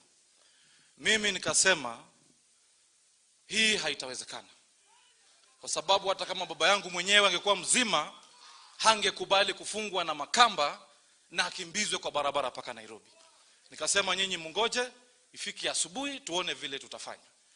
Asubuhi yake nikaambiwa ya kwamba Parliamentary Refugee Commission wametuma VIP van na sanduku. Mimi nikasema kama wametuma VIP van na sanduku then that's okay. Kwenda pale nikapata hiyo yenye inaitwa VIP van, but kwangu mimi kuangalia niliona ile ilikuwa Land Cruiser tu ya polisi. Nikasema ni sawa, kwa vile sasa mikono zetu zimekuwa fupi, wacha baba yetu atembee kwa barabara. Baba yetu ametembea kwa barabara 12 good hours kutoka hapa Western mpaka Nairobi. Na hiyo yote ikifanyika, ndugu zangu, tuko na marafiki, tuko na mandugu wenye wanajiweza. Sasa mimi nikaanza kujiuliza, kama baba yangu mjumbe ako na marafiki, ako na mandugu na colleagues wake ambao ni wabunge, anaweza tembea 12 good hours paka Nairobi, je, mimi tu mtu raia nitakuwa namna gani kifo ikinipata? Leo vile tuko hapa na ndugu zangu wabunge kutoka Western, kwa heshima kubwa, sisi tunawaheshimu na mmechaguliwa na hawa wananchi. Na nyinyi kila siku mnasema Luya unity, Luya unity, tukuje pamoja. Jameni, mara ya kwanza viongozi sisi wa Luya, tuache kulia watu wa nje. Sisi viongozi wa Luya tumejaibisha. Tumejaibisha mali pakubwa sana. Kwa sababu hawa wabunge wa Western Province, they are over 43. Kama mngechanga tu shilingi 20,020 tungepata ndege ya ku-airlift baba yetu Murunga paka Nairobi.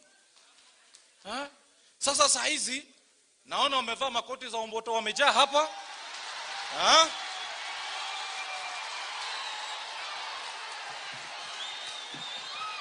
Na manotes kidogo kidogo kukuja hapa sasa kuanza kutuambia, oh, he was a good man, oh, he was generous. That is hypocrisy, my good people. That is hypocrisy. Tuache hiyo.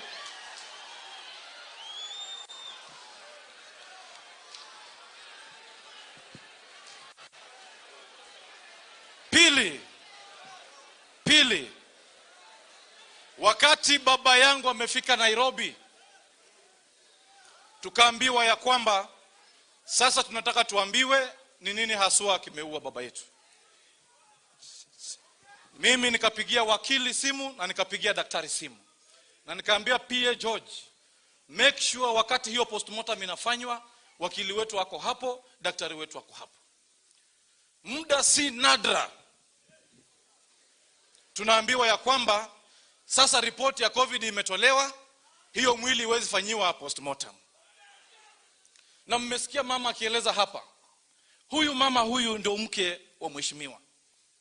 Kama kweli mheshimiwa alikuwa na COVID na COVID ndio ilimuua. Mbona huyu mama hajapelekwa isolation?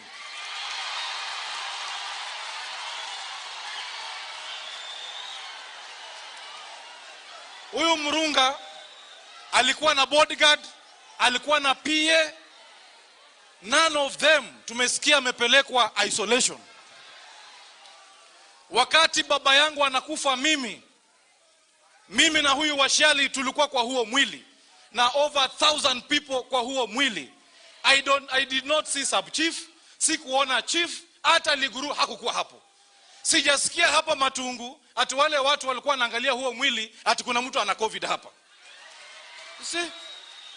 Kwa hivyo sisi kama familia na sisi kama jamii ya Wawanga bado tuko na maswali ya kuuliza serikali yetu ya nchi ya Kenya. We are not satisfied. Kama huu mwili ungefanywa postmortem, then hapa tungekuwa convinced kweli baba yetu alikufa COVID. Kwa hivyo jameni, mwisho kabisa, mama yuko hapa.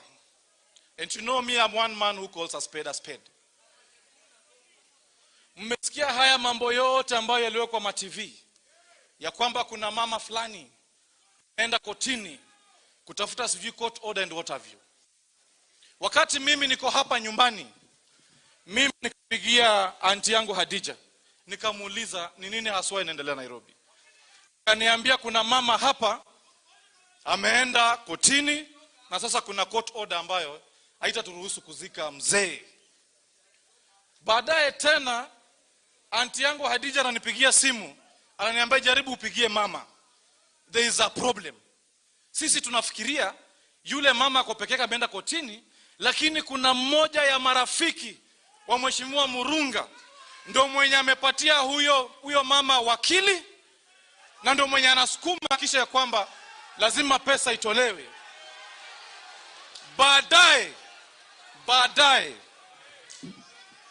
Baadaye mama ananipigia simu, anasema mheshimiwa Khalwale ananiambia ya kwamba nipeane shilingi 1,200 ndio kesi itolewe kotini.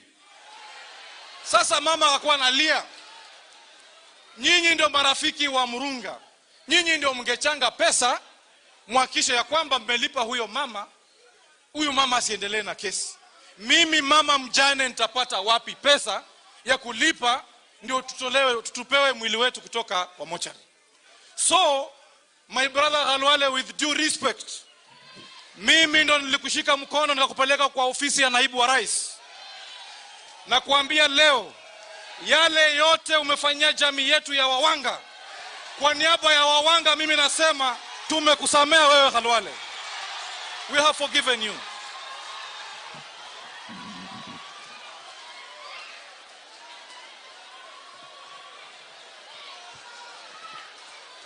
Relax.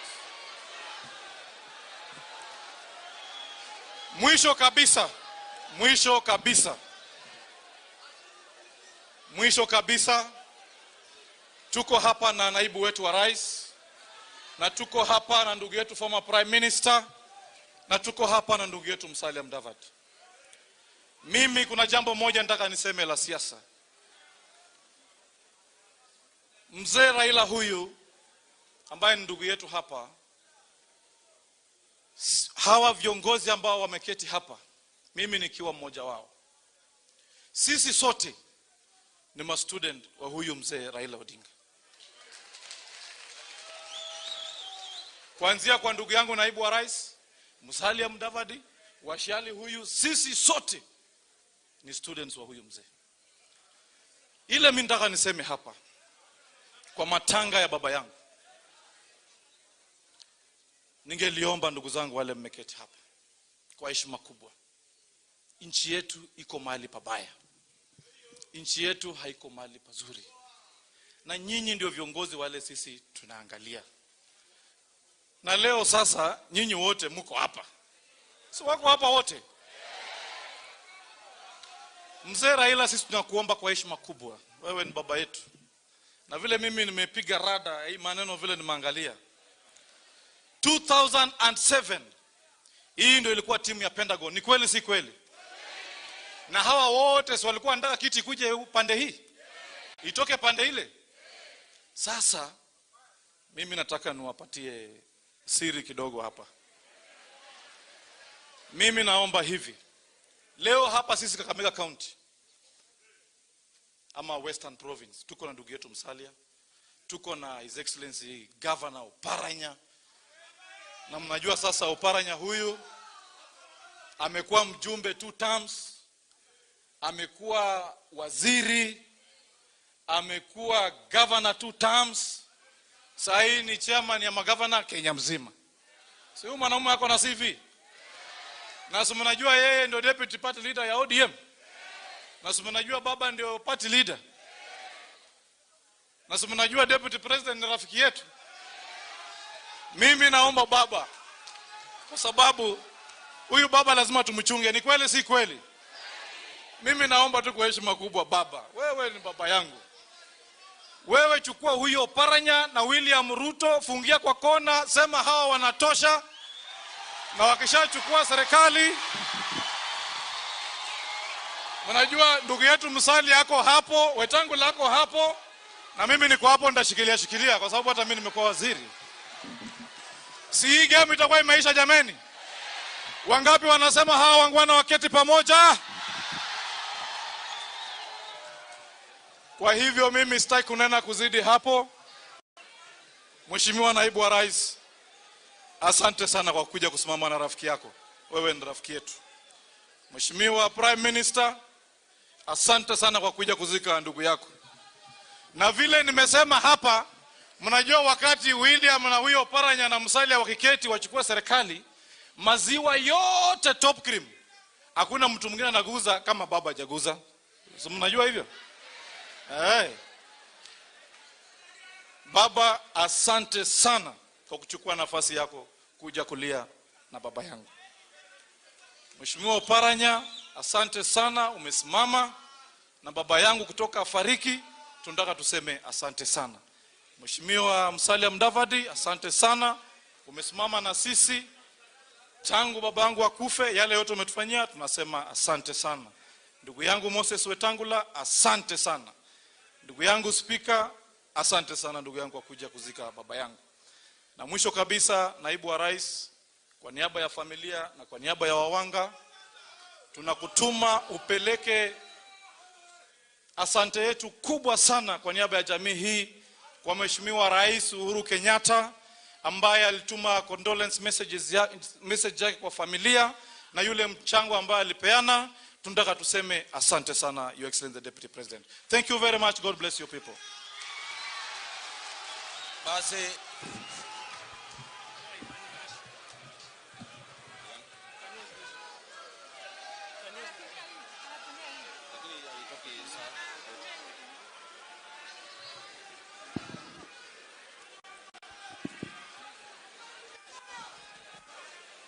Basi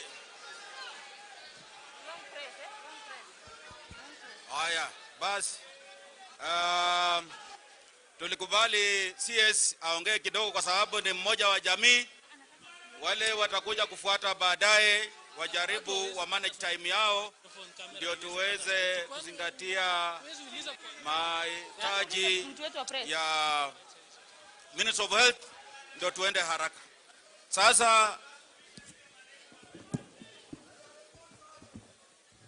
basi nataka nichukue nafasi hii kuita mwenyekiti wa Hoc Committee of Parliament, ndugu yetu Mheshimiwa wa Navaholo, ndugu yetu Emmanuel Wangwe, akuja atuzungumzie kidogo na tusomee ujumbe kutoka kwa Speaker wa National Assembly.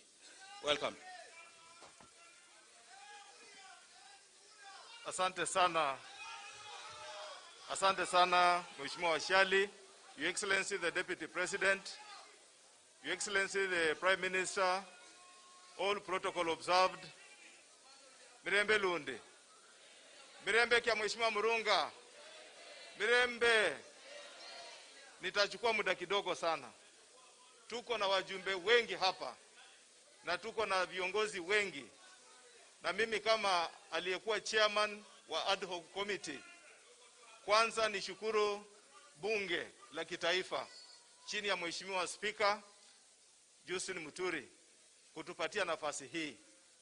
Na niko na kamati yangu yote ambayo ilishughulikia haya maneno. Naomba kamati ya Hoc Committee in the National Assembly kindly move forward for introduction. Nitawatambua tu kwa majina, lakini msimame tafadhali, angalau naibu wa rais ajue wale watu ambao wamesimamia matanga haya. On my right, Your Excellency, ni Senator Petronila Were, nominated Senator ANC. Next is the woman rep for Kakamega County, Honorable Elsie Muhanda. Asante sana Mheshimiwa.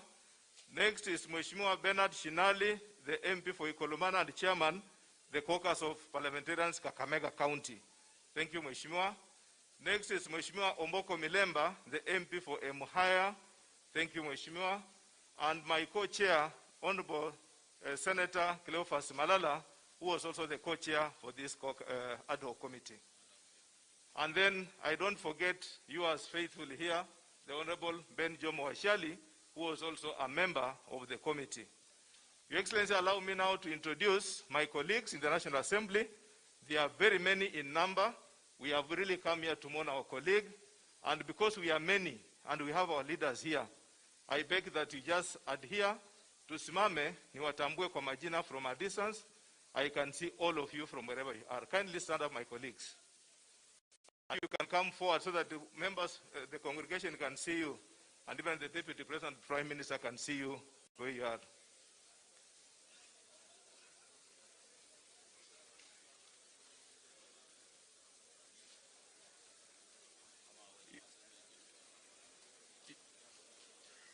Do you have another mic?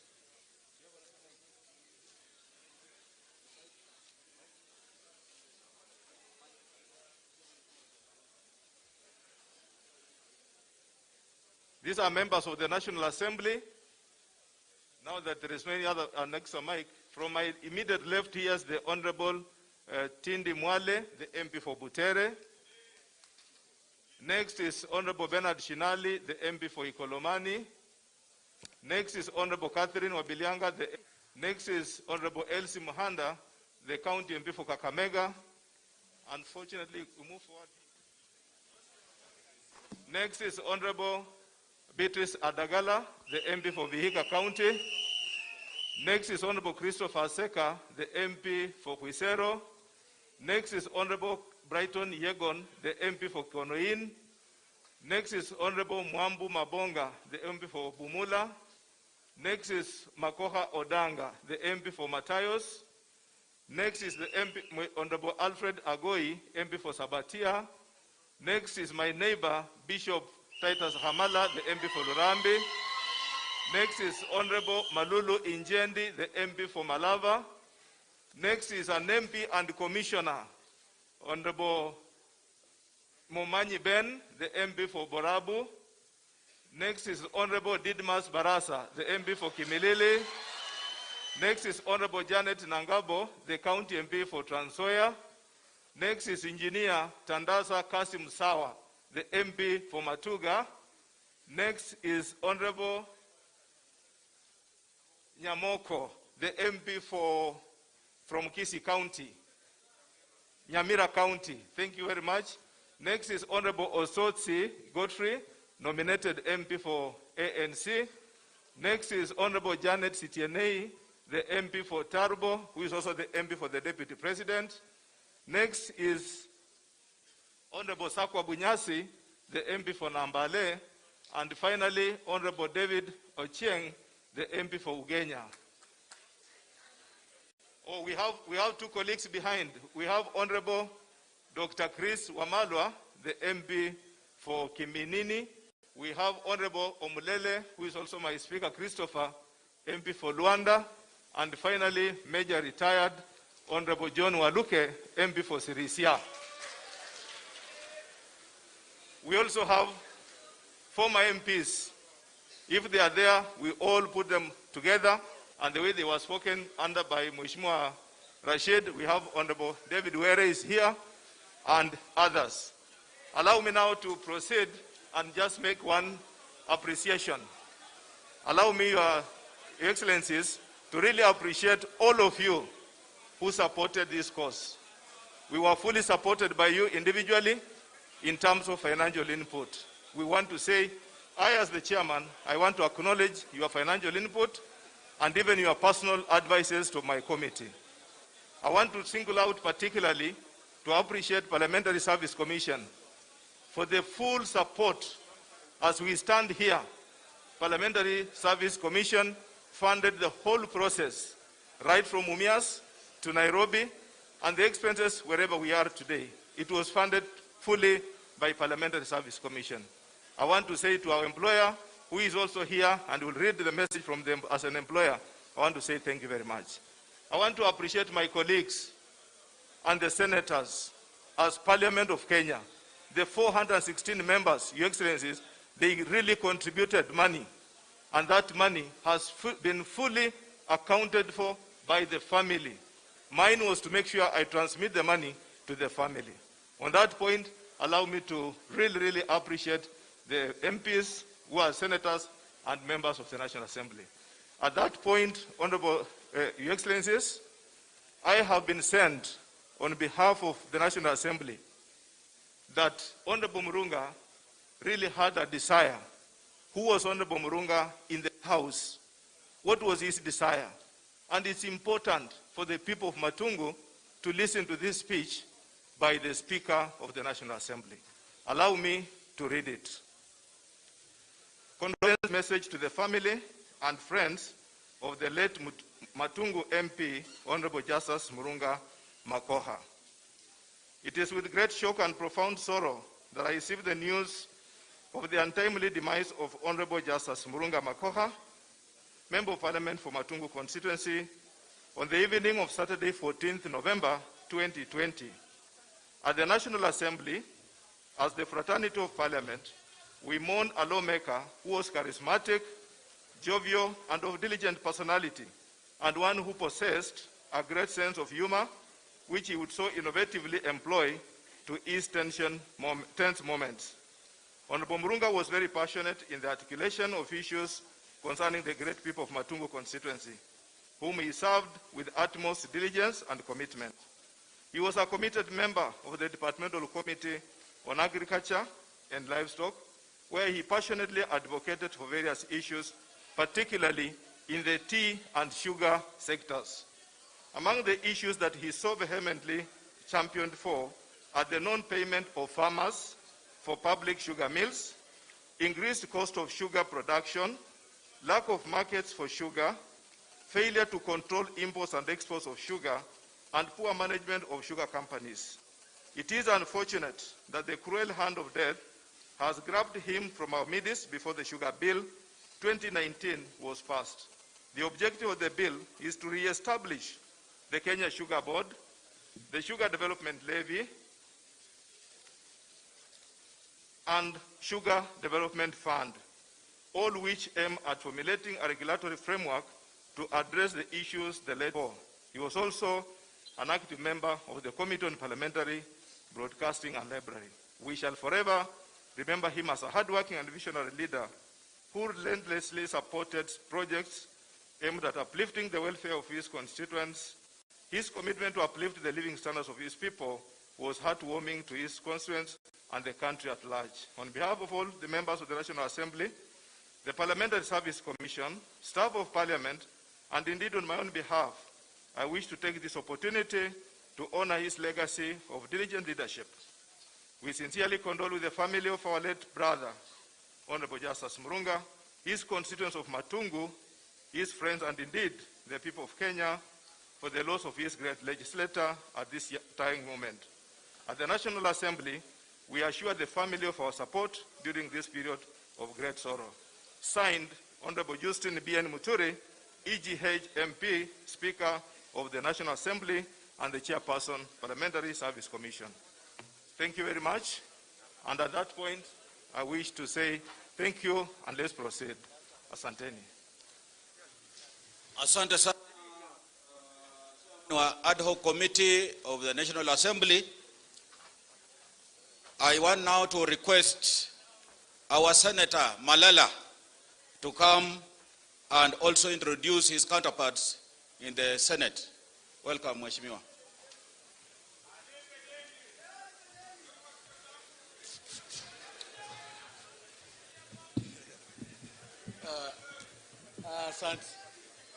Asante, tutalipa.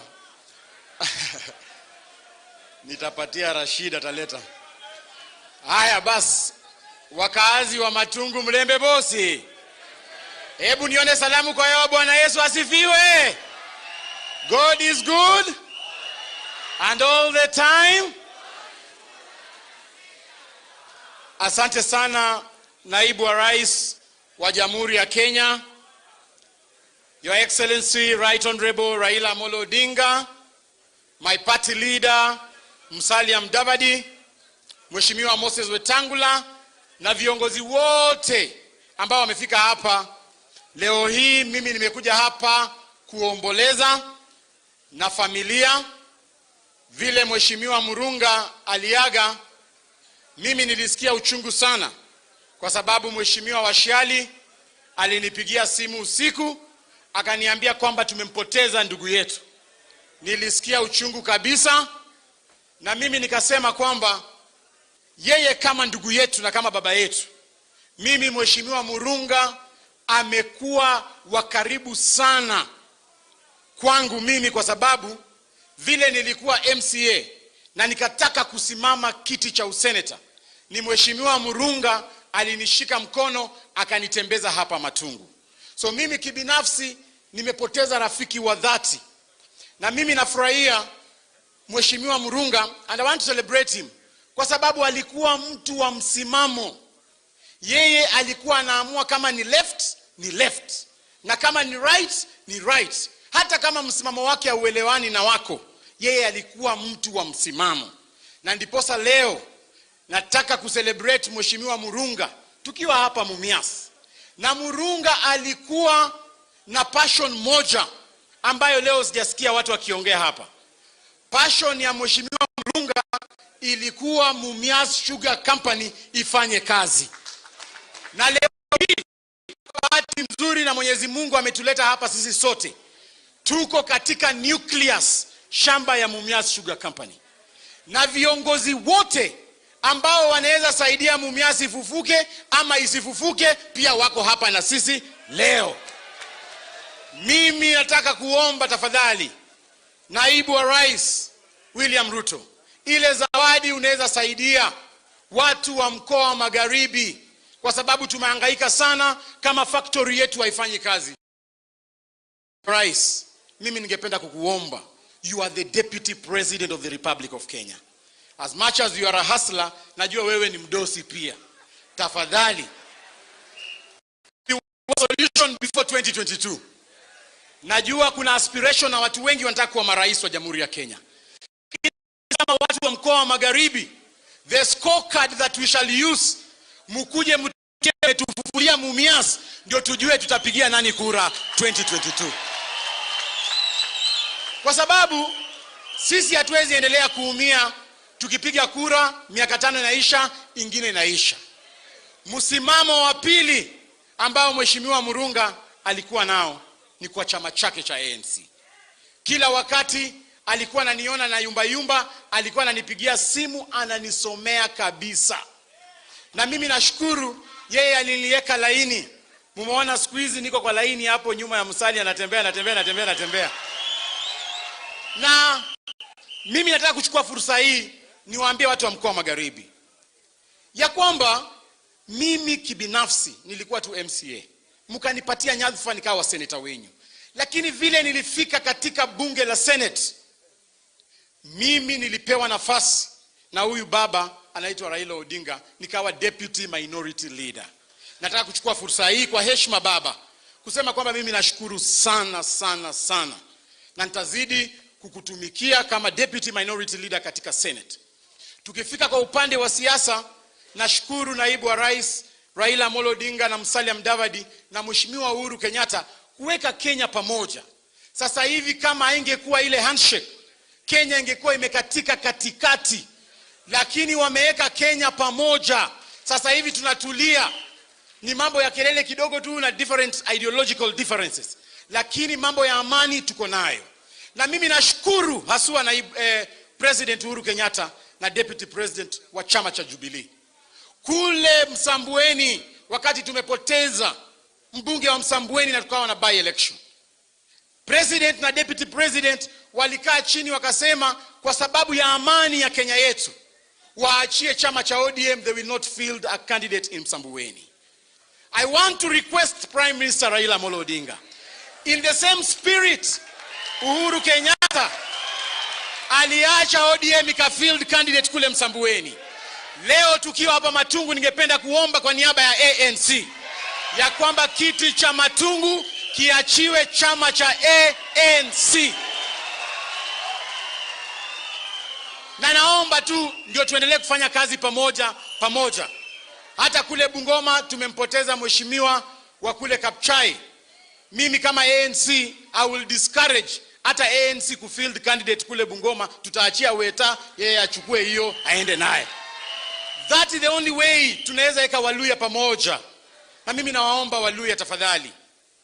Nawaomba. Na nataka kusema hapa bila kuogopa. Nawaomba Waluya, leo vile naibu wa rais ameingia hapa, mimi damu yangu ilisimama.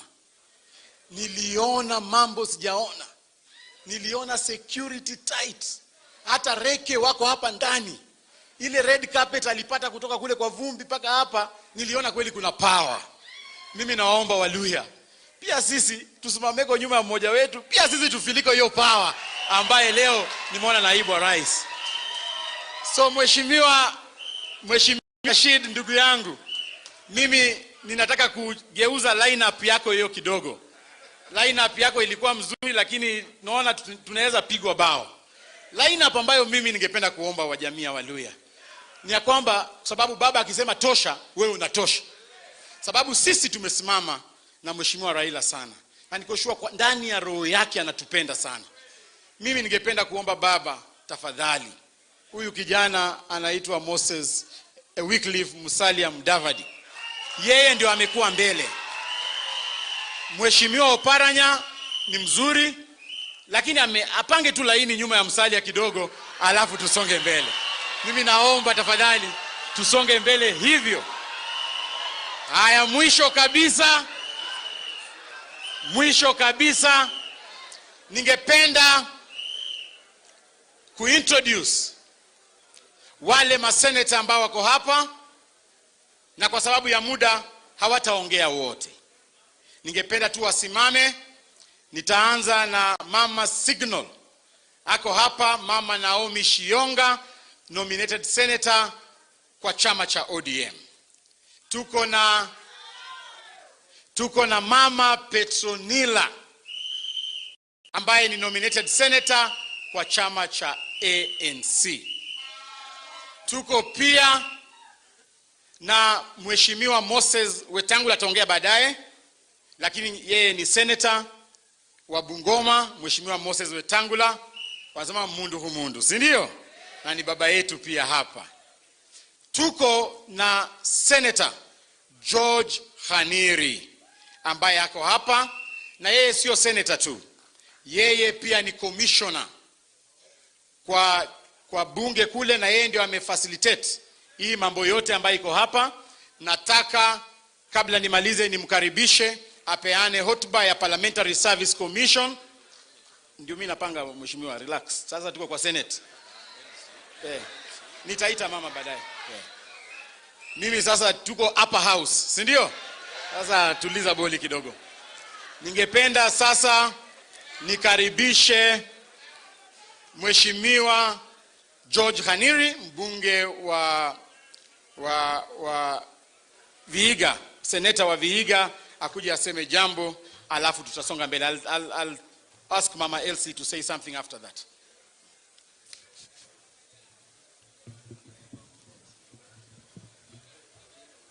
Viongozi wetu akiwemo makamu wa rais, Right Honorable Raila Odinga, my party leader Musalia Mudavadi, my speaker Lusaka, and my brother Moses Wetangula, na viongozi wengine wote, jamii, mama mjane, na wote vandu vi Matungu, mirembe. Vandu vi Matungu mirembe mirembe.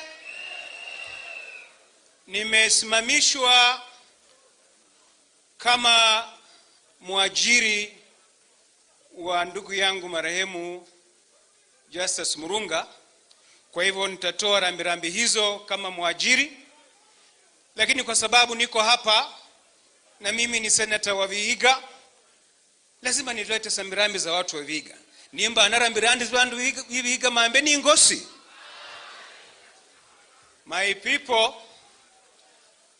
I have come here with a heavy heart to mourn not just a brother, not just a member of my party, but a friend. On my own behalf and on behalf of the people of Vihiga, I want to say to the people of Matungu and the family of our departed friend, poleni.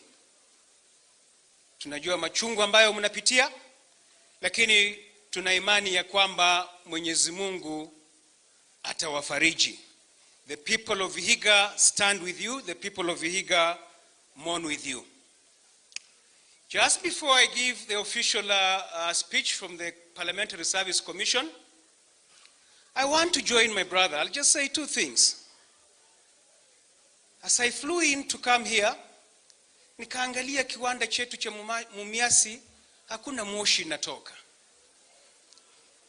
This is the backbone of the people of this region.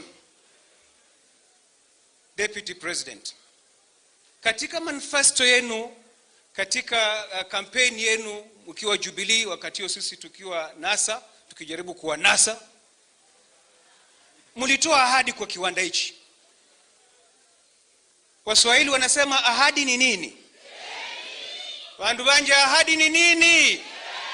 Na dawa ya deni ni nini?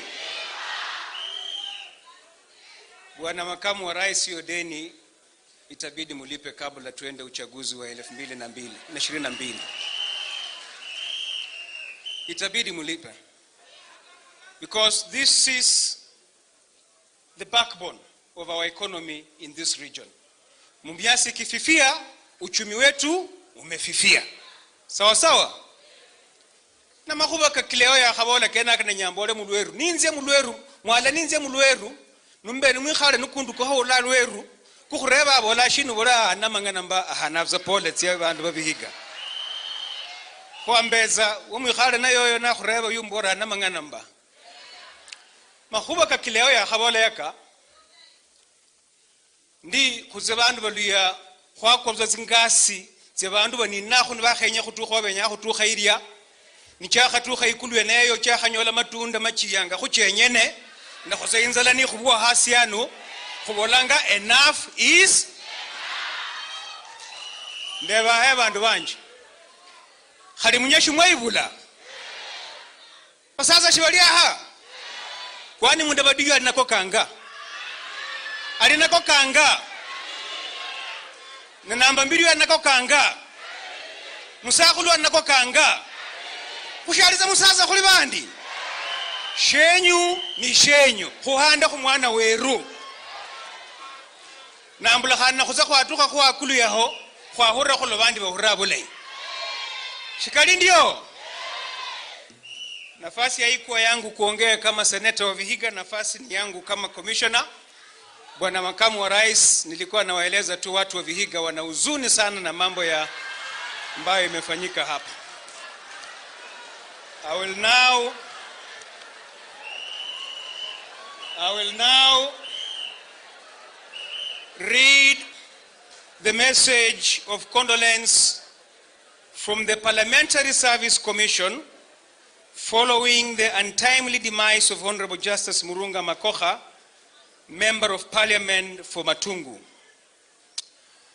On behalf of the Parliamentary Service Commission, I wish to convey our heartfelt condolences to the family, relatives, and friends following the untimely demise of Honorable Justice Murunga Makoha MP. As the Parliamentary Service Commission, we mourn a colleague, a legislator full of charisma, amiable, of a good-humored personality. In Honorable Murunga, we have lost a progressive lawmaker who was full of passion when articulating the challenges faced by farmers as well as those concerning his constituents of Matungu constituency, whom he served with utmost diligence and commitment. As a commission, we are deeply saddened by his death, and in accordance with the prevailing policy, we have provided several facilities and services to ensure we give our departed colleague a befitting send-off. Some of these include placing of newspaper advertisements, security arrangements both in Nairobi and Matungu, airlifting of the body to the burial venue, appropriate transport for the two spouses, and provision of mega dome, where we are seated now, for the burial ceremony, among other services and facilities. The Commission has noted with gratitude the cooperation of the family throughout the planning of the send-off of our dear brother. As a Commission, we look forward and commit to working with the family to ensure all necessary facilitation in accordance with the parliamentary bereavement policy is done in an expeditious manner. On behalf of the Parliamentary Service Commission, staff of Parliament, and indeed on my own behalf, I wish to take this opportunity to honor his legacy of diligent leadership. We sincerely condole with the family and friends of our late brother, Honorable Justice Murunga, his distinguished constituents of Matungu, his friends, and indeed the people of Kenya for the loss of this great legislature at this trying moment. As a commission, we assure the family of our support during this period of great sorrow. May the Almighty God continue to grant you peace and comfort even as you lay him to rest today. This message is signed by my chairman at the commission, the Honorable Justice Justin Muturi, Chairman, Parliamentary Service Commission, and Speaker of the National Assembly. May God bless you all. Asante sana Mheshimiwa Khaniri. Nilikuwa nimesahau kumtambua Attorney General Mheshimiwa Amos Wako.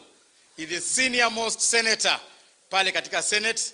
Nilikuwa nimesahau kumtambua na anakuja, acha sasa siwezi mkataza. Huyu Amos Wako nilimsoma kama niko class 2 katika GHC. Nilikuwa wanasema ati parliament consists of the president, the speaker, members of National Assembly and Amos Wako. Ndio huyu sasa, acha aseme mwenyewe.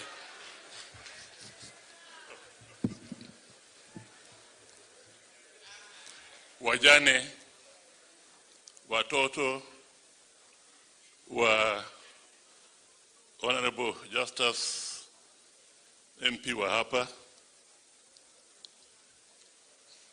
Mr. Deputy President William Samoei Ruto, ambaye mimi ni headman wake huko Karen, Wycliffe Musalia Mudavadi, former Vice President, former Deputy Prime Minister, leader of ANC, Honorable Wetangula Masika Wycliffe, leader of Ford Kenya and of minority in Parliament. Please recognize me. I'm here. And I have in your eye, Lusaka. I'm very pleased to see you. My party leader, former Prime Minister of the Republic of Kenya, currently holding some high position in the African Union, a person who has been in the first, second, and third liberation in Kenya. As your member, I welcome you here. And I believe that one of your relatives at one time was in the court of Mumia here many years ago as a sergeant at arms, I don't know. governor, soon to be Dr. Oparanya, governor of the county of Kakamega and chairman of the Council of Governors. My fellow members of parliament,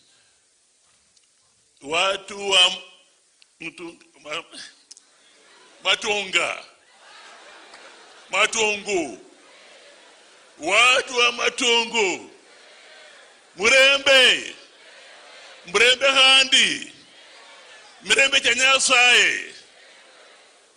Mimi iko hapa, watu wanasema mimi ni mzee. Mimi si mzee sana. Ati walikuwa kwa form 2 when I was already Attorney General. Lakini naonekana namna hiyo. Sionekana namna hiyo.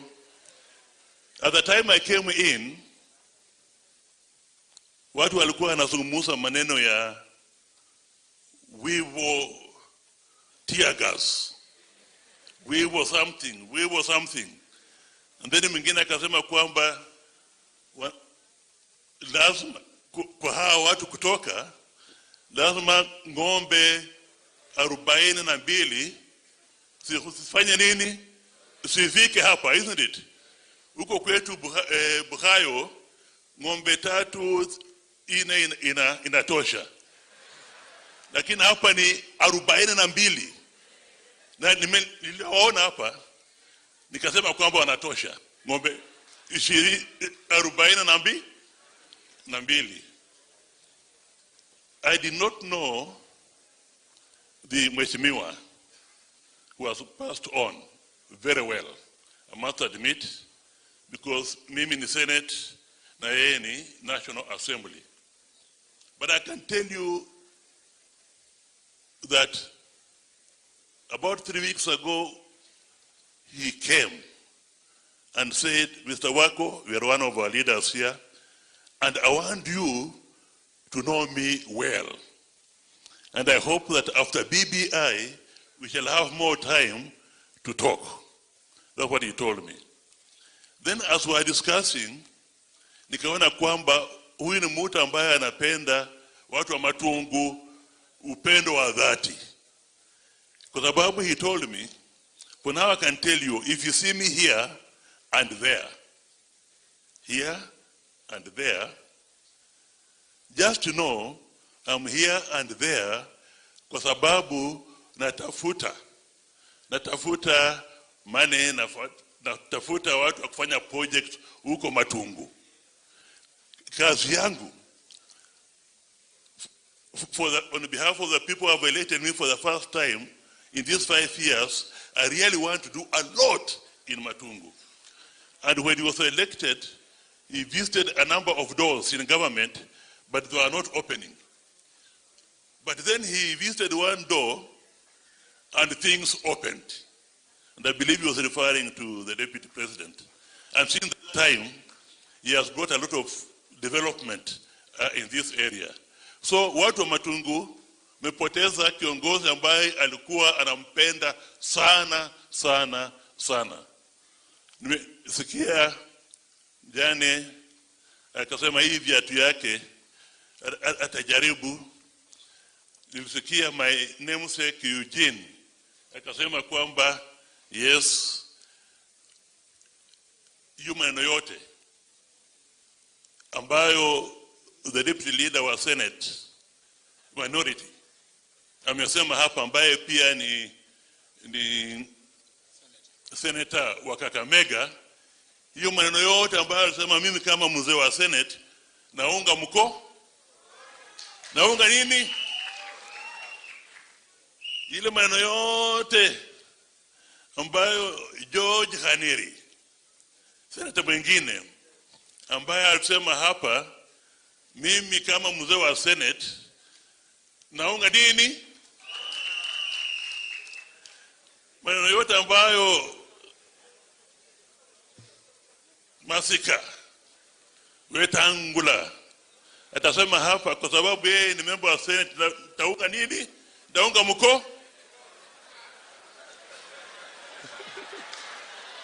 maneno ambayo Wycliffe Musalia Mudavadi atasema hapa, kwa sababu wewe ndugu yangu, taunga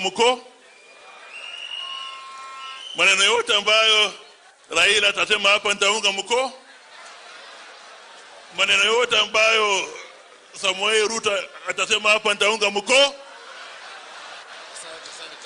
Sasa mimi kama mzee na waunga mkono. Asante.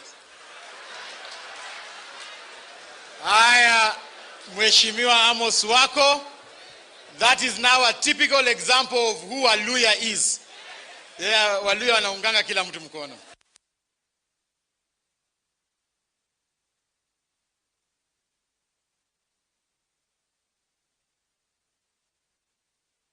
Kwa hapa kwa county na tutaki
na sisi tunasema asante sana.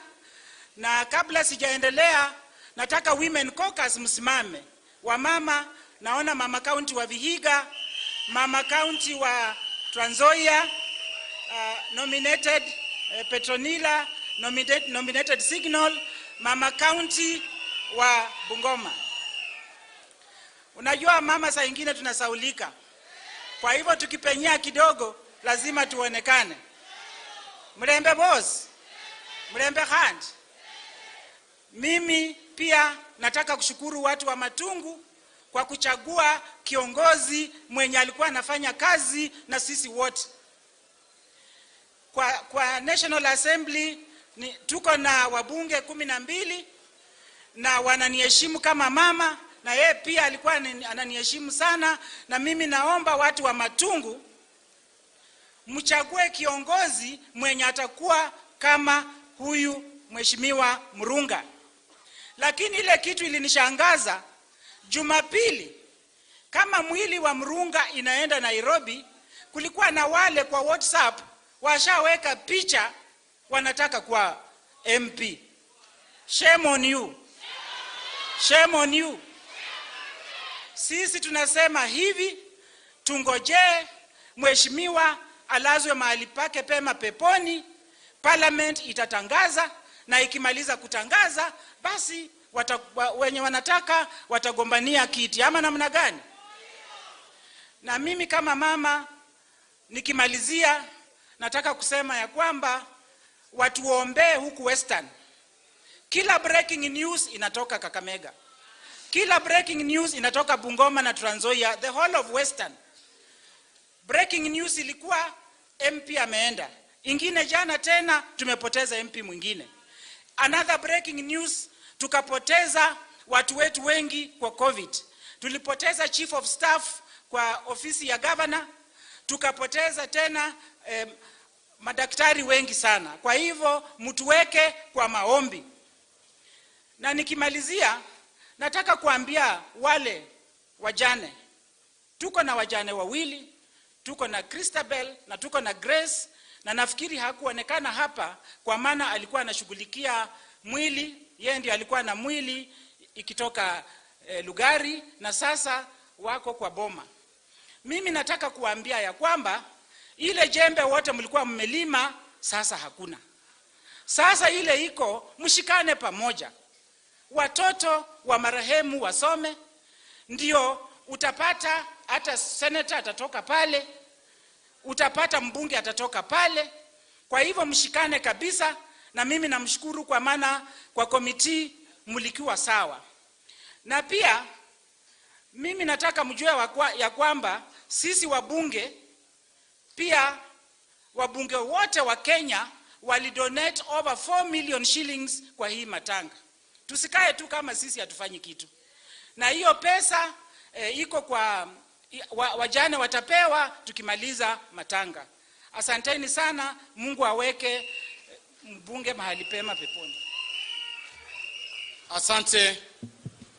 Mmesikia kwamba wabunge wote wa Senate na National Assembly wamechanga karibu milioni 4.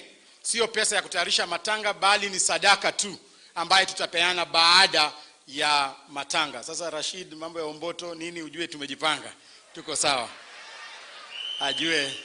Na mumeona ile Parliamentary Service Commission, ile maneno ambayo imefanya na ile budgets ambazo zimetumia hapa, Mheshimiwa Khaniri amesoma, na nikifikiri watu wote ambao walidhania wabunge hawajafanya kitu wamesikia. Kwa hiyo hotuba ya Mheshimiwa Khaniri ni vile tu alisoma kwa Kizungu, sasa sijui kama kila mtu alisikia.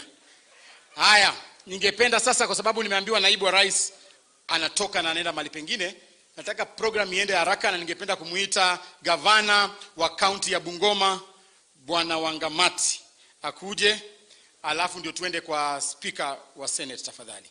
Please, kwa sababu ya muda. Yeah? Okay, nimeambiwa kwamba ni governor ndio nafaa ite governor. Hii magavana mna maneno sana. Na sasa mwananchi wa kawaida kikuita utaenda kweli? Sasa kwa sababu protocol yenyu ya governor imesema kwamba mimi ni karibisha yeye, lakini ningependa kabla nitoke nitambue, nilikuwa nataka kumtambua special way, nitambue speaker wa bunge la Senate Bwana Ken Lusaka. Ako na sisi hapa, na I pledge my loyalty, nikifika kwa bunge usinipige viboko useme kwamba nilisahau kukutambua. So ningependa kuchukua fursa hii kwa mara nyingine kuwashukuru nyinyi wote kusaidia matanga haya na kumon Mheshimiwa Murunga na Mheshimiwa Governor. Mambo ya BBI tumekuachia ukuje utuambie, tusome tusikie, utuambie mwelekeo ni nini. Lakini sisi kama chama cha ANC tulikubaliana ya kwamba tumesoma yale marekebisho ambayo yamekuwa published, na sasa hivi tunaunga BBI mkono. Ni afadhali tuwe na msimamo, na msimamo wetu ni kwamba tunaunga BBI mkono. So I want to challenge rafiki yangu Hasla pia leo, make a decision. Utuambie kama unaunga ama unapinga. Kizungu no, tafadhali leo, tafadhali tupatie mwelekeo. Hatutaki tukue katikati, tunataka tupatiane clear direction as to whether mnaunga mkono ama mnapinga. Thank you. Governor Wycliffe Ambetsa Oparanya, karibu kabisa.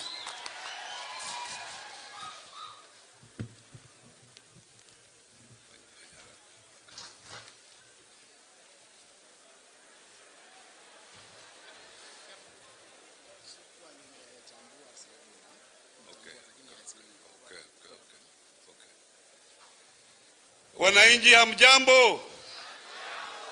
Mlembe bosi, mlembe handi, mlembe Jomrunga.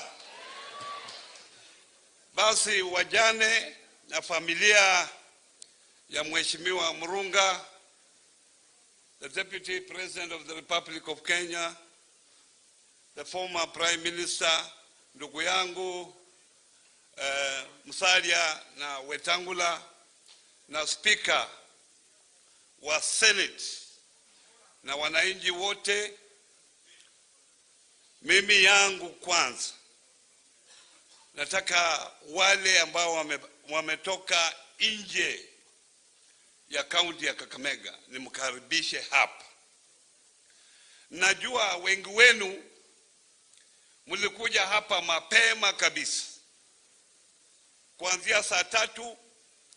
Wale wabunge ambao walikuwa Kisumu walikuwa wamefika hapa na wamekaa kwa makini kabisa kwa hii masaa yote ambayo tumekuwa hapa. So nyinyi wote namshukuru kabisa, na mjue ya kwamba sisi tumekuwa na uchungu mwingi kabisa, aswa kumpoteza mmoja wetu, kwa sababu Mheshimiwa Murunga alikuwa kiongozi katika Matungu na pia akiwa kiongozi katika kaunti ya Kakamega na kwa Kenya jumla. Kifo chake kimekurudisha nyuma kabisa watu wa Kakamega. Niliposikia kifo chake kupitia kwa Bwana Washiali nikiwa Nairobi, nilikuwa na huzuni mwingi na nikasema tufanyie pamoja. Hata nikaambia Washiali sioni maana ya Mheshimiwa Murunga kwenda Nairobi kwa funeral home. Tuna funeral parlor hapa Kakamega. Najua wengi wenu bagine mjapata nafasi ya kwenda pale. Hiyo funeral parlor ya Kakamega hata ni nzuri kabisa kuliko ile ya funeral home. Nataka mupitie huko siku moja ndio mwenyewe muone. Lakini wakati nilisikia huo ulikuwa mpango wa Parliamentary Service Commission, which is the employer of Murunga, nikasema hayo ni wawachie, kwa sababu hao pia wana policies zao, waendelee kufanya vile wanataka. Na nikasema tuwe na kamati hapa ambayo itahusisha watu wangu wa county, na ule county administrator walikuwa hapa kutengeneza matanga hapa nyumbani. Na kule Nairobi tulikuwa tunaongea karibu sana na mwenyekiti ya kamati ya kule Bwana Wangwe, tulikuwa pamoja, tukaenda hata kwa boma ya Mheshimiwa Murunga, nikakutana na wajana wake. Sisi tuna huzuni mwingi na shukrani tu kwa wale ambao mmeweza kuja hapa, haswa viongozi ambao wametoka nje ya kaunti yetu, haswa Deputy President na former Prime Minister Raila Odinga. Asanteni kabisa. Wameongea hapa mambo mengi, wale walikuwa mbele yangu. Mambo mengi waliongea mazuri, lakini kitu ya muhimu ni ile kazi Bwana Murunga alifanya. Mnaona mwisho yake akiugua, lakini alikuwa anaongea mambo ya maendeleo. Alikuwa anaongea mambo ya TTC, mambo ya medical school, mambo ya Kibabii University mpaka mwisho. Kwa sababu ukiwa kiongozi hakuna mambo yote ambayo unaweza kufanyia watu, ni maendeleo, kubadilisha maisha yao. Murunga alikuwa mstari wa mbele kwa mambo haya. Ndio kwa sababu nilisema hapa awali tumepoteza kiongozi ambaye alikuwa karibu kabisa na watu wake hapa Matungu na wale watu wa Kakamega. Ningeomba tu Mwenyezi Mungu amweke mahali pema peponi. Hiyo ndio njia ya kila mtu. Sisi zote hiyo ndio njia yetu. Siku ndio hatujui. Lakini ningeomba tu Mungu amweke mahali pema peponi mpaka siku ile wanasema ukienda huko tunaweza kukutana. Sijui nani alienda huko akarudi na akasema walikutana. Lakini ndio wanasema Wakristo wako hapa. Bas, nina jambo moja ambaye nataka niseme hapa. Aswa lile jambo la Mumias. Vile mnajua mimi nilikuwa co-chair wa ile task force ya mambo ya sukari. Na hiyo task force tulikaa mikutano 64 na tukatoa report tukapeleka kwa serikali. Na serikali ikasema itatekeleza yale mapendekezo ambayo tulikuwa tumeweka katika hiyo report. Na wacha niseme hapa, serikali imeenda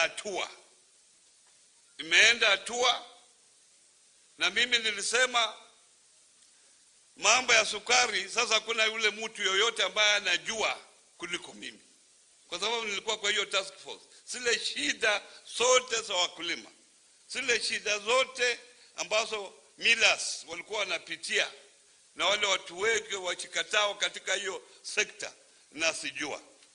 Na mahali tumefika, nina hakika tutafufua hii kiwanda ya Mumias. Na sitaki niseme tumefika wapi, kwa sababu kitu inaweza kutokea.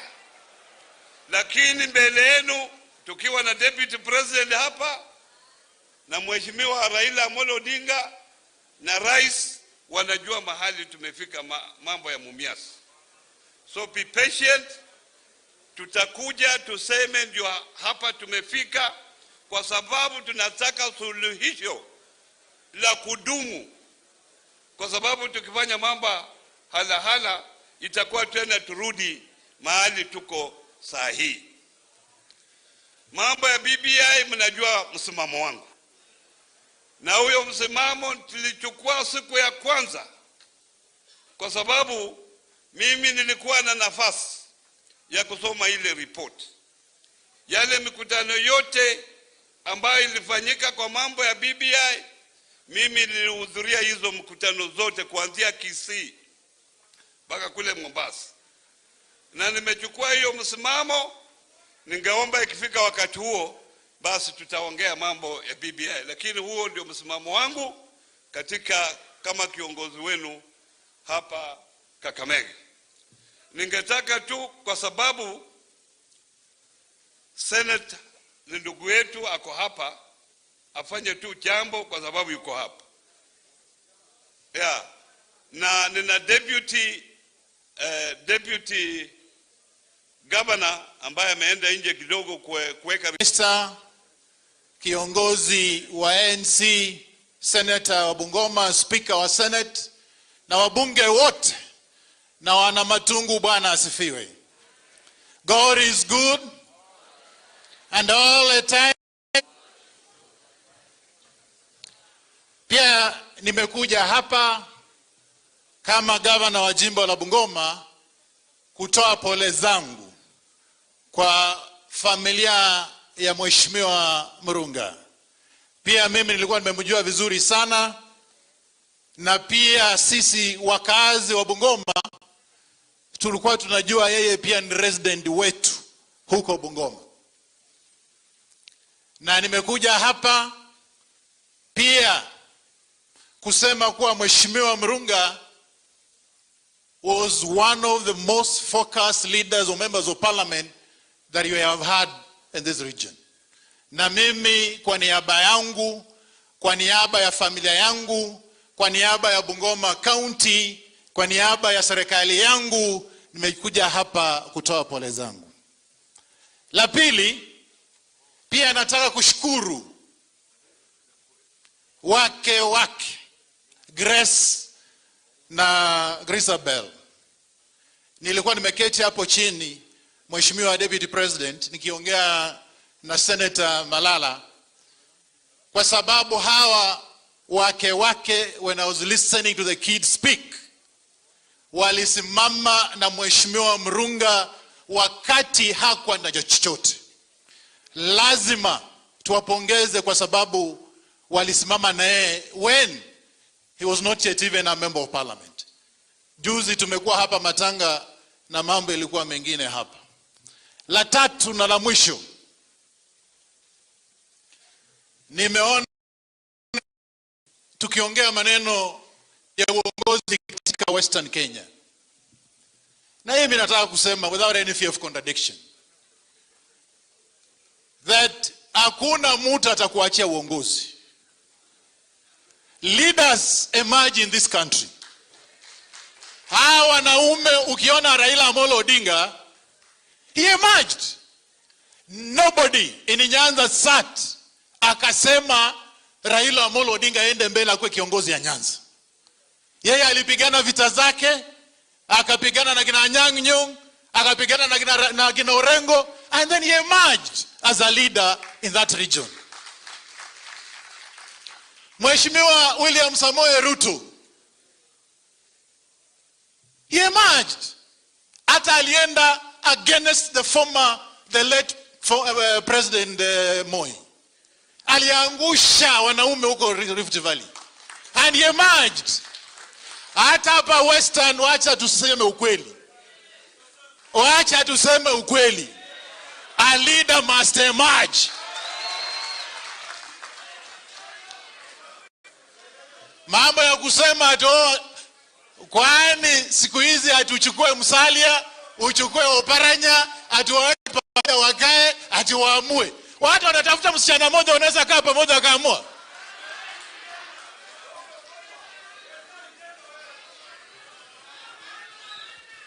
Hello? We expect, and I want to say this, in Western Kenya, a leader must emerge. Asanteni sana na Mungu awabariki.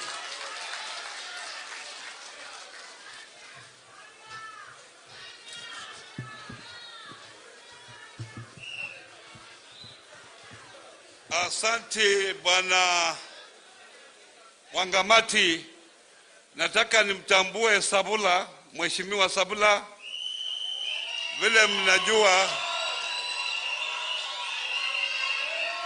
mwili wa marehemu ulipitia kule kwake. Sasa alikuwa kule kupokea mwili. Aje hapa haraka aseme vile mlikuwa kule.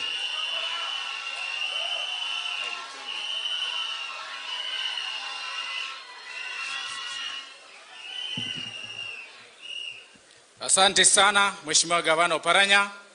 I'll not go to protocols. Viongozi wote na marafiki wa Mheshimiwa Murunga, Bwana asifiwe nyote. Bwana asifiwe nyote. Mimi leo nimeamka saa 11 asubuhi kumkaribisha mwili wa Mheshimiwa Murunga kule Lugari. Na unajua kimila ya Waluya, Mheshimiwa Murunga alikuwa amekataa kuja huku. Ndege ile imebeba Murunga kutoka Wilson Airport ikakosa coordinates, ikapotea, ikaingia Lugari Forest ndani. Mwili ikaland Lugari Forest. For 2 hours imekuwa Lugari Forest ndani, tukapatiana new coordinates za Savala Primary School, ndio pilot akaland safely pale. Tumekaribisha mwili, tukoomba na watu wa Lugari, nimelete mwili uko hapa. Ule mama mkubwa wa Lugari tukaongea naye, tukamwambia kubali bwana azikwe Matungu kwa sababu tupatie familia Washitete heshima. Nimefanya vizuri. Nimefanya vizuri. Na kama tumepatia familia Washitete heshima, watu wa Matungu, naomba kwa roho safi, Safaricom ikilia saa hii simu ya Murunga inasema mteja uliompigia hata patikana tena. Mimi naomba watu wa Matungu, hiki kiti cha Murunga kilikuwa cha chama cha ANC. Kwa niaba ya Murunga, tupatie chama cha ANC hii kiti amalizie muda wake. Wangapi wanakubali kupatia Murunga salamu ya mwisho? Kwa hivyo mimi sitakuwa na mengi. Murunga alijaribu siasa kule Lugari, alisimama kiti cha ukansela 2007, akaangushwa na MCA Makapila, tumetembea naye yuko hapa, lakini akarudi nyumbani. Vile alirudi nyumbani akafaidika, watu wa Matungu wakampatia kiti. Wale viongozi national mko hapa, gavana yuko hapa Oparanya na kuheshimu, Moses Wetangula uko hapa na kuheshimu, Lusaka na kuheshimu, Mudavadi uko hapa na kuheshimu, Deputy President uko hapa na kuheshimu, Raila Amolo Odinga na handshake yako na Uhuru na kuheshimu. Nyinyi mturudishie Mumias Sugar ili Murunga akiamuka wa kaburi akaenda mbinguni apate Mumias Sugar inawaka. Asanteni na Mungu awabariki.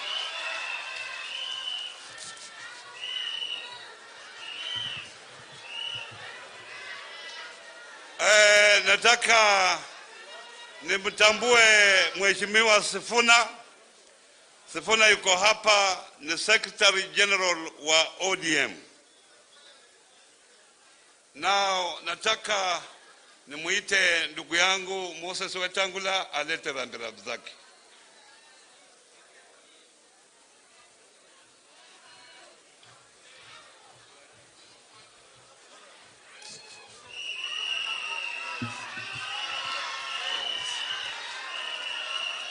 Bandu befwe mulembe. Mulembe swa. Mulembe te. Mulembe mia. Muli moyo. Tunasimama hapa mbele yenu, itikadi zote zikizingatiwa, nikitambua Deputy President, Prime Minister, ndugu yangu Musalia, Speaker, my colleague senators na viongozi wote ambao mko hapa.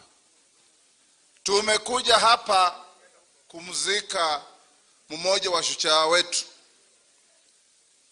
Justus Murunga, grew up in Bungoma. Unajua wakati ule Chief King Mumia conquered the whole of Mlembe Nation. Akatuma watu wake kutawala mpaka kule Vihiga, mpaka kule upande wa Butere, na kule Bungoma alituma ndugu yake anaitwa Murunga. Yeye ndiye alitutawala kule Kimilili. Na mnakumbuka kuna mbunge alikuwa anaitwa Suleiman Murunga. Wanafanana na Justus, unafikiri ni mapacha. Wao wanatoka ukoo moja wa ule Murunga alitumwa na Nabongo Mumia kutawala kule Kimilili. Ndivyo mmeelezwa, Murunga alisomea Kimilili, akaenda Kamsinga na akakuwa kiongozi vile tunamzika leo. Mimi namheshimu sana huyu hayati kwa sababu kati yetu yeye amewahi kuita mimi na Musalia na kutununulia lunch na kutuambia, ndugu zangu, you are my big brothers, don't let us down. Very few people have done that. Na yeye hakusimama kujigamba, alifanya tu akiwa a patriotic son of the Mlembe Nation. Murunga amekuwa anakuja mpaka kwangu to sit down with him and talk. Na yale mambo yote ametuambia tutazingatia. Because we come here today, tukizika Murunga, munajua pia mbunge wangu mwenye hupikia kura, James Lusweti Mukwe, alilala jana. Pigo kubwa sana kwa Mlembe Nation. To lose your top leaders 2 at a go, not to mention wale madaktari wamekufa kwa COVID wengi wanatoka kwa Mlembe Nation.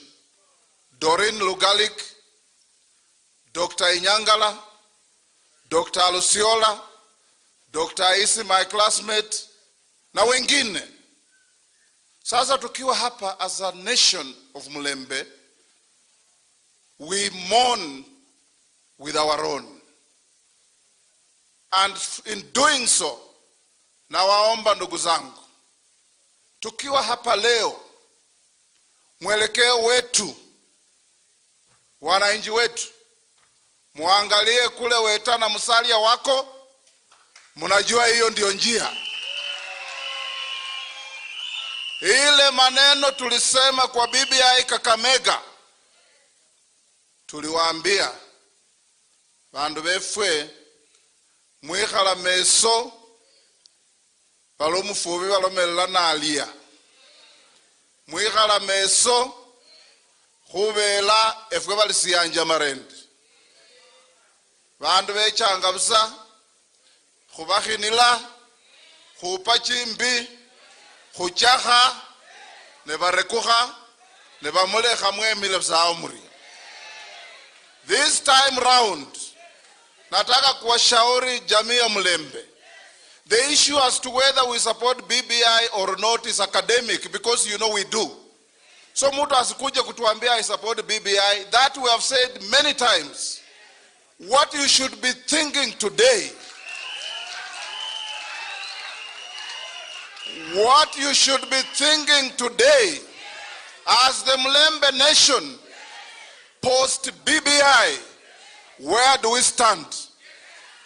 Katika ile BBI ikipita, watu wa Mlembe kwa hiyo meza wako wapi, mtakuwa wapi? And that will only happen, watu wetu, if you stand together. Mukikawanya vipande 6, your strength weakens 6 times. Ndio mimi na Musalia tumesema, as we look to the future, we shall actualize what we have been saying in Matungu and in Kabuchai. Mimi na Musalia hatutakuja hapa kumenyana mierega kwa sababu ya Matungu. Hatutaenda kumenyana mierega kwa sababu ya Kabuchai. Tutatembea pamoja. Na bandu befwe bali sibolela mwene. Sibolela nanu omwene. Nenamubolela Khanil Lemolundi. Omundu akaba nakhuleka sekengila munju mwoka akho basi lo mukazi kwituruma wapa chimbi tawe.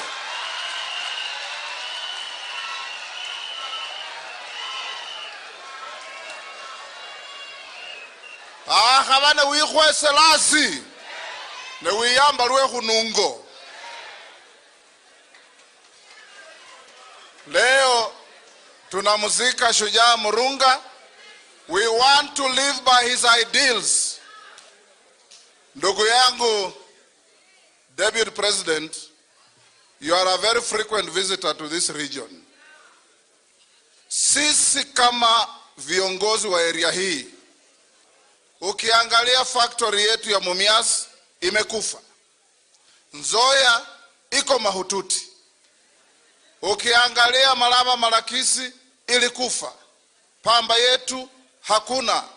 Pan paper iliuzwa. Zote zimeenda. Tafadhali, in the final years of your government, you have one budget to go. Please put some money to revive Mumias, to save the economy of our people.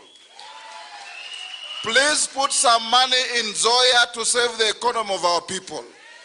And we have said, and I want to repeat as I go to sit down, hawa viongozi hao naona hawatakubali kuleta mtu mwenye hatujui hata akiwa na mali namna gani. Hata anakuja kulisi Nzoia Sugar Company. Hata anakuja kulisi Mumias. We want to define the interests of the people of this region. Agriculture is 100% devolved. Hand over Mumias to Kakamega County. Let them look for a strategic investor. Hand over Nzoia to Bungoma County.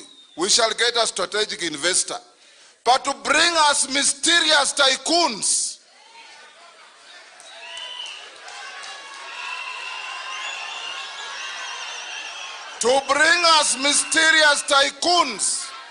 in the name of leasing our factories. Kwani wandu befo mundu na alise factory for 25 years. Isn't that a sale? 25 years, who will be here among us? Wengi tutakuwa tumeenda. So khumalila aone khubola khuli bandu befwe enda ya Mulembe mwikhale meso.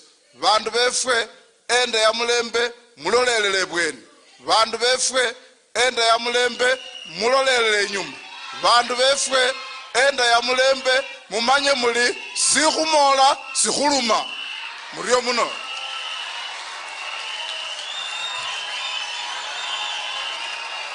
Aya.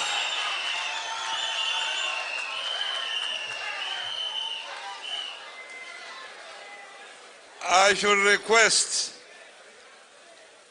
Deputy President wants to go somewhere before he goes back to Nairobi. So I will request those remaining, if you can be to the point. Mheshimiwa Musalia Mudavadi, karibu.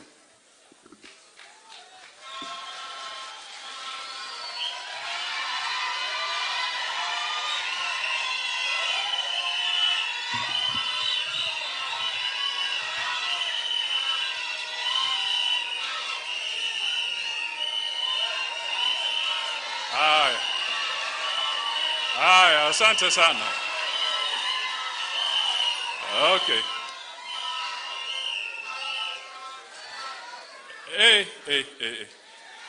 Kuna mambo hapa Matungu leo.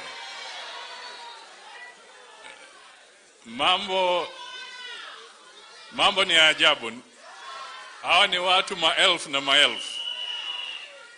Haya, kwa familia ya marehemu Justus Makoha Murunga na watu wa Matungu wote na watu wa Kakamega County na watu wa Western Kenya, Deputy President Mheshimiwa William Samoei Ruto, Prime Minister Raila Amolo Odinga ambaye pia ni party leader wa ODM, magavana wetu, senator na wabunge ambao wako hapa na mwenzangu Moses Wetangula. Kwanza kwangu binafsi na kwa binafsi ya chama cha ANC, tunasimama hapa Matungu siku hii kusema pole kwa familia, pole kwa watu wa Matungu, na tena sisi kama ANC tunaombeleza kwa sababu tumepoteza mmoja wetu. Tunaomba Mungu arehemu familia na arehemu watu wa Matungu na wa Kenya kwa kijumla. Hii ni pigo kubwa, na wale wote wamezungumzia kuhusu Justus wamesema vile walimjua. Mimi kama kiongozi wa ANC nataka tu niseme hivi: Mheshimiwa Murunga alikuwa mtu ambaye hauwezi ukachezea.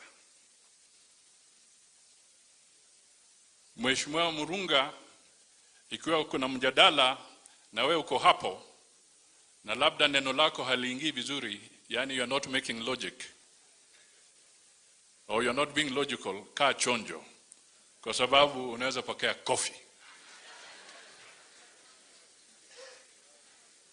Kwa hivyo kwa kifupi, vile nilisema kule St. Stephen's, nilisema Murunga was positively aggressive. When he was committed to something, he was positively aggressive and purposefully aggressive. Because there are some people who can be aggressive but they have no purpose. Wanakuwa tu aggressive lakini hawajui wanaelekea wapi and for what purpose. Lakini Murunga was positively and purposely aggressive kushika maendeleo ya watu wa Matungu. So we come here with all due respect to say Matungu has lost a good person. And I plead to the people of Matungu, please, as we mourn, start reflecting, because choices matter. Choices matter. Mutafute kiongozi pole pole, kwa heshima ya Murunga na kwa heshima ya watu wa Kakamega na Matungu. Tafadhali, wakati wa kuamua, mtu asije kule ambayo hana purpose. That is my wish and my request to the people of Matungu.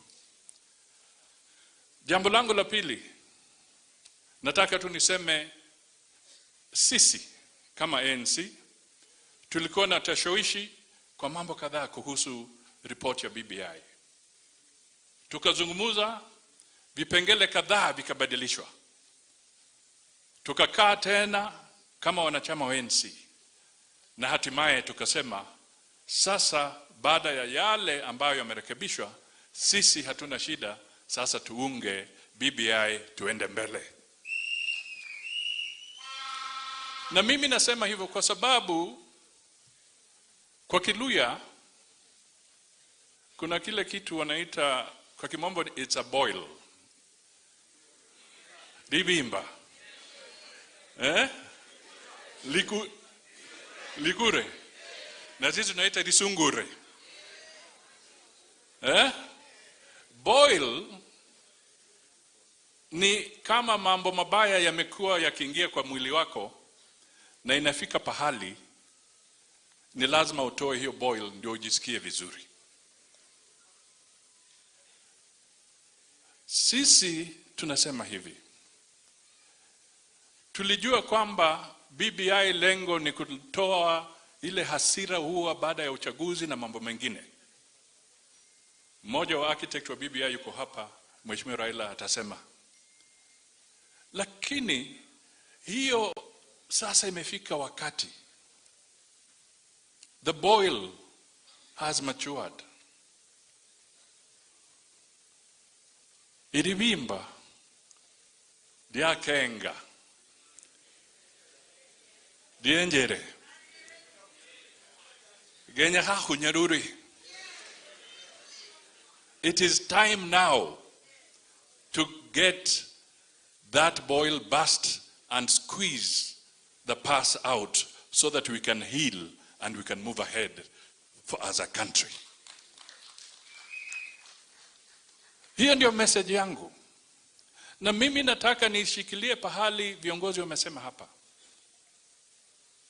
We don't want multiple boils. Na mimi naomba ndugu Deputy President, hii boil ni chungu. Tusingoje tena tusongeshe until 2022. Tufinye hii boil ikwishe, tuanze mambo mengine. Kwa sababu tutashikwa na multiple boils. Tuko na boil hii ya BBI, tufinye itoke. Lakini kuna boil ingine kubwa ya uchumi. Hiyo hata si boil, sijui hiyo ni kitu gani. Hiyo ni kubwa. Mimi nimekuwa mmoja wa wale nikisema kwamba madeni yanatufinya. Na we shall be caught up in a debt trap.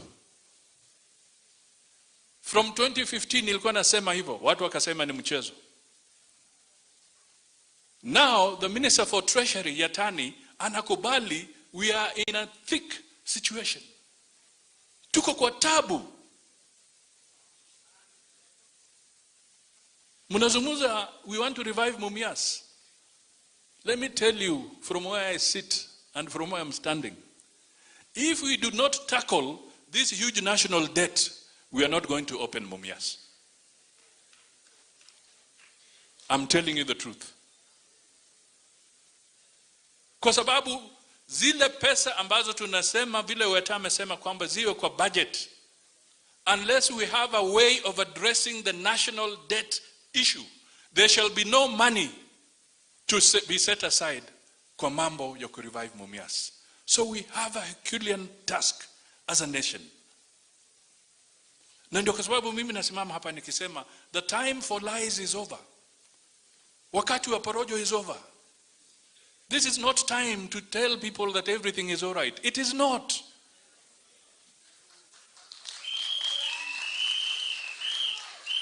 It is not.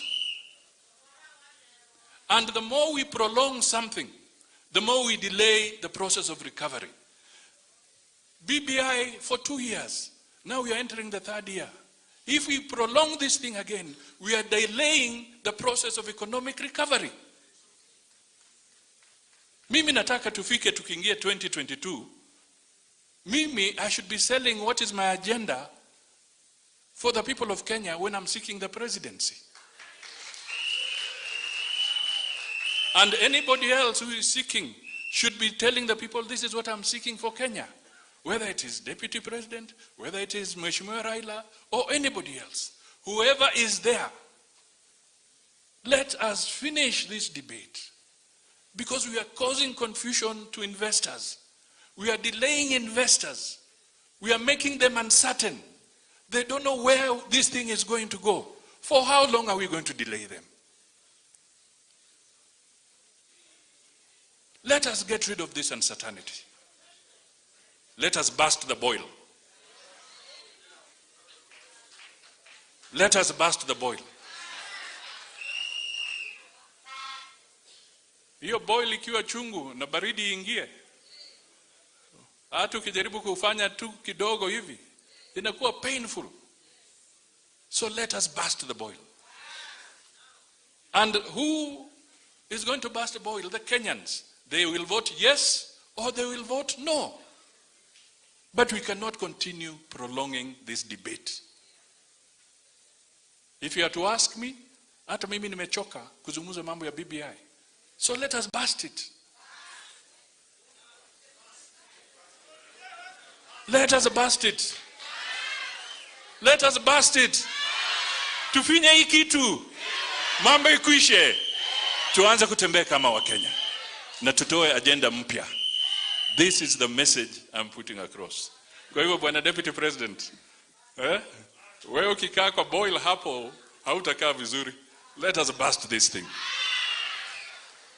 Kwa hivyo mimi namalizia nikisema let us move as a nation, let us work together, let us work for the interests of this country. And I'm sure we shall succeed. But as I speak again, let me remind you, agenda number 1, the economy. Agenda number 2, the economy. Agenda number 3, the economy.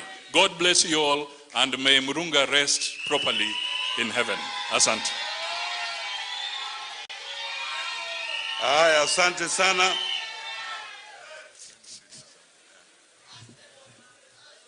Weta said something. I stand with Weta.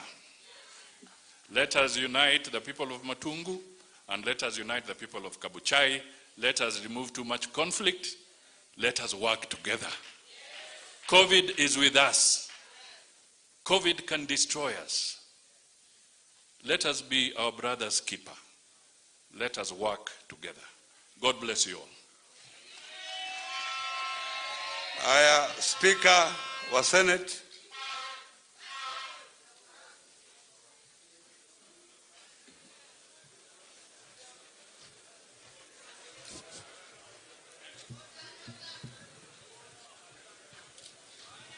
Okay, order. Familia ya Mheshimiwa Justus Murunga, kanisa letu la ACK, kwa sababu mimi ni mmoja wao, Mheshimiwa Naibu wa Rais Dr. William Ruto, Mheshimiwa Prime Minister Raila Amolo Odinga, Your Excellencies the governors ambao wako hapa, waheshimiwa wabunge, masenators ambao wako hapa, mimi pia nitachukua muda mfupi sana. Kwanza ni kuleta rambirambi kwa familia ya mheshimiwa. Nilimjua wakati tulikuwa tunatembea humu, hasa tukiwa na Mheshimiwa Naibu wa Rais. We moved a lot. Na vile mmeambiwa pia amelelewa kule upande wa Kimilili. Kwa hivyo kwa wakati nimesikia tumempoteza, ilikuwa ni muhimu nikuje hapa. Najua mwenzangu alitumana message, lakini mimi licha ya kuwa speaker wa bunge la Senate ya Kenya, lakini pia natoka hapa. Kwa hivyo nimempoteza ndugu yangu na nimekuja kusema pole na kusimama na familia.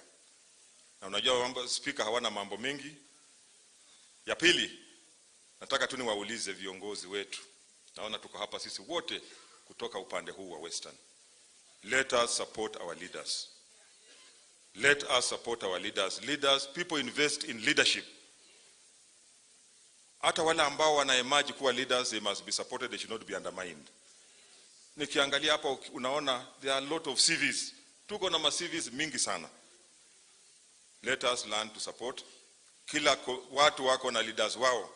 Kama Mheshimiwa Naibu wa Rais huko Rift Valley akisema tupinduke, wanapinduka. Mheshimiwa Raila Nyanza akisema tupinduke, wanapinduka. Mheshimiwa Uhuru Kenyatta kula akisema tupinduke, wanapinduka. Ukikuja hapa Western ukisema pinduka, kila mtu anajua. Kila mtu ni mjuaji. Ukisema tupinduke, wanasema tupinduke kwa nini? Lakini hao wakisema tupinduke, wanapinduka, alafu wanauliza kwa nini tumepinduka. My brothers and sisters, let us learn to nurture leaders. Let us learn to fanya kazi pamoja. If we are united, we can negotiate and get what we want. But if we go individually, we will be weakened. But if we are united, we can also negotiate with those who want to form government, or form government with those form government and invite people also to negotiate with us. Mimi sina maneno mingi, sina kwa siasa, but as a parliament, it's unfortunate we have lost 2 members of parliament in very quick succession. Tumepoteza Mheshimiwa wa Kabuchai na tumepoteza Mheshimiwa wa hapa. Kwa hivyo kwa niaba ya bunge la Senate, na wamekuja hapa kwa wingi, na National Assembly, tumesema pole Murunga, uende usalimie Masinde Muliro, Wamalwa kijana na wengine, waambie tuko kangari kabisa, mlituacha bado tunashikilia doria, na hiyo ni barabara yetu, wakati wetu ukifika tutakutana. Mungu amlaze mahali pema peponi. Asanteni sana. We forgot to recognize MCAs wale wako hapa. Nimeona wako wengi, msimame tu for recognition. MCAs wengine kwa sababu waliona hatuwatambui wako pale, mpunge tu mkono hivi. Asanteni. Majority leader yuko hapa. Sasa nataka nimkaribishe baba. Baba, karibu. Ulete rambirambi zako.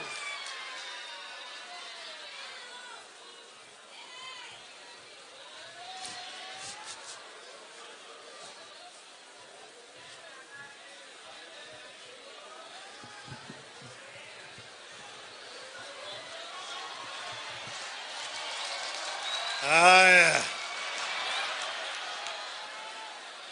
viongozi, familia ya ndugu yangu Justus Makoha Murunga, viongozi wa kanisa wa Anglikani, mimi ni mwenyewe nikiwa Anglikani, na wananchi wote, bandu bosi mirembe handi, muli moyo. Mimi nimekuja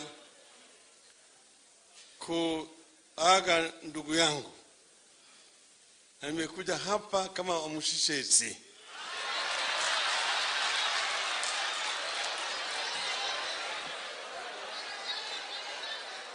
Kusema kwaheri kwa ndugu yangu. Maneno mengi yamesemwa mazuri juu ya Murunga. Yeye vile mmeona hapo, alianza siasa yake Nairobi. Alipokuwa nakwenda kusimama Nairobi kama diwani, alikuja kwangu. Kwa hivyo mimi najuana na yeye kabisa. Alijaribu, bahati mbaya hakuvua dafu. Baadaye amerudi nyumbani, na hapa watu wa nyumbani hapa wakamkumbuka yeye. Mlisikia mwingine alisema ati moja relative yangu moja alikuwa hapa. Huyu alikuwa babu yangu. Alikuwa anaitwa Odinga mwana wa Raila. Odinga alikuwa askari wa Nabongo Mumia. Alifanya hapa kama askari wa Nabongo Mumia. Alipotoka hapa alikuja kule kwetu kule na kanzu, akaitwa Kingi. Alikuwa anaitwa Odinga Kingi. Na mimi nimetajwa yeye, kwa hivyo mimi nikiwa nyumbani naitwa Kingi, kwa sababu yeye alikuwa askari wa Kingi na Bongo Mumia. Lakini Odinga alikuwa anakuja hapa kwa sababu gani? Kwa sababu ya uko wetu. Kule zinaitwa watu wa Sakwa. Sasa Wanga, ukienda kule Bunyala, kuna mlima naitwa mlima ya Wanga, God Wanga. Kule ndio Wanga alipotoka Uganda akaingia kule Bunyala. Alipotoka pale walikuwa watu watatu. Ndugu yake mmoja alikuwa anaitwa Nyadundo. Hawa ndio watu watiriki. Mwingine alikuwa anaitwa Wila. Wakaja, Nyadundo kabaki kule. Alafu Wanga na Wila wakaja mpaka hapa Madungu. Na Wanga akawa na Bongo. Wakaishi hapa mpaka babu yetu ndio anaitwa Matara. Akazaliwa na mama ambaye alikuwa anaitwa Sakwa. Sisi kule kwetu tunaitwa watu wa Sakwa. Ukienda Bondo, Sakwa.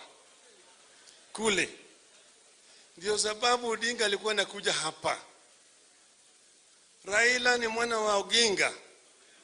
Odinga mwana wa Odinga, Odinga mwana wa Raila, Raila mwana wa Rapondi, Rapondi mwana wa Wenwa, kuna mwana wa Molo, Molo mwana wa Wenwa, kuna mwana wa Migono, Migono mwana wa Gola, Gola mwana wa Nyibenya, mwana wa Matara, Matara mwana wa Wanga.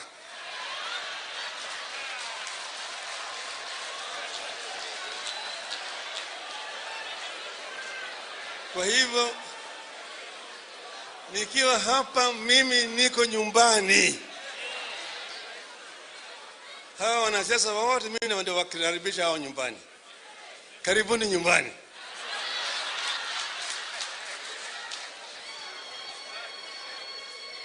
Mimi nasema Murunga ameenda, lakini naona Murunga amewacha Murunga ingine, na mambo itaendelea mbele. Maisha hapa itaendelea mbele. Tunataka kuunganisha Kenya hiyo kama kitu kimoja. Maana Kenya imegawanyika kwa msingi ya kikabila. Ukitaja jina yako tu namna hii inajulikana. Mtu umeenda kutafanya interview, ukitaja jina yako namna hii anajua tu huyu hawezi kupata hiyo. Ati huyu ni Murunga, hiyo si hapa. Huyu ni Mutua, hapana. Huyu ni Onyango, hapana. Na kadhalika mpaka uwe fulani bin fulani ndio unapata hiyo.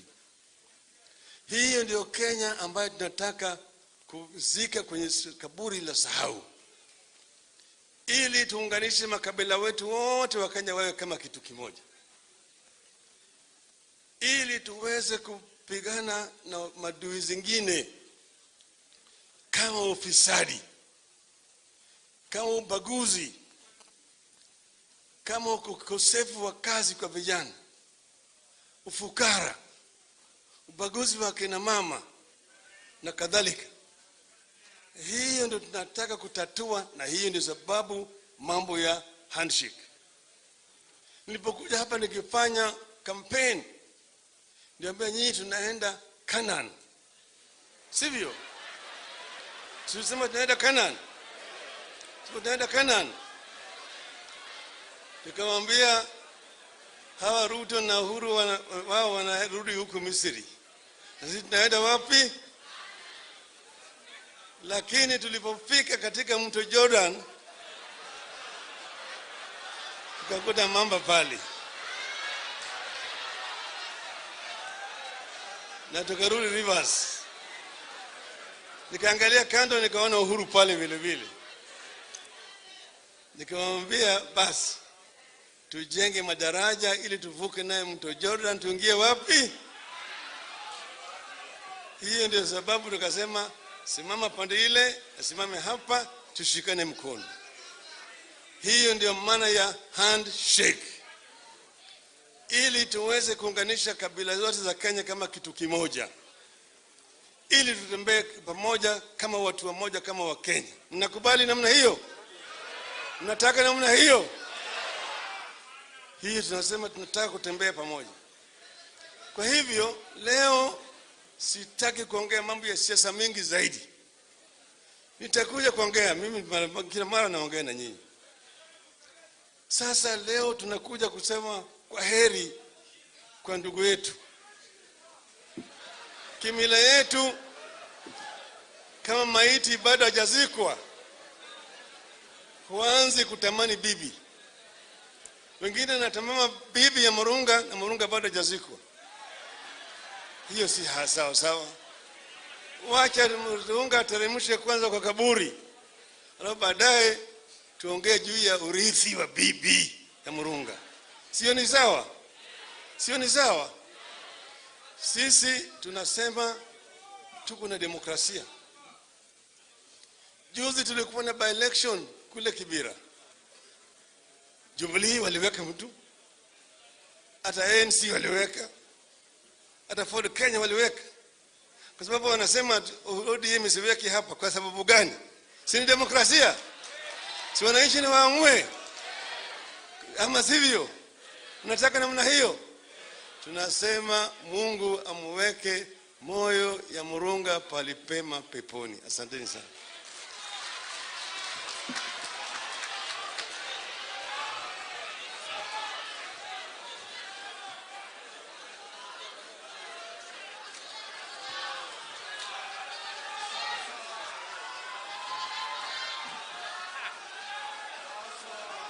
Tafadhali sasa nataka nimkaribishe the Deputy President of the Republic of Kenya.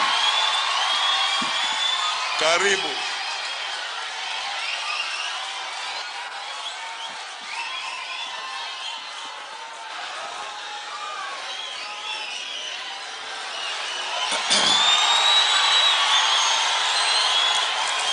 Asante sana. Shukrani. Waheshimiwa viongozi wenzangu, Mheshimiwa former Prime Minister,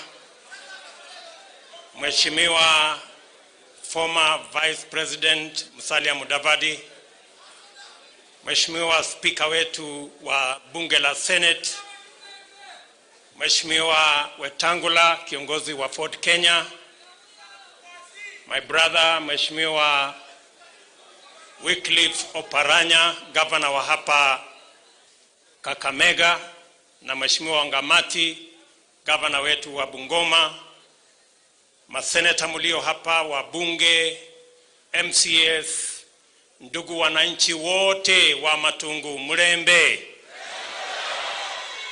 handi, muri moyo, muri baramu, Mwami Yesu isomiwe. Hebu nione Bwana Yesu asifiwe. Mimi nitaongea kwa kifupi. Kwanza nimefika hapa kumzika rafiki yangu Justus.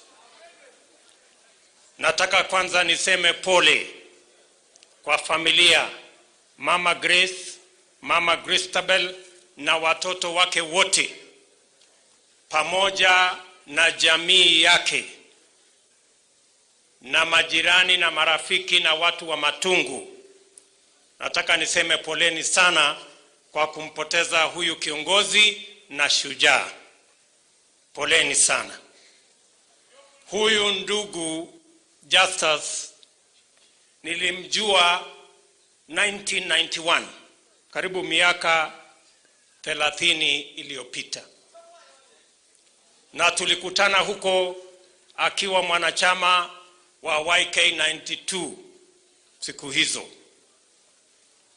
Hapa katikati tumepata kuendanisha katika mambo ya siasa, na wakati alichaguliwa hapa Matungu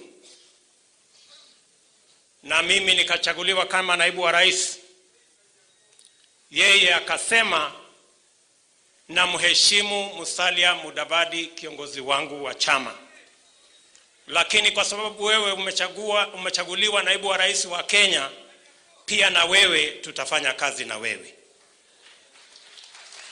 Sababu hiyo, na kwa sababu Justus Makoha Murunga alikuwa ni mtu ambaye alielewa uongozi na alikuwa anataka kutumikia watu waliomchagua, tulianza pale 2018, tukakuja na yeye pale Matungu, tukafanya harambee ya kina mama na kazi ingine ambayo tulikuja pale ya mambo ya maendeleo ya Matungu. Tukarudi hapa tena 2019, tukakuja pale mahali kunaitwa Kabukoshe, kitu kama hiyo. Tukakuja pale mambo ya vijana.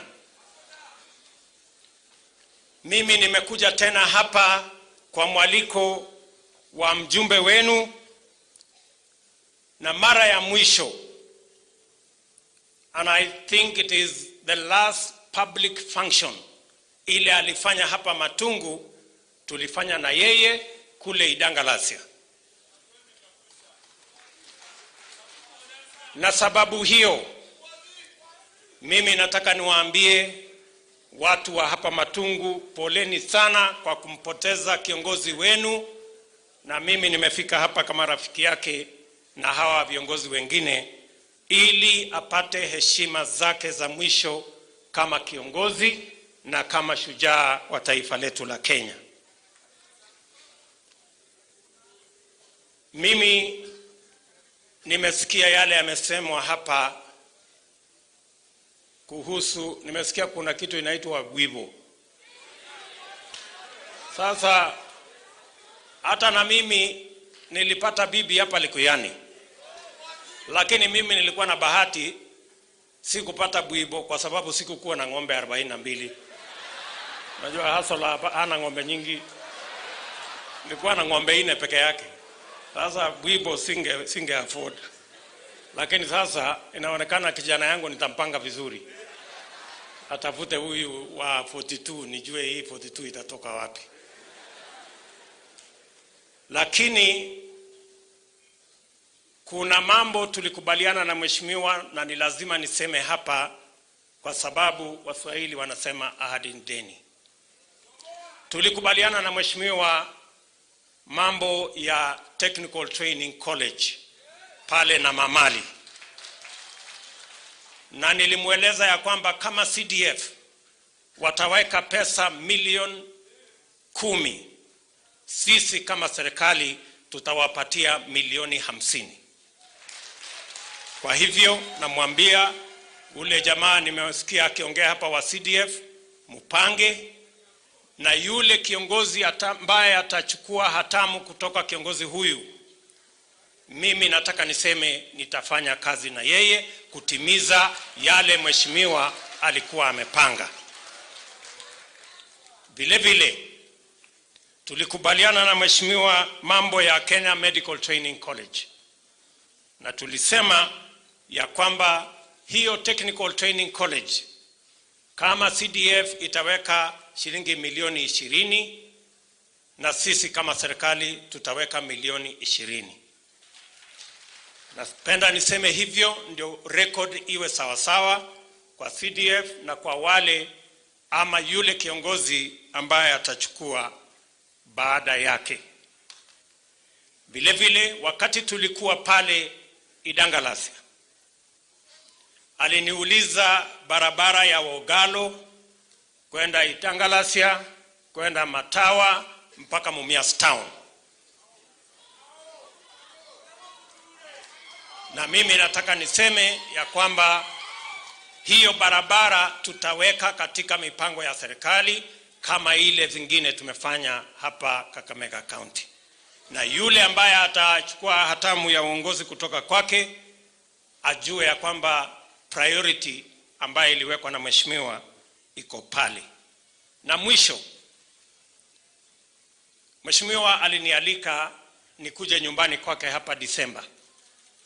Vile mlisikia msichana wake akisema, tulikuwa tumepanga nikuje hapa Disemba, na sikujua ya kwamba ile mwaliko mheshimiwa amenialika,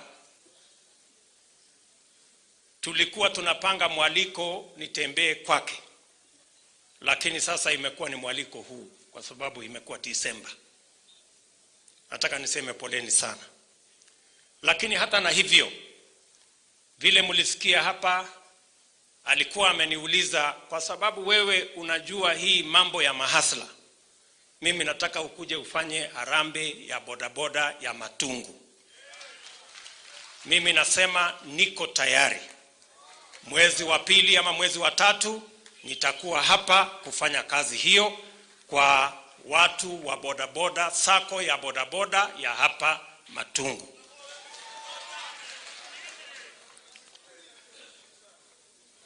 Mwisho, nimesikia yale viongozi wenzangu wamesema, na kwa kweli sote tunakubaliana hatutaki tena siasa chafu ya ukabila na chuki na kutengana. Sisi wote tunataka kutafuta vile tunaweza kutembea pamoja, kila mtu apate nafasi ya kutafuta uongozi, sio kwa misingi ya kabila lakini kwa misingi ya kuwa na sera ya kubadilisha maisha ya watu wa Kenya. Na nakubaliana ya kwamba sisi wote lazima tutafute tutaenda mbele pamoja namna gani.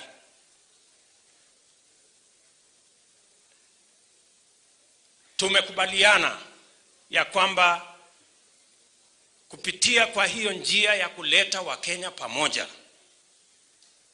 sasa tuko na mabadiliko ya katiba.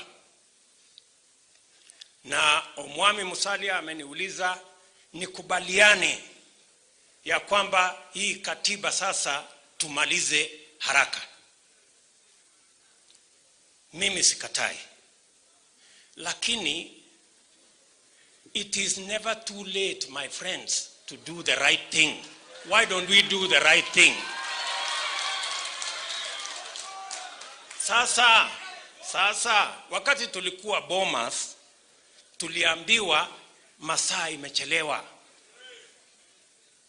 meli imeng'oa nanga, mulango imefungwa.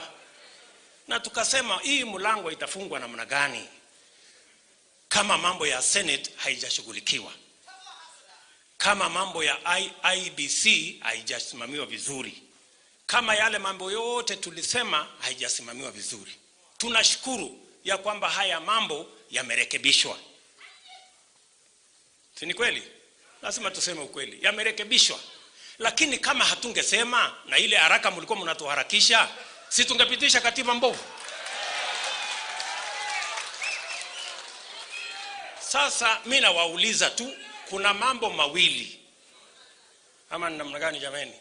Kuna mambo mawili na haiwezi kuchukua mwezi, haiwezi hata kuchukua wiki moja. Ni mambo tunaweza kutatua in one day. Mambo tu mangapi? Mawili. Mimi nawauliza kwa heshima kubwa, tukisema ya kwamba kina mama, kina Elsie huyu ambaye mmemchagua hapa, ati Elsie msimchague ati sasa aende ateuliwe na chama. Sasa hata kama tunadharau hawa wananchi, jameni, why do we want to take the responsibility of electing women reps from the people? Sisi viongozi tujipatie hiyo kazi ati twende tuchague marafiki zetu? Hapana.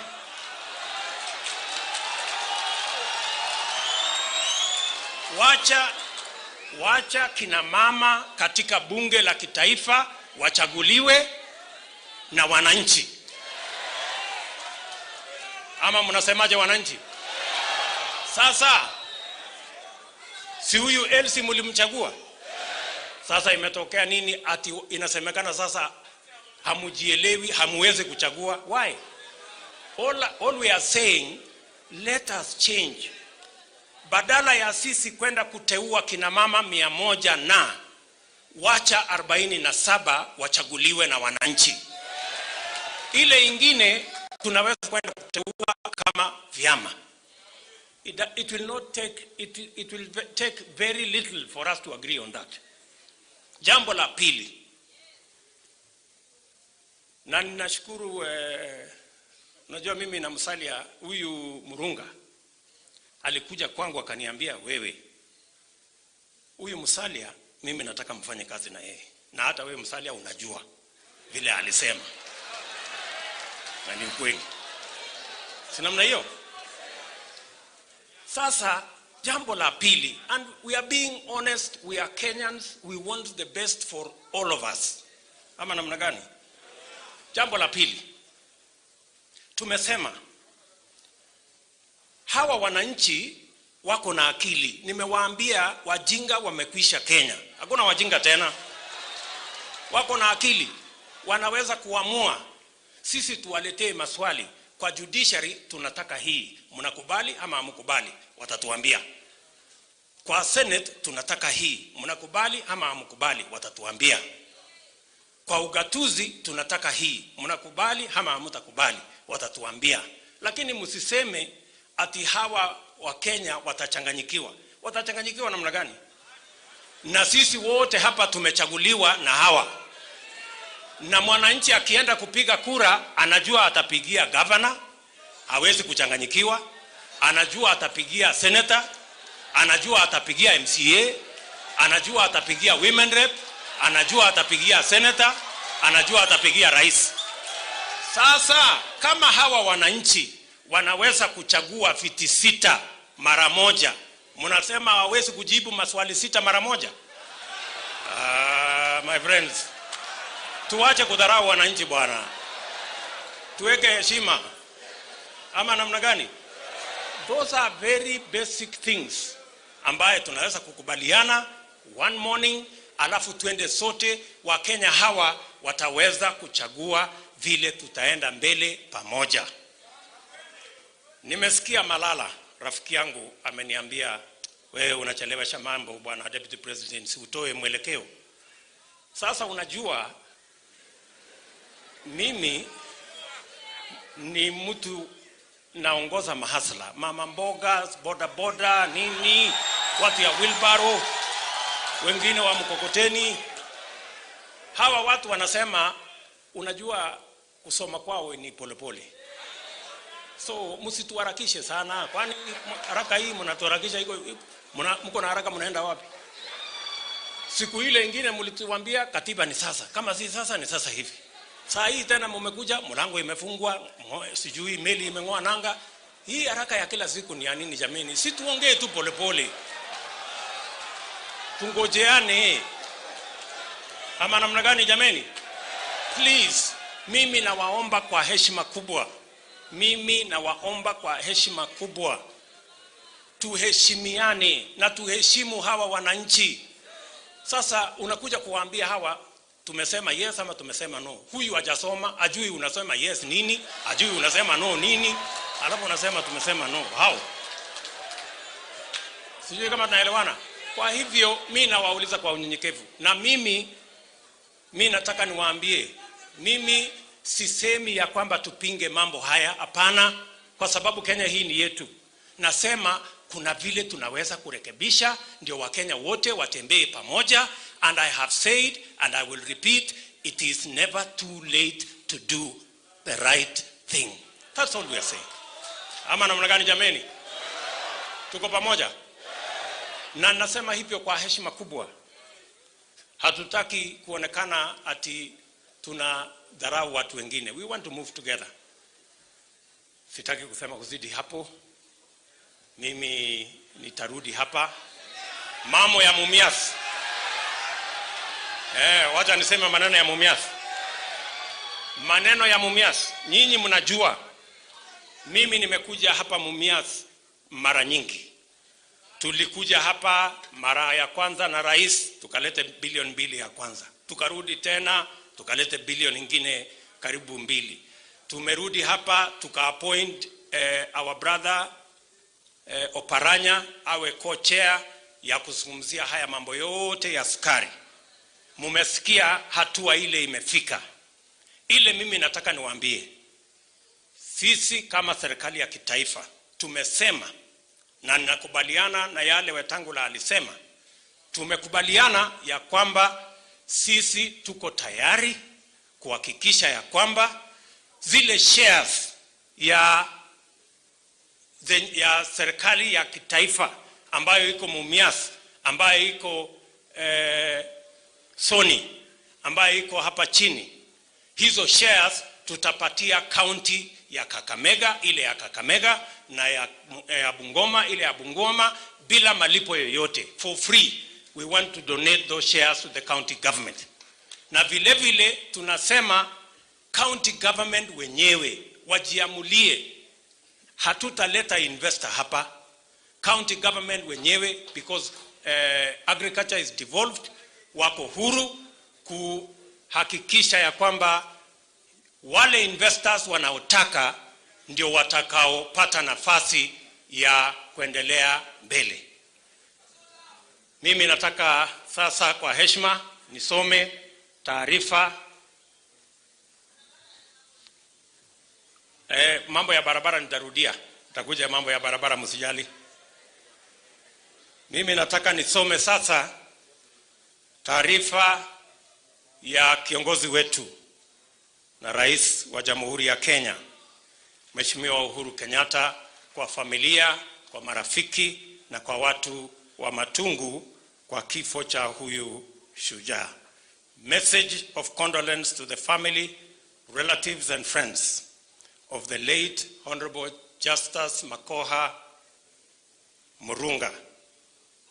It is with great grief and a deep sense of loss that I learned of the death of Honorable Justice Murunga Makoha, and I send you this message of condolence and encouragement. Although he was serving his first term as a member of parliament, Honorable Murunga had already exhibited the kind of dedicated leadership that was surely set to transform the lives of the residents of Matungu. He was a diligent, industrious servant of the people and possessed unique leadership skills that earned him support from his constituency and beyond. And he was also a courageous man who always stood for what he believed in, even when it was not popular. There is no doubt in my mind the death of Honorable Murunga leaves a huge vacuum that will be hard to fill, certainly not by these few words of consolation. But as we dedicate the life of Honorable Murunga to eternal peace, let us celebrate his life, keep his fond memories in our hearts, and pray to God for comfort to overcome the sadness and the pain occasioned by his departure. As Christians, let us be comforted by the word of God in Revelation 14:13, which says, and I quote, "And I heard a voice from heaven saying unto me, Write, blessed are the dead who die in the Lord from henceforth. Yea, said the Spirit, that they may rest from their labors, and their works do follow them." Although Honorable Murunga has left us, his inspirational life will remain a great legacy to all those who knew him. We are privileged that he lived amongst us, and we thank God for the time we shared with him. In this hour of sorrow, I convey my deepest sympathies and heartfelt condolences to Hon Murunga's family, relatives, and the people of Matungu constituency. May the Almighty God rest Honorable Justice Murunga Makoha's soul in eternal peace. Signed, Uhuru Kenyatta, President of the Republic of Kenya, 5th December 2020. Asanteni sana na Mungu awabariki.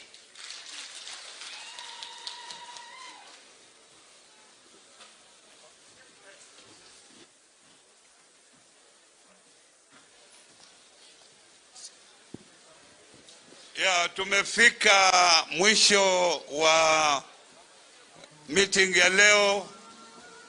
Sasa nataka nirudishe kwa kanisa.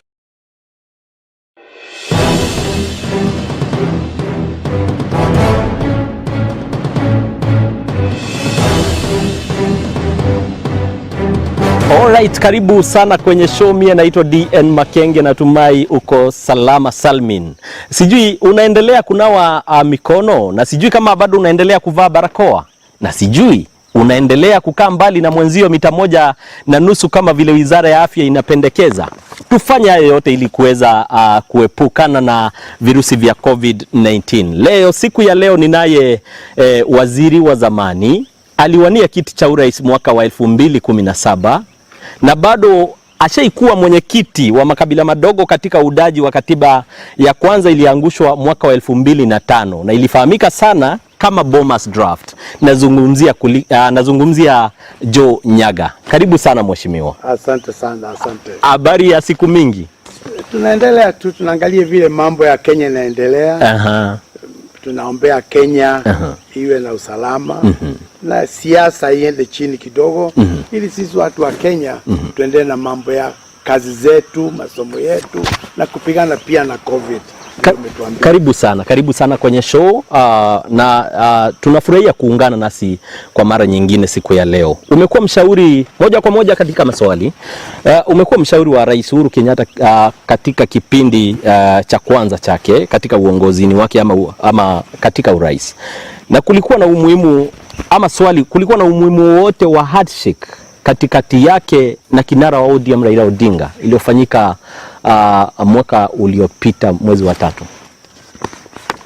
Nafikiri ilikuwa necessary ifanyike kwa sababu ukikumbuka wakati results elections zilipokuwa announced, watu wa Raila walipiga kelele, watu wa NASA walianza kuleta chaos kwa nchi ya Kenya kwa sababu walisema ya kwamba kura zao zimeibiwa tena.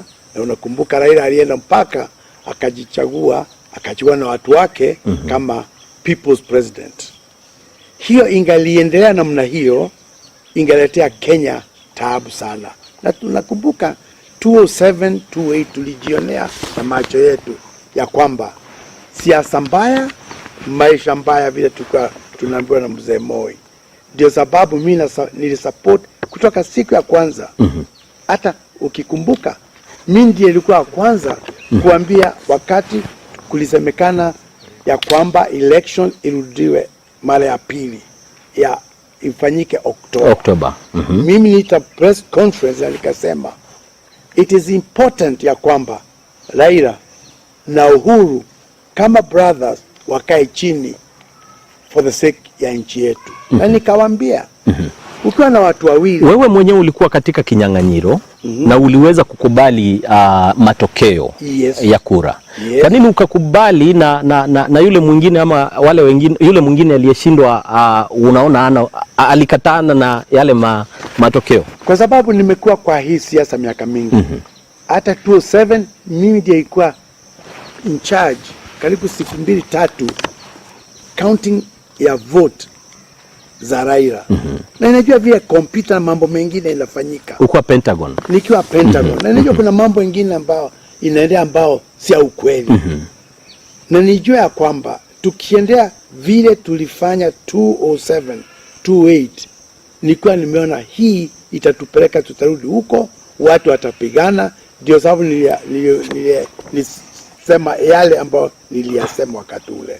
Zile salamu tunaelewa kwamba ndizo zimeweza kuzaa BBI, Building Bridges Initiative. Correct.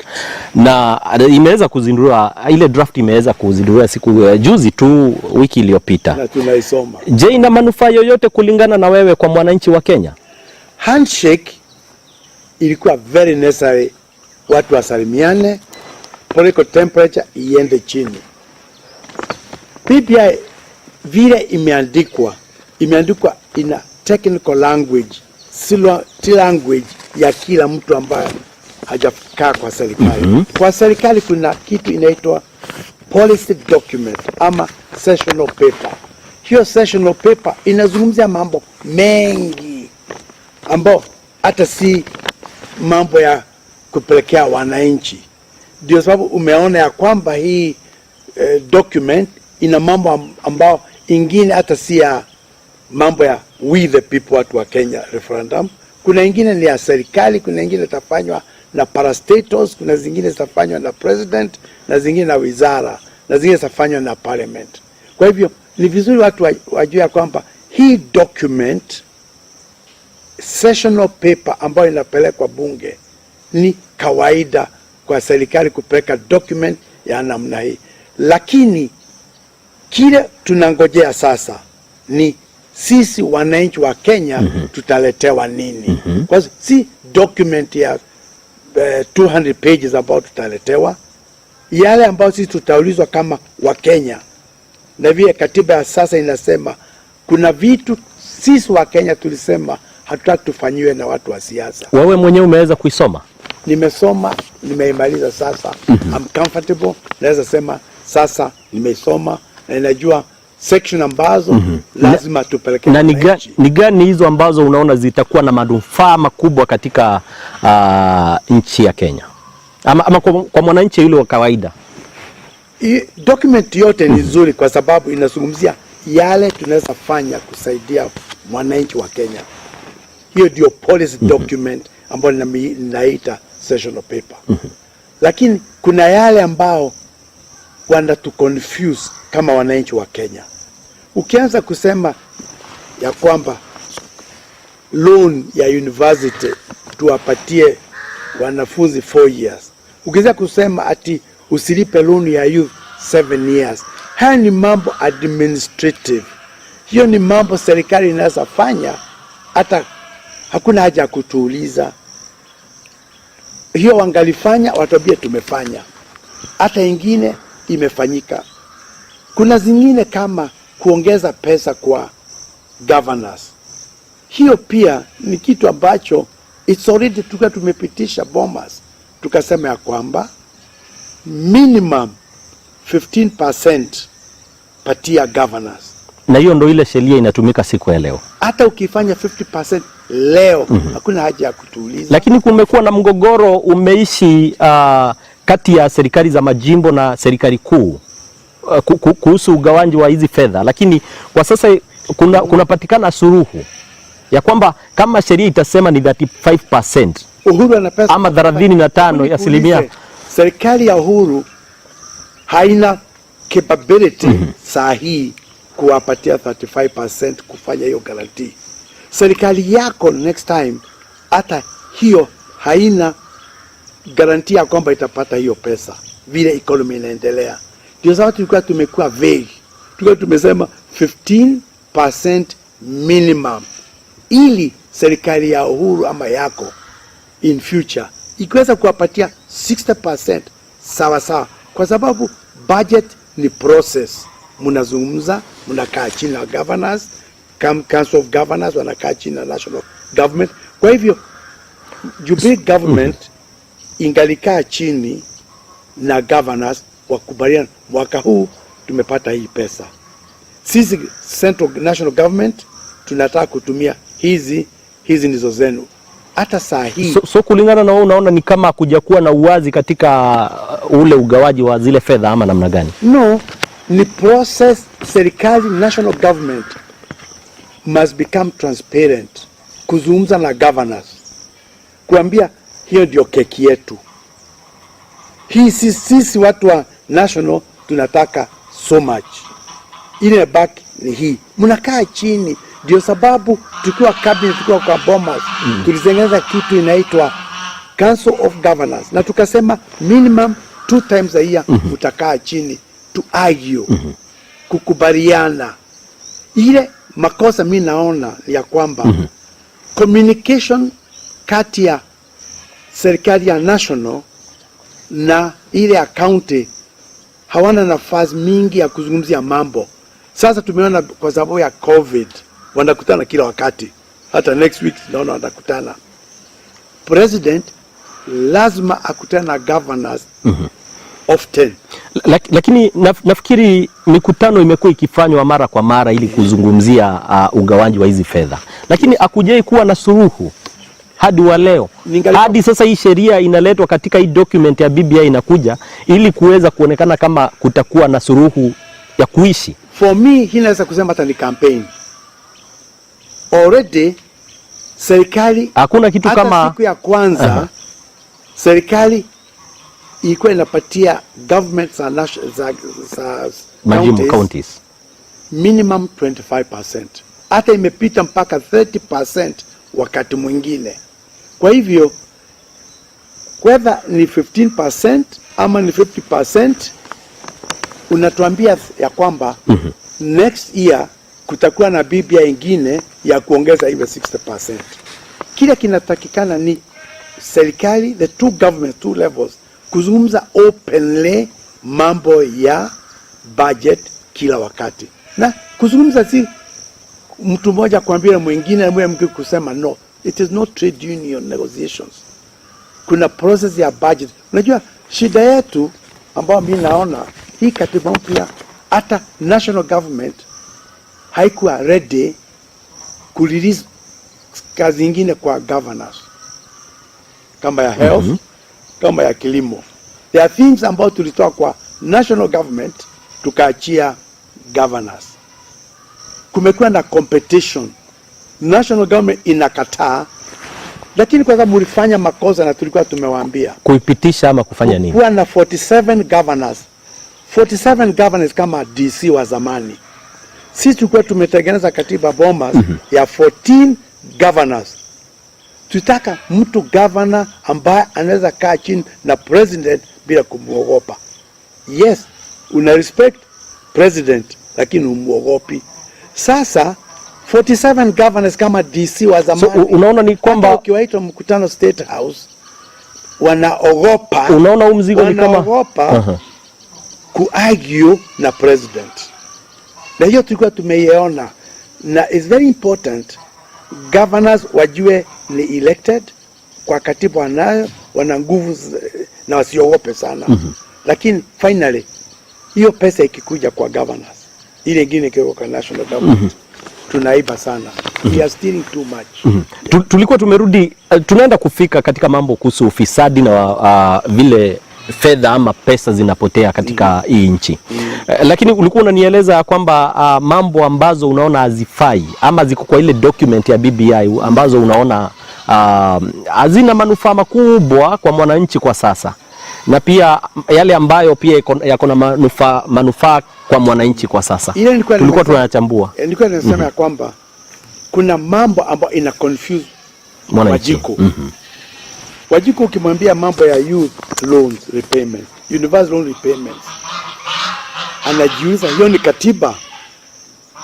Unajua ile document ambayo utapelekea Wajiko lazima iwe precise. Ikiwa kuna mambo watu wa diaspora wanataka, ikiwa kuna vitu watu wa pwani wanataka, ikiwa kuna vitu ambao watu marginalized wanataka, ikiwa kuna vitu big tribes wanataka, hizo zigaliweka different section, okay? Ikiwa ni kitu ambacho tutapelekea wananchi kwa referendum, lakini ikiwa ni kitu ambacho tunaweza kufanya kama serikali, hakuna haja ya kuletea wananchi. Tunakuwa confused for no reason. So kwa sasa ni hayo tu mawili ambao unaona haikufurahishi katika ile document. Mambo kuhusu youth na mambo kuhusu kuna ingine hiyo document public relations presentation vile imekuja imesplit country into two camps. Ukiwa na document ambao unajua ina split ama inajaribu kurudisha pamoja. No, aim ya BBI na handshake ni kuleta watu pamoja. Lakini kuna style ambayo inayotumika, especially Jubilee Party iko na shida ya kampu mbili na ndio serikali. Na hiyo ni mambo ya chama kivyao. Hiyo ni shida ya serikali ya Uhuru na Ruto. Ndio imetupatia hii headache. Wangalikuwa pamoja, wangeweza kuuza hii document kwa Wajiko. Na hatungekuwa na shida ambao sasa tuko nayo saa hii, kwa sababu walikuwa wanazungumza lugha moja. Sasa Jubilee imetukosea sana kwa kuwa na hiyo kutetea confusion kwetu. Kwa hivyo hii document already imekuwa divide Kenya into two. Kuna ile intention ile Uhuru na Raila walikuwa nayo hapo mwanzoni. Sasa ninawaambia in advance hiyo wameshindwa kazi. Lakini pale mwanzo nilisikia kama uliweza kukubaliana na mambo kuhusu handshake kama zile salamu zilisalimiwa. I agree. Sababu mimi ni support salamu ilionekana kama ndio mwanzo wa haya mambo yote unaweza kuzungumzia kwa sasa. Nimesema wameanguka mtihani juu ya presentation ya document, na imeharibiwa kwa nini? Kwa sababu chama ambacho kinatawala cha Jubilee kimekatika mara mbili. Kwa hivyo wakati sasa Jubilee inasema hii ndio document ambao tumenegotiate na Raila wa ODM, na Ruto anasema opposite, mwananchi wa kawaida anakuwa confused. Ndio ninaita imekuwa sasa document ambao ilikuwa itusaidie, imeanza vibaya. Umekuwa mshauri, umekuwa advisor wa ile team. Suluhu ni ipi? Sababu ni kweli picha zimeonekana, mambo yameonekana, yamezungumziwa mengi tu ya kwamba ni ukweli kuna kasoro ama kuna mambo hayafai yanaendelea pale ndani. The best thing, mtu akiniuliza saa hii, Joe, opinion yako ni gani? One, ebu mwananchi aisome bila siasa. Watu wa siasa, Ruto, Uhuru, Raila, kaeni nyumbani.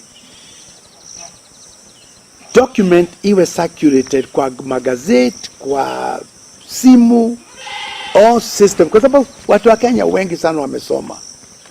Nendeni kwa radio, kwa television, tufanye ile inaitwa civic education.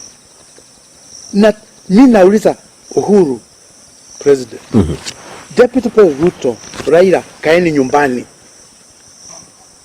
Mkitaka mambo ya development hiyo mufanye, lakini hii mambo ya BBI itaanguka juu yenu, na ina mambo mengi mazuri na mambo mengine ambayo inaweza saidia Mkenya, lakini tukienda vile tunaelekea saa hii itakuwa na resistance na yale mazuri inaweza potelea hapo.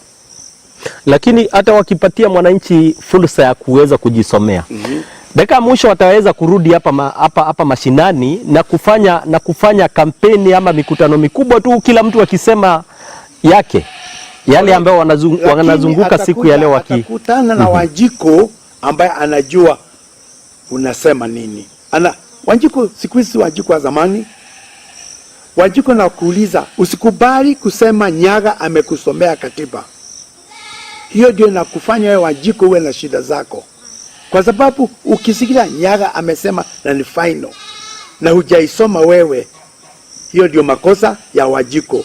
Sasa my proposal ni soma kwanza, alafu Nyaga akuja akwambie, in my opinion, nikiangalia hii ninaona ya kwamba ni vizuri tuende upande huu.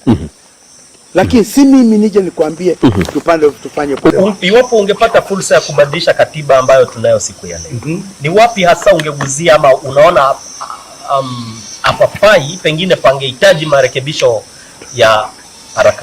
Kuna mambo ambayo tulikuwa tumefanya Bomas of Kenya ambayo ilikuwa mazuri sana na mkaikataa.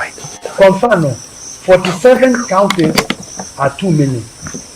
Serikali ya Kenya haina pesa ya kutosha kulipa expenses za 47 counties. Ndio sababu tulikuwa na 14. Lakini maendeleo ingalikuwa double ya ile mnaona. You understand? Mnaona maendeleo in comparison na hapo mbeleni. Lakini sisi kama fathers and mothers of kitu tukua tunafikia maendeleo itaenda haraka sana.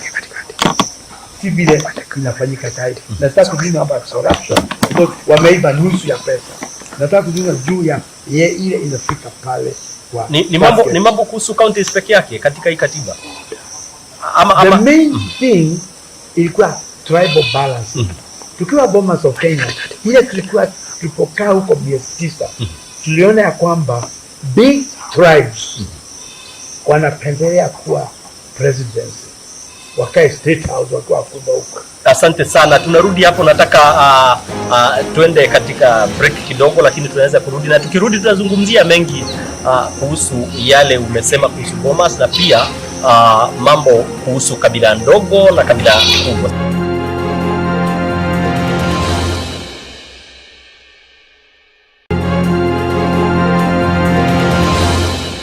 Asante sana kwa kujiunga nasi tena, tunaendelea vyema tu kabisa. Niko naye Joe Nyaga kama vile nilikuwa nimekuambia katika kipindi cha kwanza, na hii ni K101 show. Mimi naitwa DN Makenge. Mheshimiwa, nilikuwa nimekuuliza swali pale kabla tuende break kidogo.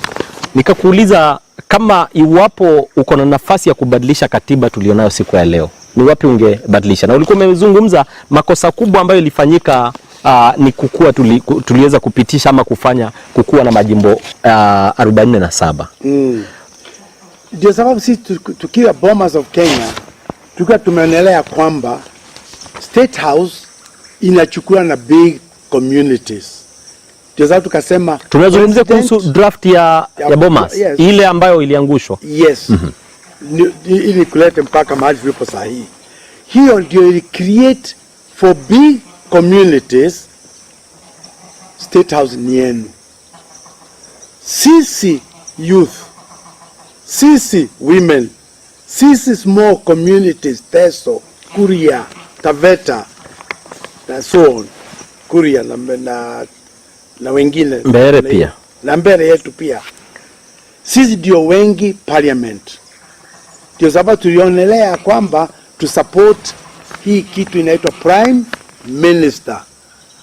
Kwa hivyo in terms of kuleta watu pamoja, hiyo iko imetuleta pamoja. Big tribes wana control state house na marginalized small communities wana control bunge. Ndio sababu tulikuwa na position ya prime minister na 2 deputies, kama vile hii document ya BBI imeweza. Kwa hivyo hauna shida. Mimi nilikuwa na support from the beginning on that basis. Walakini hatukuwa na 47 counties. Yetu ilikuwa na 14 regions. Kwa hivyo wabunge nao walikuwa wabunge walikuwa wawe wangapi? Hatukuweka figure kwa sababu tulisema hiyo itatengenezwa na hii law na population census ya 2019, ili tukienda 2022 kutakuwa na negotiated position through IEBC kutengeza mpaka ili tusikuwe na bunge kubwa sana. Okay, hiyo tulikuwa tumeachia IEBC na census ya 2019 kwa sababu the big tribes walisema tunawakalia sisi Wataveta. Na jambo kuhusu kubalance ama kubalance mambo kuhusu jinsia ama gender, ilikuwa ifanywe kwa njia ipi? Sababu katika hii document wale wanasema kwamba, wale vinara wanasema kwamba inakuja na suluhisho ama na suruhu. It has no solution. It is not possible. Ile kitu ambao pressure iliyoko Bomas of Kenya na civil society ya kusema 1/3 must be a particular gender practically ni ngumu. Hii katiba angelituletea watuambie mnataka tuendelee na hii clause ama tuitoe, tutafute njia nyingine. Ile ambayo ni administrative na very easy kufanya ni kuwa na katiba inasema, Mr. President, upende usipende, appointment zako za cabinet, appointment zako za PSS na parastatos lazima uimplement 1/3 gender. Lakini implementing hii ya 1/3 constituency ya nyumbani itakuwa ngumu. Kwa nini iko ngumu? Wameintroduce hii proportional representation ili to take into account mambo ya akina mama.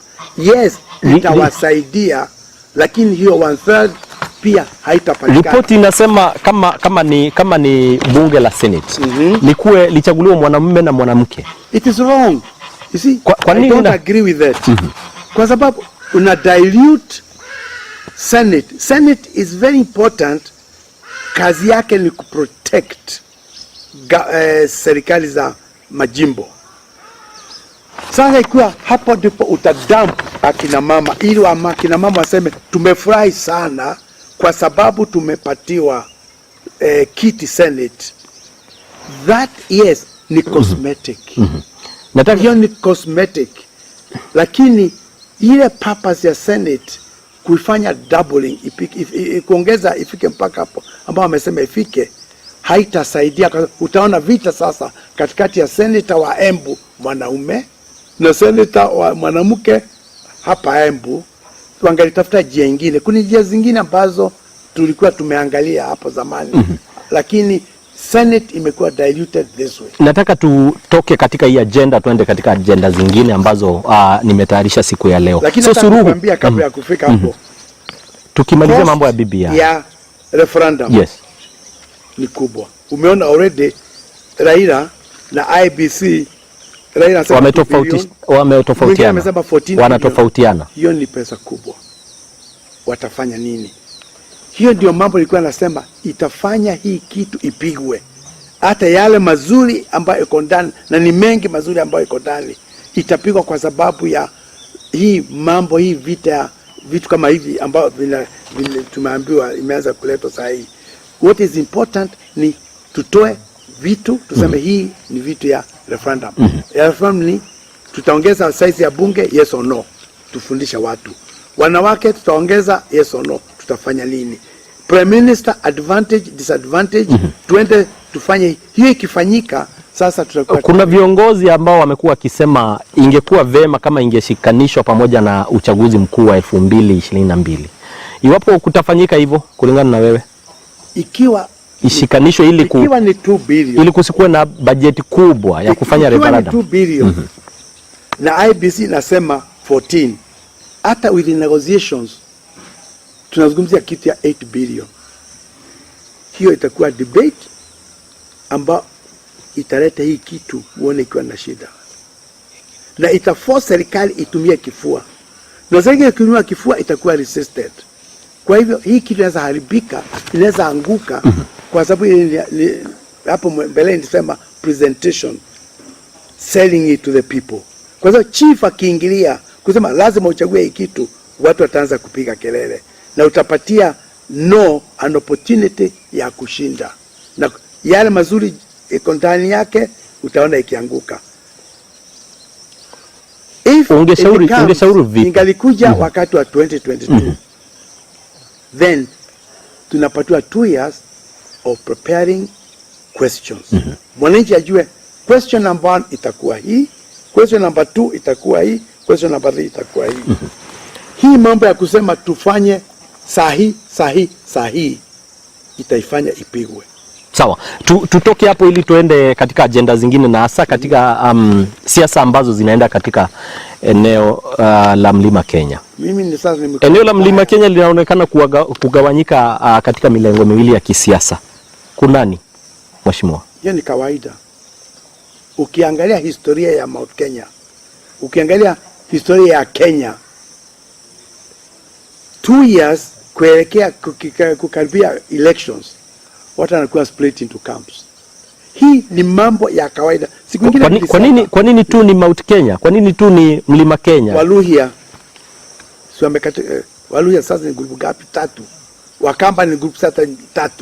Kuna ya Kalonzo, kuna ya Mutua, kuna ya hii ni mambo ya kawaida. Lakini kwa sababu Mount Kenya inaonekana ina watu wengi na kila mtu anataka kule ya Mount Kenya, ndio sababu watu wanaangalia Mount Kenya inasema nini. Ndio inafanya siasa ya Mount Kenya iwe interesting. Lakini hebu nikwambie, dakika ya mwisho Mount Kenya will vote as a block. Hii ni siasa, ni mchezo tu. Watapiga kura kama block kupitia ushauri wa nani? Sijui. Ama nini kitafanya wakuu wamepiga na kila mtu wako na usemi wake wa kupiga kura wakati ukifika? Watu wa Mount Kenya historically kutoka 1963 hata mbele ya 1963 mbele ya independence wanakuwa na mtu ana support either upande mtoto yao ama mtoto wa mtu mwingine. Hiyo itafanyika upende usipende. Na si Mount Kenya tu, hata Jaluo watafanya the same. Jaluo na watu wa Mount Kenya vote in blocks. Watu wanaitwa Wabukusu pia wanaenda as a block. Kuna a couple of communities ambao wanaenda as a block election ikikaribia. Ukienda kwa Wabukusu hii utakuta kuna watu wa Wetangula na watu wa watu wengine. Lakini dakika mwisho 90% of Wabukusu will vote as a block. Na hiyo itafanyika hapa Mount Kenya, na itafanyika kwa Wajaluo. Jina lako limeonekana kuzungumziwa sana katika kinyang'anyiro cha kumrithi Rais Uhuru Kenyatta katika uongozi wa eneo hili tunalozungumzia la Mlima Kenya. Nini kinafanya uamini ya kwamba unafaa zaidi kuliko wale wengine ambao wana hisia kama zile? Mimi nimesema nataka kiti. Last election nilisema ninataka kiti. Na round ya kwanza nikawa number 3.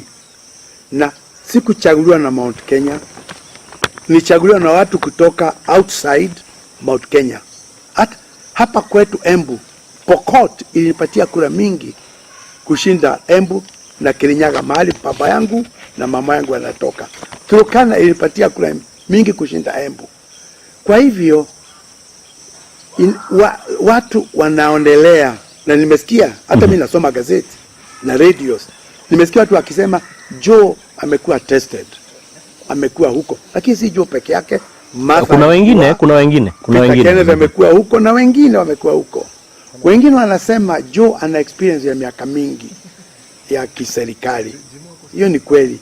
Wengine wanasema ukiangalia historia ya Joe Nyaga, hata baba yake karibu miaka 64 years hawana mambo ya corruption.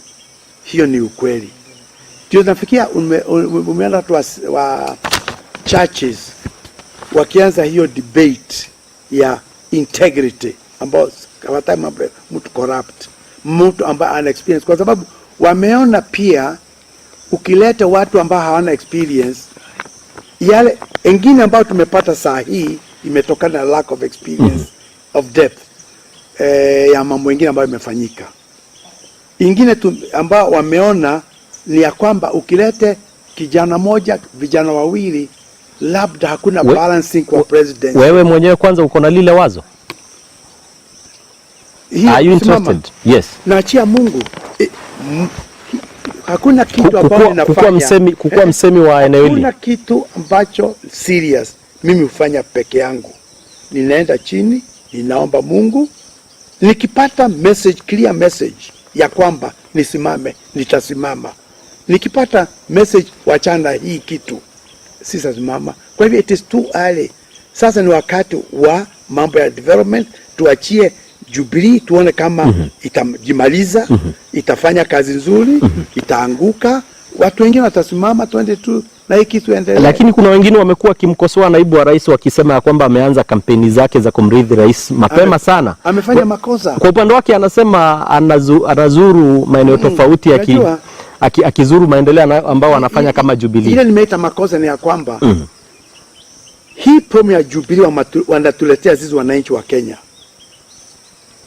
Ndio wanatuonyesha madharau, nitasema hivyo. Kwa sababu hii si wakati wa siasa. Ruto is wrong, Uhuru is wrong. They are all wrong. Sasa ni wakati wa kulete watu pamoja. Nauliza Uhuru na Ruto wakae chini pamoja, ili Jubilee iwe kitu kimoja. Tutapigana in 22 months time, tutaanza kupigana. Ulikuwa mshauri wake? Yes, ndio. Ulifanya ambayo unazungumzia siku ya leo? Nenda waulize. Mimi siogopi, I don't fear. Ukifika miaka 72 kama mimi sasa, unasema ukweli. Ndio uzuri wa mzee kwa hii mambo hii.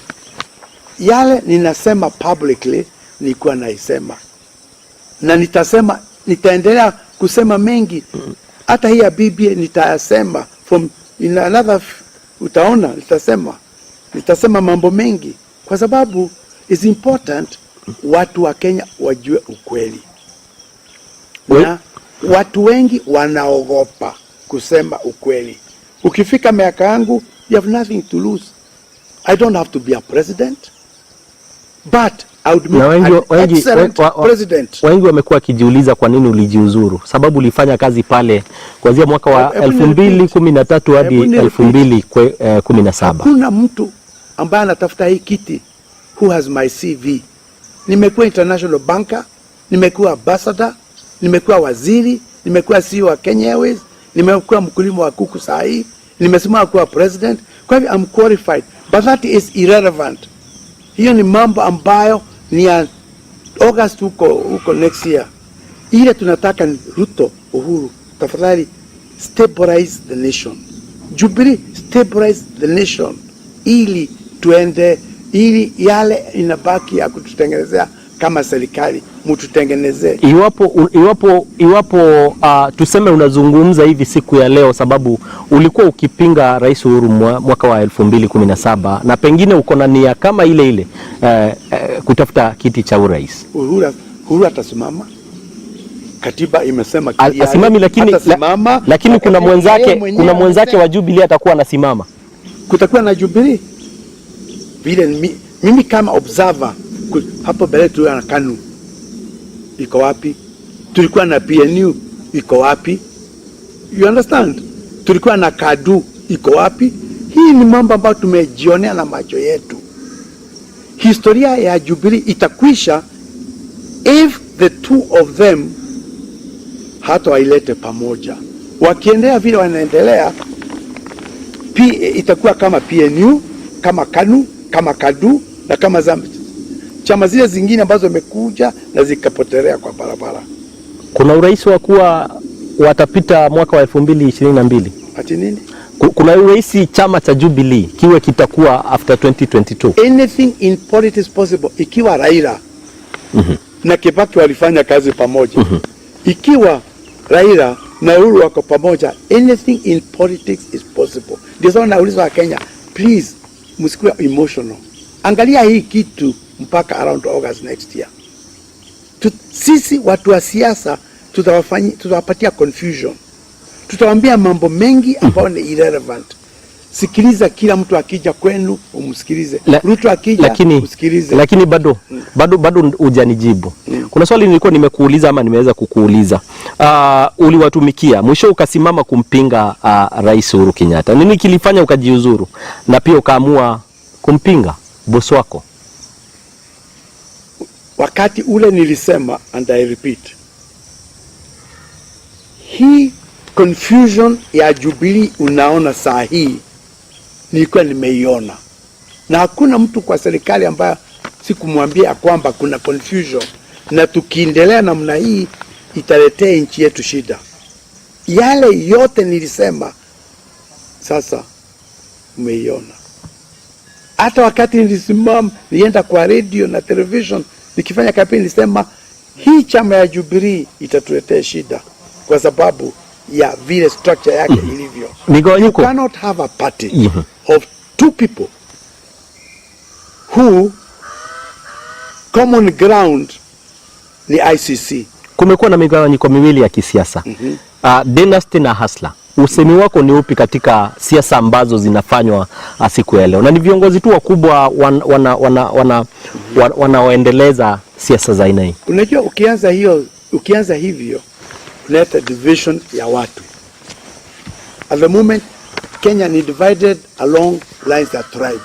Sasa itakuwa dynasty na itakuwa hustlers. Mimi kama waziri wa cooperative nilifanya kazi na Wajiko bodaboda kila siku, matatu kila siku. Mimi ni hustler ama mimi ni dynasty? Nilisomea shule ya matope na nyasi. Nilivaa viatu nikiwa form 1 Alliance High School for the first time full time. Mimi ni dynasty ama ni nini? Baba yangu alikuwa mwalimu wa primary school. Mimi ni nini?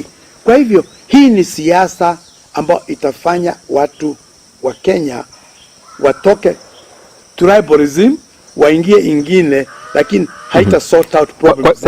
Kwa hivyo hazifai hata kidogo kukuwa zinakubaliwa ama zikiendelea.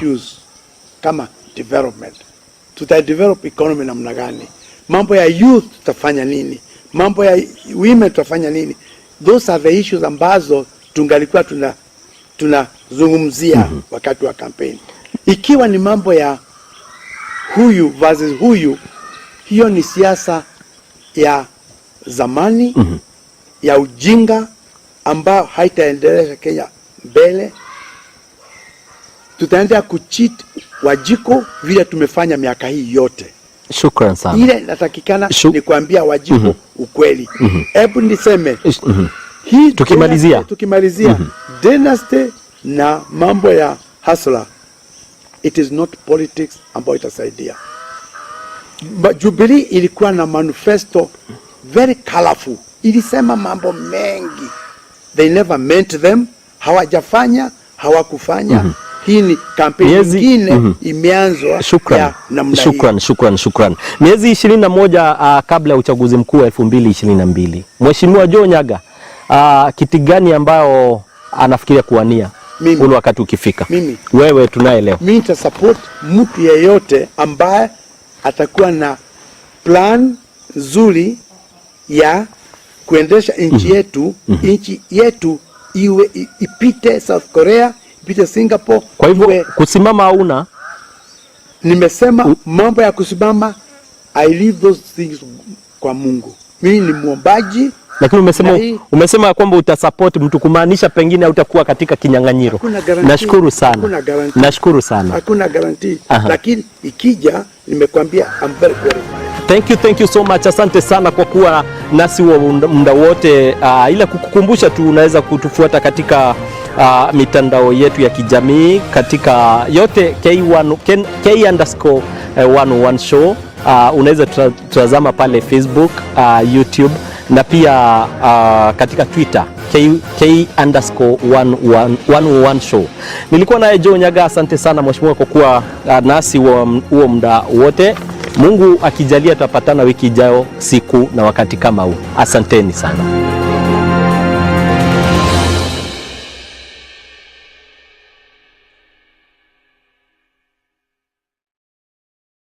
And they have delivered 100,310. Congratulations. Well done. Congratulations.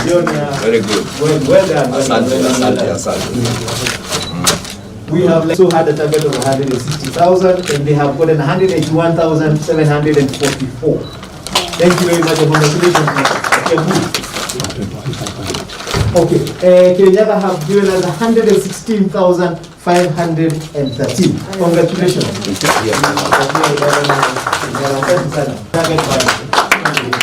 Well done, Nyandarua. The net is 66,390. Asante sana. Thank you. Sasa sisi kama watu ya region tumefanya kazi yetu, sio?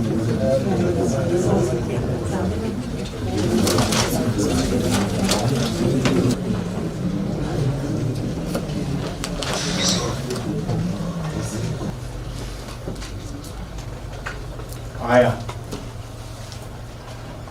Okay.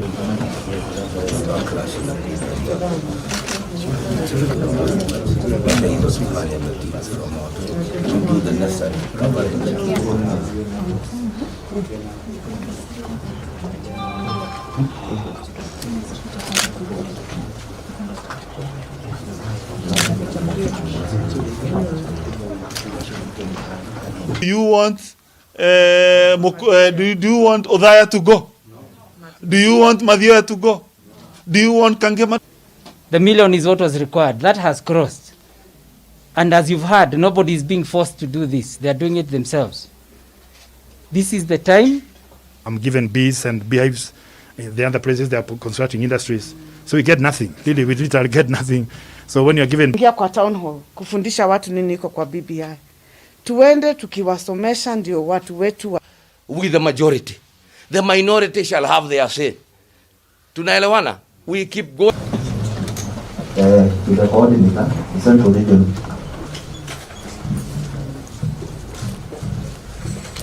Wetu anataka kualika Bishop wa John ukuje utufungulie.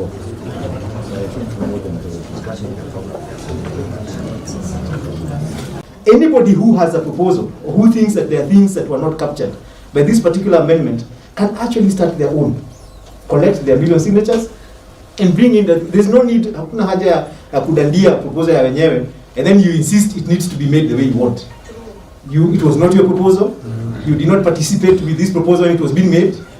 Then, in fact, you fought this proposal every step of the way when it was being made. Then when it is complete, you now want to change it. I mean, I think that is taking Kenyans for granted and that's assuming Kenyans are not smart. BBI is proposing to protect our constituencies, which, if you don't pass BBI, some of our constituencies will be rubbed off from our electoral map. When you look at the net effect of the new additional constituencies that are going to be added this region, it will mean our voice in Parliament, in Senate, is going to be increased. Remember, I was whipping senators to go and pass the new revenue sharing formula that is going to add billions of shillings in this region. But I can tell you, whenever I used to go and mobilize senators to vote for that formula, I would be alone, together with my few colleagues from this region, because our voice in Parliament is grossly underrepresented. Now we are going to have additional almost 30 new constituencies in this region. So this is a clear demonstration that we are with the president. There is no vacuum in Central. You can come to a homestead of somebody and milk his cows, you can dig his shamba, but you cannot claim that the wife belongs to you. So I think it is very clear now that this county has an owner and there is no vacuum in Central Kenya. Uhuru remains the kingpin of this region, and it is very clear that BBI is an economic transformative document. It's not necessarily a political document. It's an economic document. It's a transformation agenda. Things of agriculture. For the first time, hata mambo ya viazi, even political issues that are thought irrelevant, ama mchele, coffee, tea, and sugar, these things are now in the BBI report, and I'm sure they will be recognized in the notes ultimately that the lawyers will take as they formulate the new constitution. And I can tell you, after the elections and the president won, then there was all this debate about a people's president. As in government, tulikuwa na shida mingi. You knew there was sijui tear gas Monday. People are preparing for these things. And almost, as much as we were trying to work, it was always very hard.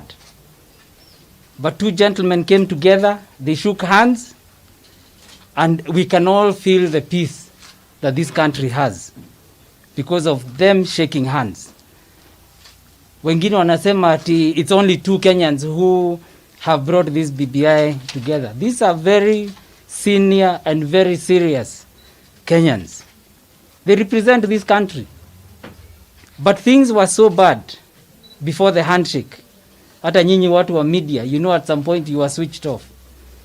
I'm not going to say who switched off, but at some point you were even switched off because of how bad things were in the country. And sometimes we seem to forget where we've come from. This BBI is going to give us peace, because with peace we can be able to grow, we can be able to develop the country, we can be able to push the barriers and actually live better and grow better. I'm hearing others saying that we should stop BBI and do other things, focus on COVID. Government is able to have many hands. We can do many things at once. We can build bridges. Macharia is out there in Mombasa looking at the Likoni Bridge. Others are looking at the water projects. You had the people looking at security. Who said the government cannot do multiple things at once? We can. And even as others are giving these fake numbers of 14 billion, they should wait for Treasury to say how much it is. People are creating numbers, but how much does peace cost? How much does peace cost? Those are the questions we should ask. So we should move forward. BBI is good for the country. It is not a directive. It is one where people were asked. Over 2 years, we've gone around the country, and people have said what they want for this country. We cannot let just a few start making these statements to say that they're speaking for all Kenyans. The total number of the signatures collected, as you've witnessed, is Nyandarua 78,932, Nyeri 100,310, Kirinyaga 116,513, Murang'a 166,390, and Kiambu 181,744. That is a total of 643,889. It is important to note that all the counties have exceeded the target we had given them. Walikuwa wanakuja mikutano kuharibu, sio kuchangia kile ambacho wanataka iwe ndani ya BBI. Walikuwa wanasema lazima watasimamisha rege. Sasa tumetoka Nairobi, tukaenda Kisii, tukaenda Kakamega, tukaenda Mombasa, tukaenda Kitui. Kila mahali ya nchi hii watu wakakubali, wakasema maoni yao ikiwekwa katika kitabu. Sasa tuko na BBI. Wakati huo wote walikuwa hawataki na hawachangii. Sasa tumefika upande huu, sasa wanasema tubadilishe ndio tuwa accommodate. My dear brothers and sisters, as my brother Gonjiri has said, the train has left the station. You can catch up, you can run, na tuseme vile tunasemanga kwa Kiswahili udandie. Lakini ukidandia ukuja bila virago, because it will be very difficult to fit you or to pull you in when you're carrying too many things of the conditions which you're giving us. We know naysayers are there, but that's okay. That is part of democracy. And they even have an opportunity to remind them, kwa sababu lazima tutapiga kura. So wacha kelele mingi hapa. Iko kura itakuja. If you have a no, go to the no and go to yes if that opportunity will arise. But what we need to say is that this is a process. A constitution, like I keep saying, is a dynamic document. I will give an example. The United States Constitution, which is, by the way, what was done in 1789, has had 27 amendments. We are on the first one. The biggest problem with Kenyans is that we always want to associate personalities with such important national patriotic duties. The amendment of a constitution